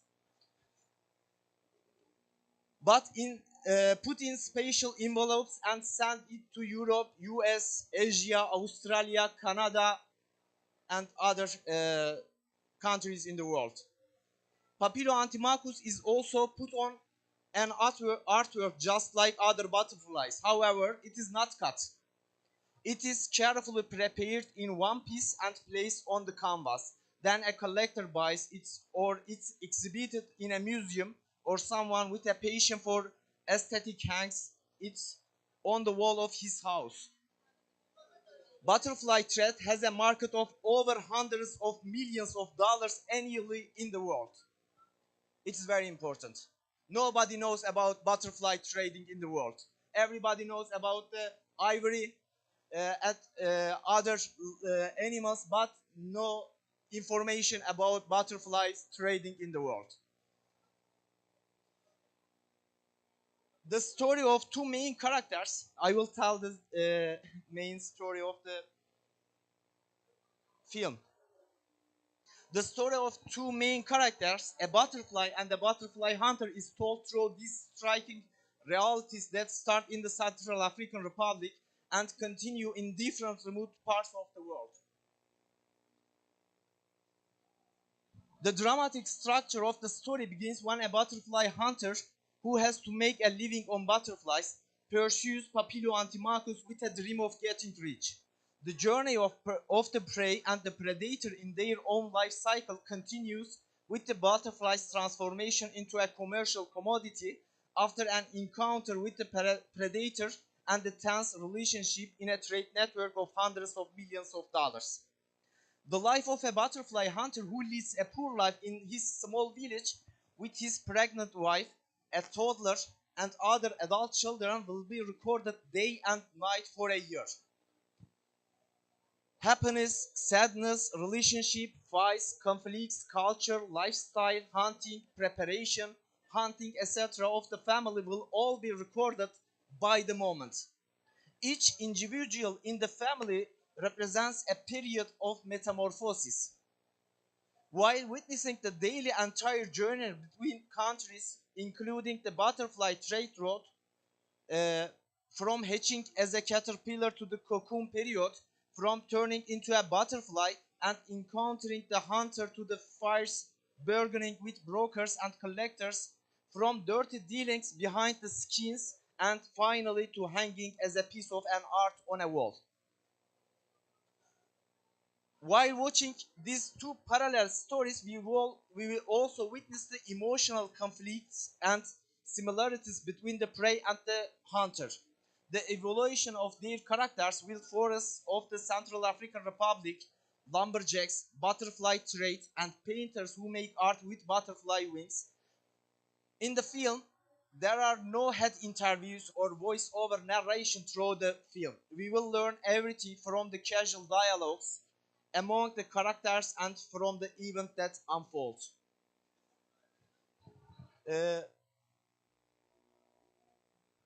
This is one of the canvas made by an artist. He's an English artist. This painting, I think there are over thousands of butterflies on that canvas. Is sold £2 million only this canvas sound. And all of this story is about the climate change, and it is about how we destroy the life of the nature, and all of them is started a butterfly effect in the world. So we will screen this film. The first screening will be held at international film festivals. After the festival process are over, it will be screened in international movie theaters. Then it will meet the audience on televisions and digital platforms. It's me. And this is my film Tenere.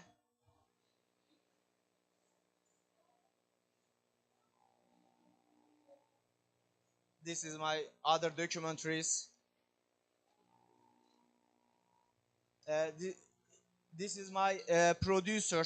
He made very famous films. I think you know some of these films. We are working together.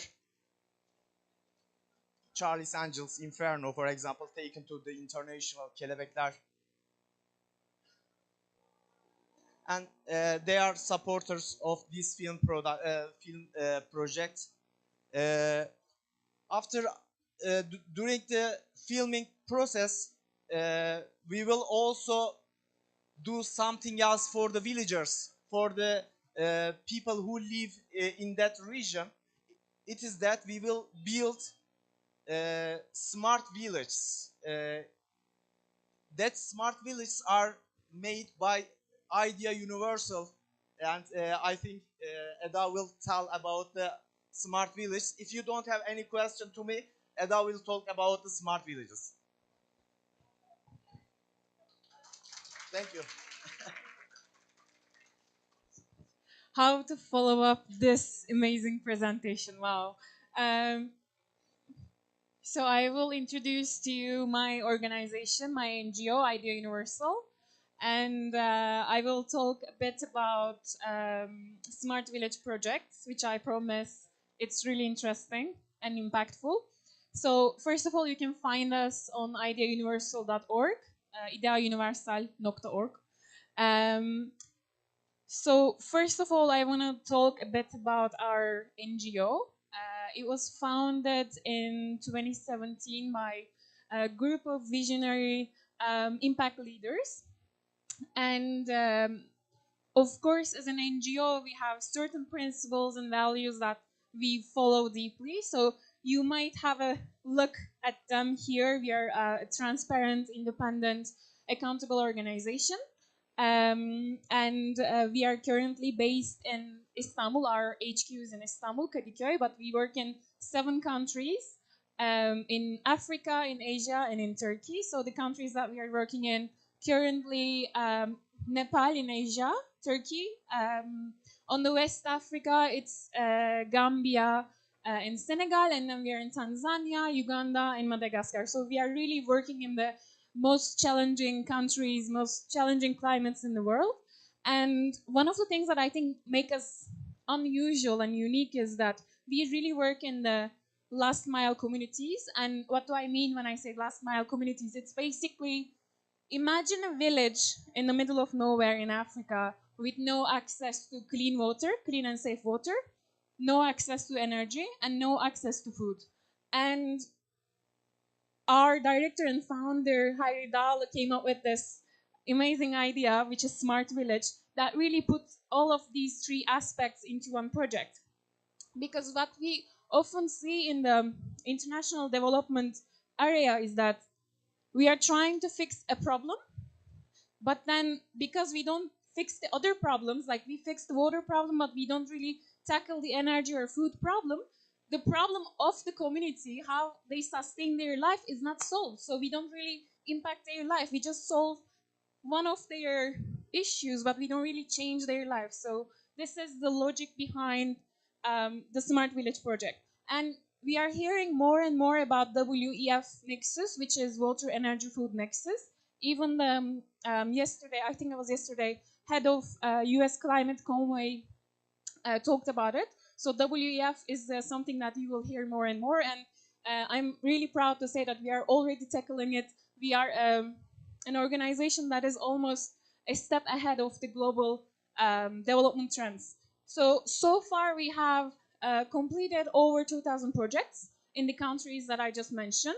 And we did 250 of these amazing smart villages, and we actually impacted over 500,000 people's lives. And I'm very proud to say this, that when I say we impacted their life, what I mean that we don't give them fishes, but we teach them how to catch the fish. So that's the idea of the lasting impact that we want to create. And I think the really important part of this whole idea is that we want them to be developed so that they don't need us. So we don't want to do handouts. We don't want to give like we don't want to help them. It's not the idea of development. We don't want to have like hand out gifts and hand out food packages, or go there and just give them clean water. We want them to do that. So we want them to be in a position of solving their own issues. And I think that's very key, of human life and human dignity. So with that in mind, I will give you a brief explanation of Smart Village project, and then I will, if you allow me, talk about a couple of projects that we do on top of this. So what does Smart Villages do? As I mentioned before, it really brings together the water, energy, and food aspect. So we start with the water. Everything, life starts with water. So we also start with water as well. So we use solar power to actually drill the water. So that's the first step, and that's very important because we don't want people to use diesel, right? We are in a climate conference, so we want green energy to be there everywhere in the last mile communities in Africa. So we start with the solar power. right? And then we pump the water, and then we actually hold the water in this tank that you will see here.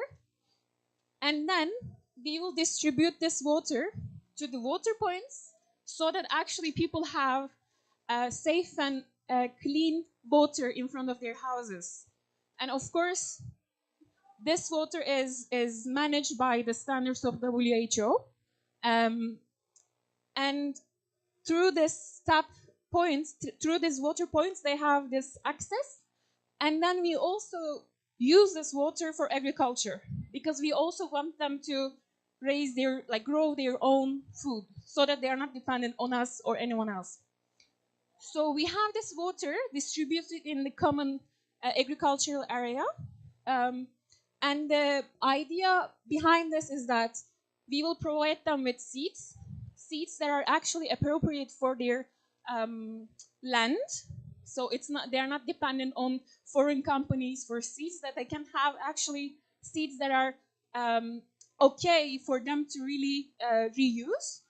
And we will also support them with some sustainable agricultural practices. And I'm sure you heard it a lot this past week, but traditional knowledge is also a very strong, powerful tool. So we really leverage that as well.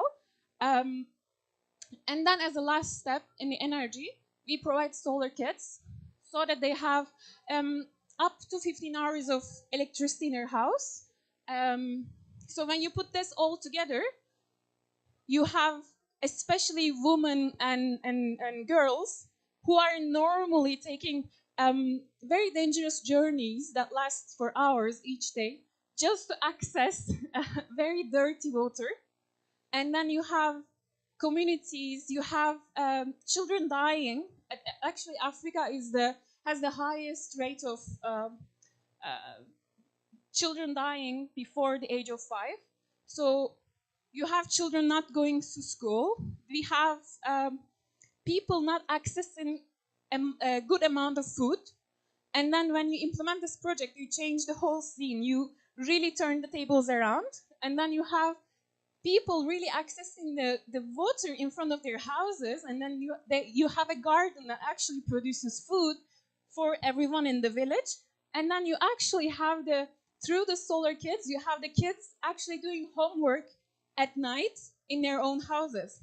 And then, of course, I don't even have to mention it, but, instead of candles, producing really unhealthy outputs for eyes and for breathing. And also we have, of course, fires with the candles, and it's not very safe in the small houses especially.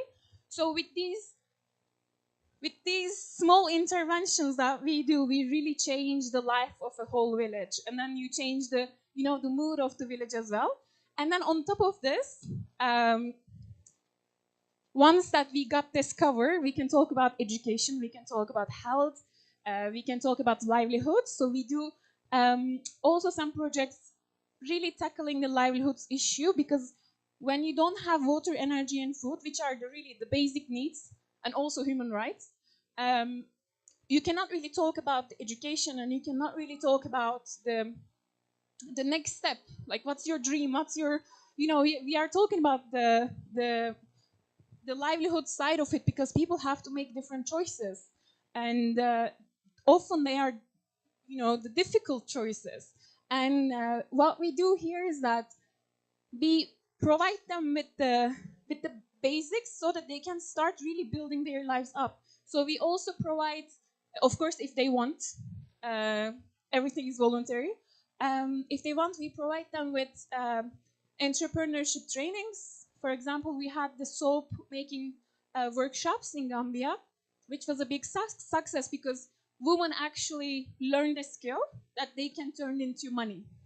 So that was a really life-changing moment in their life, because they started suddenly earning money. And when you give money to women, often we see in the humanitarian and development context is that they spend that money on their children, on their children's health and education mostly. And since I just mentioned about education, we also partner up with our Norwegian partner to try to tackle the education issues in the most vulnerable communities, because we often see that what we have, let's say in Istanbul, the 8 to 5 lifestyle, the children go to school 8 hours a day, 5 days a week. It doesn't really work. Sometimes the communities are so vulnerable, they just don't have that access. So what we are trying to do with our Idea Lab, we call them Idea Lab, education project, we try to match with the needs of the kids, children, students, individually in the same classroom, in the same space, with the tablets. So this is also something that we are trying to do. And since I think we are in the climate conference, it's really important to tackle that, to mention that we are doing this obviously for access to water, energy, food, which are really matter of life or death. But at the same time, we are really tackling the emission issues as well. Because if you don't have solar, then your only option is in those communities, because we don't have the electricity grid, your one and only option is diesel, which is, as we all know, not a good thing. So we tackle the access issues, we tackle the climate change issues, and we are, let's say, changing the lives of people, or at least we are giving them a chance to change their own lives. So if you have any questions, I will be happy to take them. Yes, please. So, very good question. So first of all, this is one of our accountability points, right? Because we are not only accountable to general public or donors, but we are actually accountable to our beneficiaries as well. So what we do is that we also train them to how to solve their problems. Because when we go there, we don't really, go with the 50 Turkish people in the village and everything is important from outside. No, we try to really utilize the local skills and talent. And also they want to solve their own problems. Once you have such a life-changing experience, once you have clean water, once you have energy, they try to tackle their own issues as well. And what we often see in the reality is that they create a fund on their own in the village level, which is, textbook level local governance. It's a dream, but they often create this fund to use to repair their own, like the issues that they faced in the village.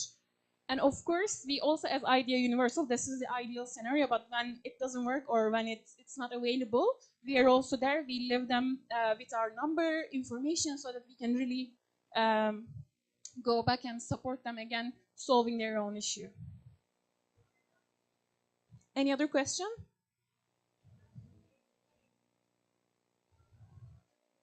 Thank you very much for listening to me. Okay, by the way, I know you all know Hayri, but in case you don't know, it's him, the director of our organization. And if you have any questions, we can both take them outside of this room as well.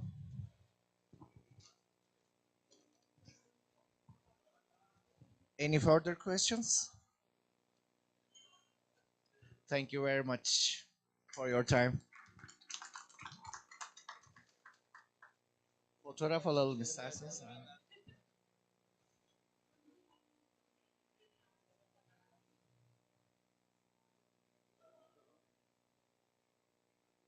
Teşekkürler.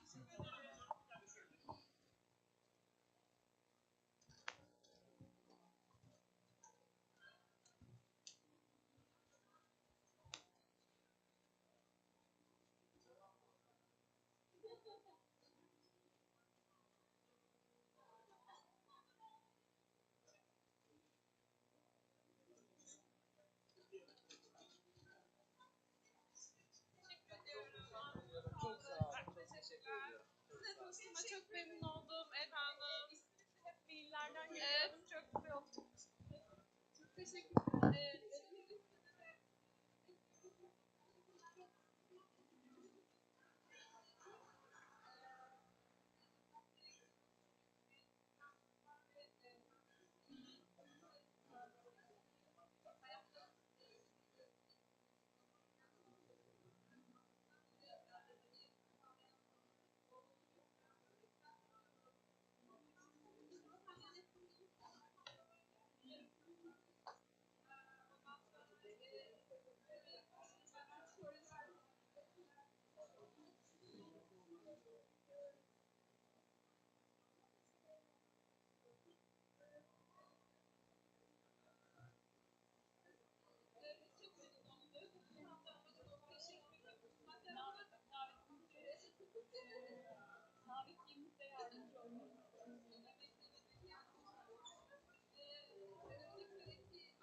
Tamam, benim buraya oturmam.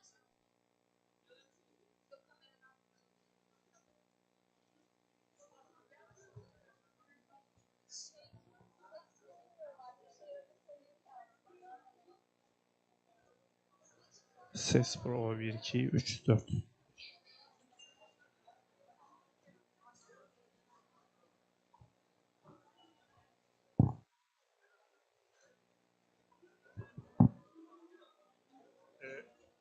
Ben mikrofonu buraya bırakıyorum. Siz kürsüye geldiğinizde alın devam edin. Good afternoon. Ama başlayalım dedim. Başlayalım.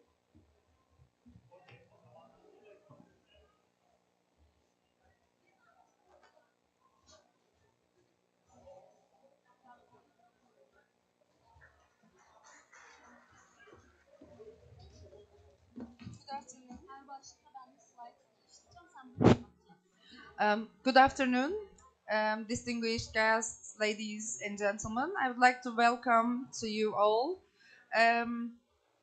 at this session of the side event. We will explain the energy efficiency studies. Ministry of Environment, Urbanization and Climate Change, General Directorate of Construction Affairs has very valuable studies on increasing the energy efficiency of public buildings. Now I would like to give floor to Mr. Banu Aslan, who is General Director of the Construction Affairs. Distinguished General Director, the floor is yours.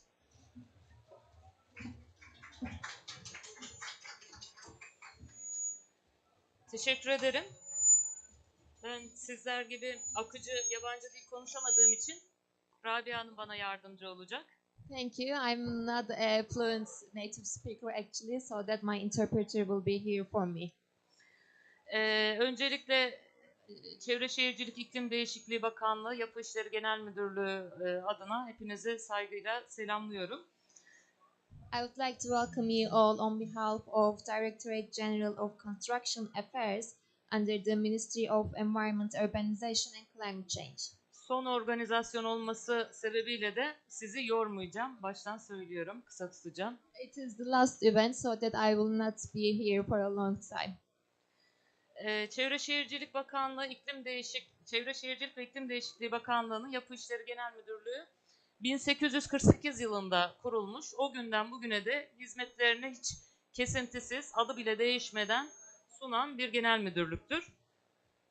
Directorate General of Construction Affairs, which operates under the Ministry of Environment, Urbanization and Climate Change, was established in 1848 and has been sustaining its efforts since then, and its name hasn't changed since then as well.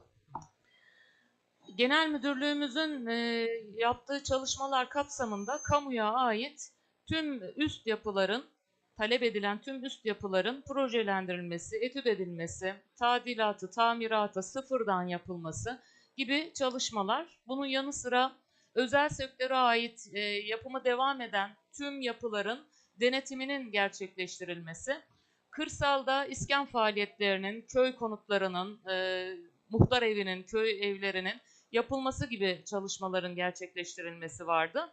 Son dönemde şimdi size takdim edeceğim üzere dış kaynaklı yatırımlar eliyle kamu binalarının enerji verimli hale getirilmesi de bu çalışmalara eklendi. The activities of our directorate include public superstructure project planning and construction affairs, settlement and renewal of rural areas and villages, investigation of superstructure of private sector, R&D and training for construction works, damage assessment, demolition and debris removal after disaster, as well as studies, projects, strengthening, reconstruction, retrofitting for energy efficiency in public buildings. Bildiğiniz üzere enerji sorunu sadece ülkemizin değil, tüm dünyanın şu anda yaşadığı ve çözmesi gereken bir sorun. Yapılarda da enerji tüketimi çok yoğun oluyor. Biz de gerek ülkemiz olarak taraf olduğumuz strateji belgeleri, uluslararası anlaşmalar, ilgili mevzuatlarımız gereği bir tasarruf çalışmaları başlatmamız gerekiyordu. Buna da kamu yapılarından başladık ve kamu binalarında enerji tasarrufu için Dünya Bankası fonuyla gerçekleştireceğimiz çalışmalar 2019 yılında başlatılmış oldu.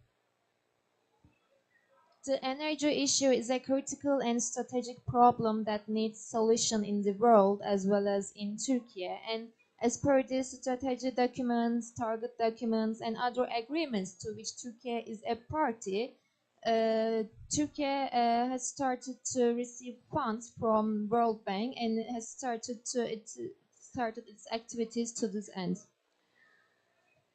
Bizim uluslararası enerji verimliliği eylem planımıza göre Türkiye'nin birincil enerji tüketiminin %14 oranında azaltması hedeflenmekteydi. Ve bu da 2023 yılına kadar 23,9 ton eşdeğer petrol bir tasarrufu ve bu tasarruf içinde 10,9 milyar Amerikan doları bir yatırım yapılması gerekiyordu. Our National Energy Efficiency Action Plan, which is Turkey's primary energy consumption, is aimed to be reduced by 14% and to save 23.9 million tons of oil equivalent by 2023. And as for this saving, $10.9 billion of investment is expected. Biz de bu amaçla, yani sadece maddi olarak enerji tasarrufu olarak değil, aynı zamanda sera gazı emisyonunun azaltılması, çevreye duyarlı, daha az atık üreten yapıların gerçekleştirilmesi için bu çalışmamızı yaptık. Hem ulusal hem de uluslararası işbirliğine açık olan Genel Müdürlüğümüz, Bakanlığımız, Enerji Tabii Kaynaklar Bakanlığı, Maliye Bakanlığı ve Dünya Bankası'yla işbirliği yaparak bu çalışmaları başlattı. 2019 yılında çalışmalarımız başladı ve bunu daha sistemli, daha hızlı tüm ülkeye eş zamanlı yayabilmek adına KABEV adında bir veri altyapısı oluşturduk. We not only design energy efficient, environmentally sensitive and friendly new buildings with the target of reduction of greenhouse gas emissions, we also improve the existing buildings in our building stock. And our directorate, which is open for the national and international operations, has started up energy efficiency in public buildings project with the cooperation of the Ministry of Energy and Natural Resources and the Ministry of Finance of Turkey. Sonra yeni bir işbirliği yaptık. Binaların önce güçlendirilip sonra enerji verimli hale getirilmesine çalışmaya başladık. Güçlendirme ihtiyacı olanların enerji verimli hale getirilmesi bir anlam ifade etmiyordu çünkü. Ve bu şekilde 2019 yılında küçük çaplı başlattığımız süreç 2022 yılında iki daire başkanlığıyla hem güçlendirme hem enerji verimli hale getirme kapsamında devam etmektedir. In addition to that, we have some agreements for the project of earthquake resistance and energy efficiency in public buildings. And for these two projects, two departments in the ministry were established in 2019 and 2022. Daha önce başlattığım KABEV altyapısı gibi, kamu binalarını enerji verimli hale getirme altyapısı gibi güçlendirme için de KADEV diye bir sistem oluşturduk.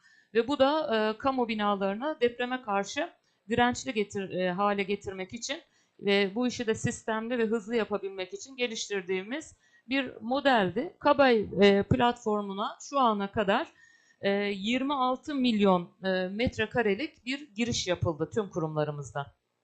In order for our projects to deliver a maximum of efficiency and have participation from all institutions and to be systematic, we have created KABEV and KADEV databases, and efforts are sustained with local institutions And so far, comprehensive data of 26 million square meter of building have been entered.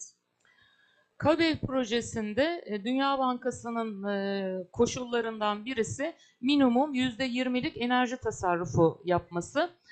Diğerini de bulunduğu bölge, iklim koşulları, ihtiyaç aciliyeti gibi hususlar göz önüne alınarak önceliklendirme çalışmaları yapıldı.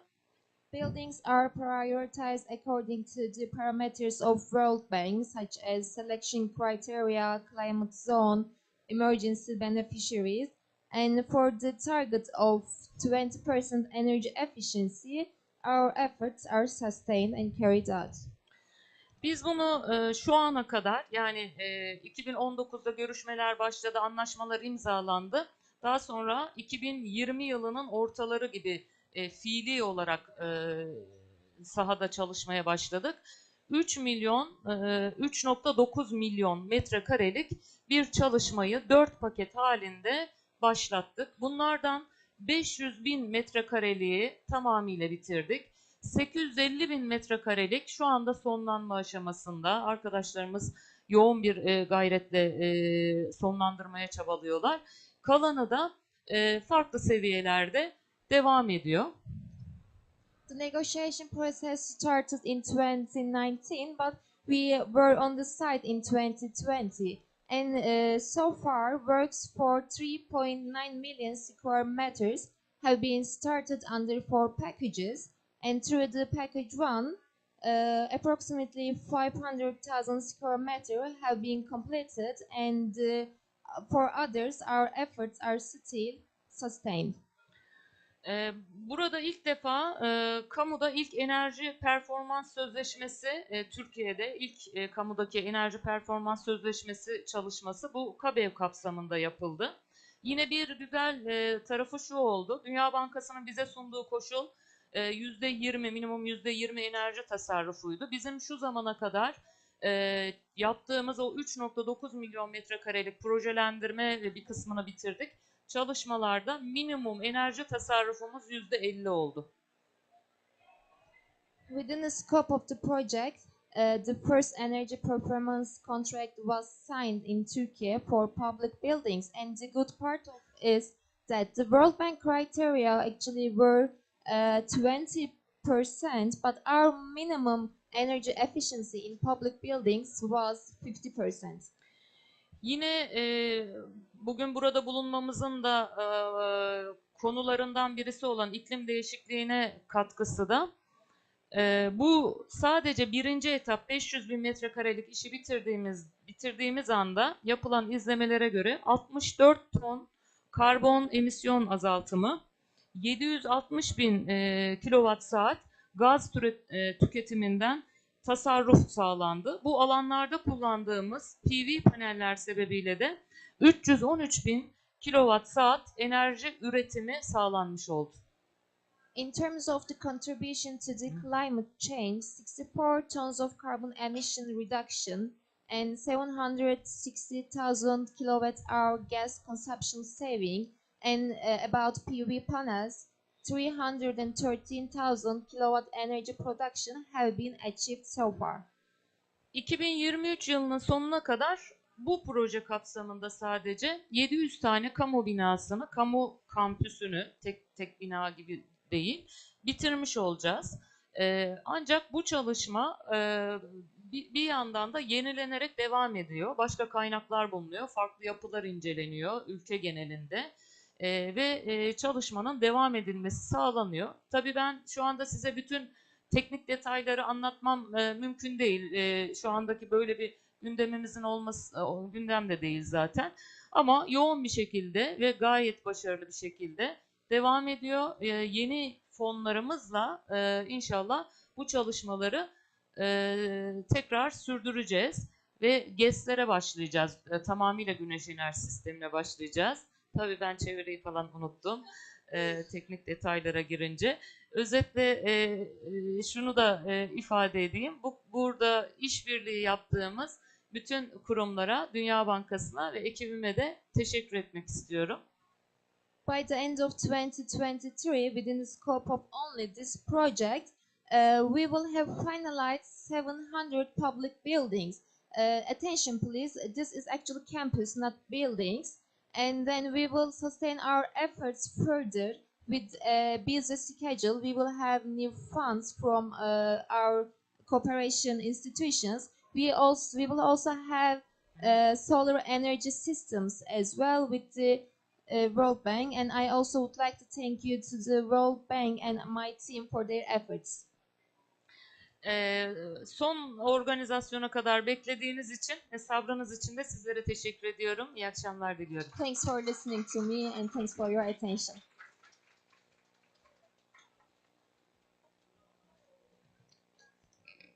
Thank you very much, Mrs. General Director. You see one of the most successful energy efficiency project that is implemented in the field and contribute to decrease the carbon emissions. And it's also a success to access to finance for climate. Thank you very much again. Now I would like to give floor to Mrs. Burcu Durmaz from also Ministry of Environment. Nur Durmaz, I'm so sorry for the mistake. Nur Durmaz from Ministry of Environment, Urbanization and Climate Change, General Directorate of Construction Affairs. She will give valuable information about the ESCO project, which is the project that is first implemented in Turkey. Now the floor is yours. Please take. Hello everyone, thank you for your participation to our pavilion. I would like to give a kind of detailed information about ESCO projects which are firstly implemented in public buildings in Turkey. In the scope of the KABE project that just our General Directorate have just represented to you, just one of the details, but very important one for our country. As you know, in our energy retrofittings in conventional contracts, we proceed as usual. Firstly, we have the tender process for the projects and obtain the projects. We prepare the tender documents with the projects and have construction tender processes to find the eligible contractor. Here in project phase, we also have the energy audits, which includes the energy saving amounts, investments costs, eventual payback periods, and net present values. Here, the payments to contractor are also done in a conventional way. By the progresses, which are also based on the percentages, are predetermined in contract. But in ESCO project, which has been used in Europe and in ESCO, payments are based on the savings achieved. The investment costs are on the contractor. No payment done for the retrofitting, yet the contractor is paid from the savings achieved in a period which are predetermined in the contract.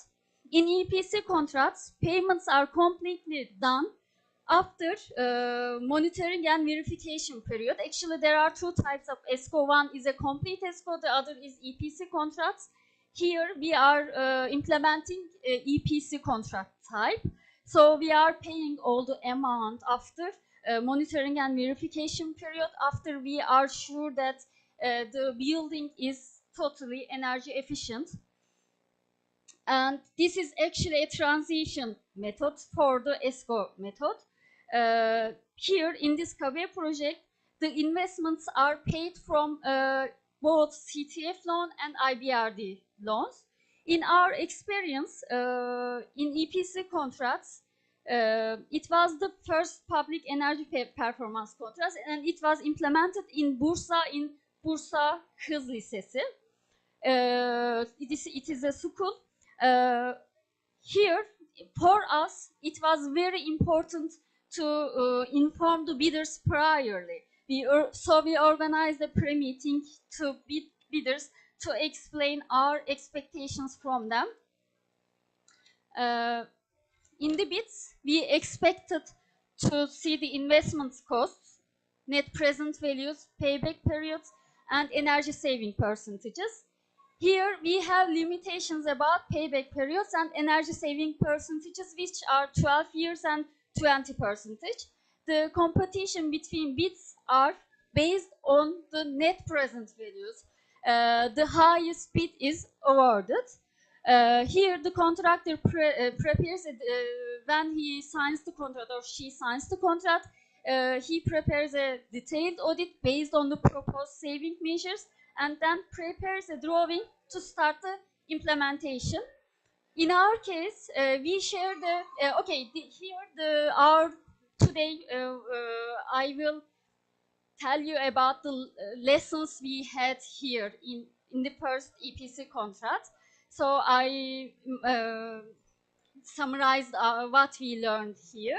I will start with the first one, which was, in our case, we share the energy audit actually as an informative document. Yet here, we understand that the distinction between being informative and being mandatory is very important. It was important because the bidders should have feel free to choose and implement the measures that they want and achieve the highest net present value. It was because it is the first of its kind as a contract type, so the bidders were a little confused about it. So after that experience, we wanted to make it clear in our contracts. So another subject is I want to talk about is the technical specifications part. Here we choose not to share any technical specifications, and we were lucky that our contractor was a qualified one in its area, so it was not a problem eventually. We were just, I think, lucky. In the process, we strongly felt that we have to explain the minimum specifications for the other contracts, at least to the point where we are not limiting the contractors. Here, contractor was quite motivated and about the signing the first public EPC contract, so did not sacrifice the quality for the sake of earning more.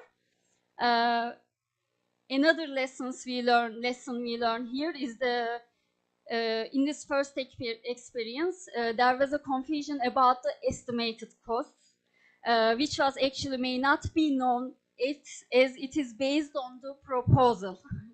So it may be high or low because the net present, it is just what is important was the net present value for us. So for the next contracts, for the next EPC projects, we consider about the calculation of the maximum saving amount and maximum payback period.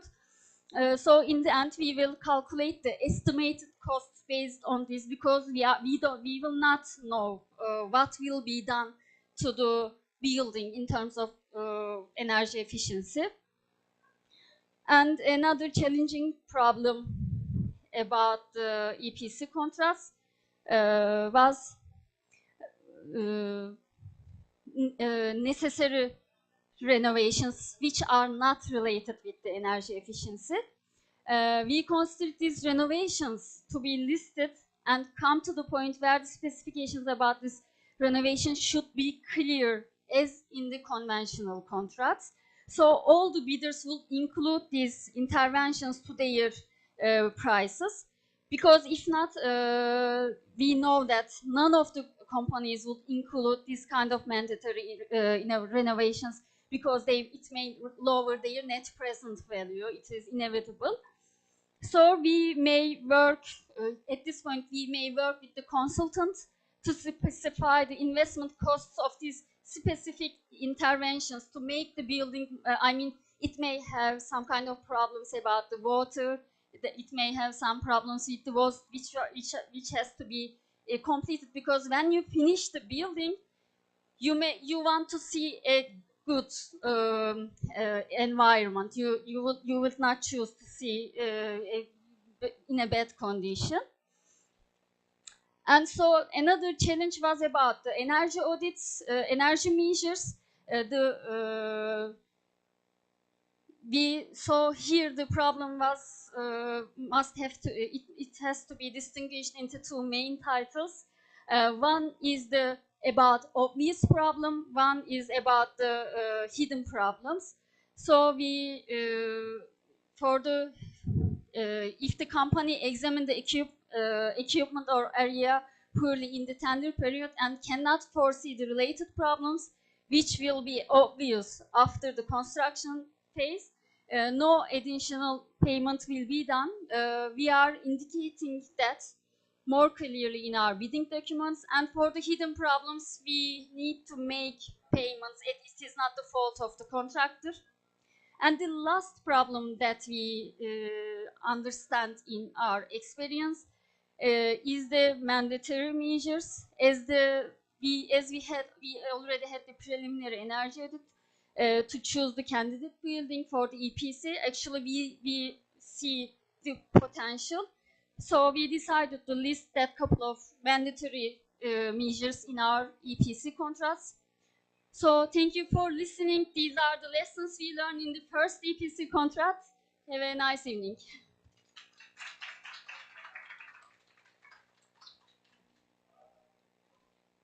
Thank you very much, Mrs. Durmaz, for your presentation. The presentation was very detailed in terms of procurement, in terms of preparation of the contracts, lessons learned, auditing. You covered everything in detail. It was very beneficial. Thank you very much again. And now I would like to invite you again for the closing of this side event. Genel sizi tekrar davet edelim kapanışı yapmak için.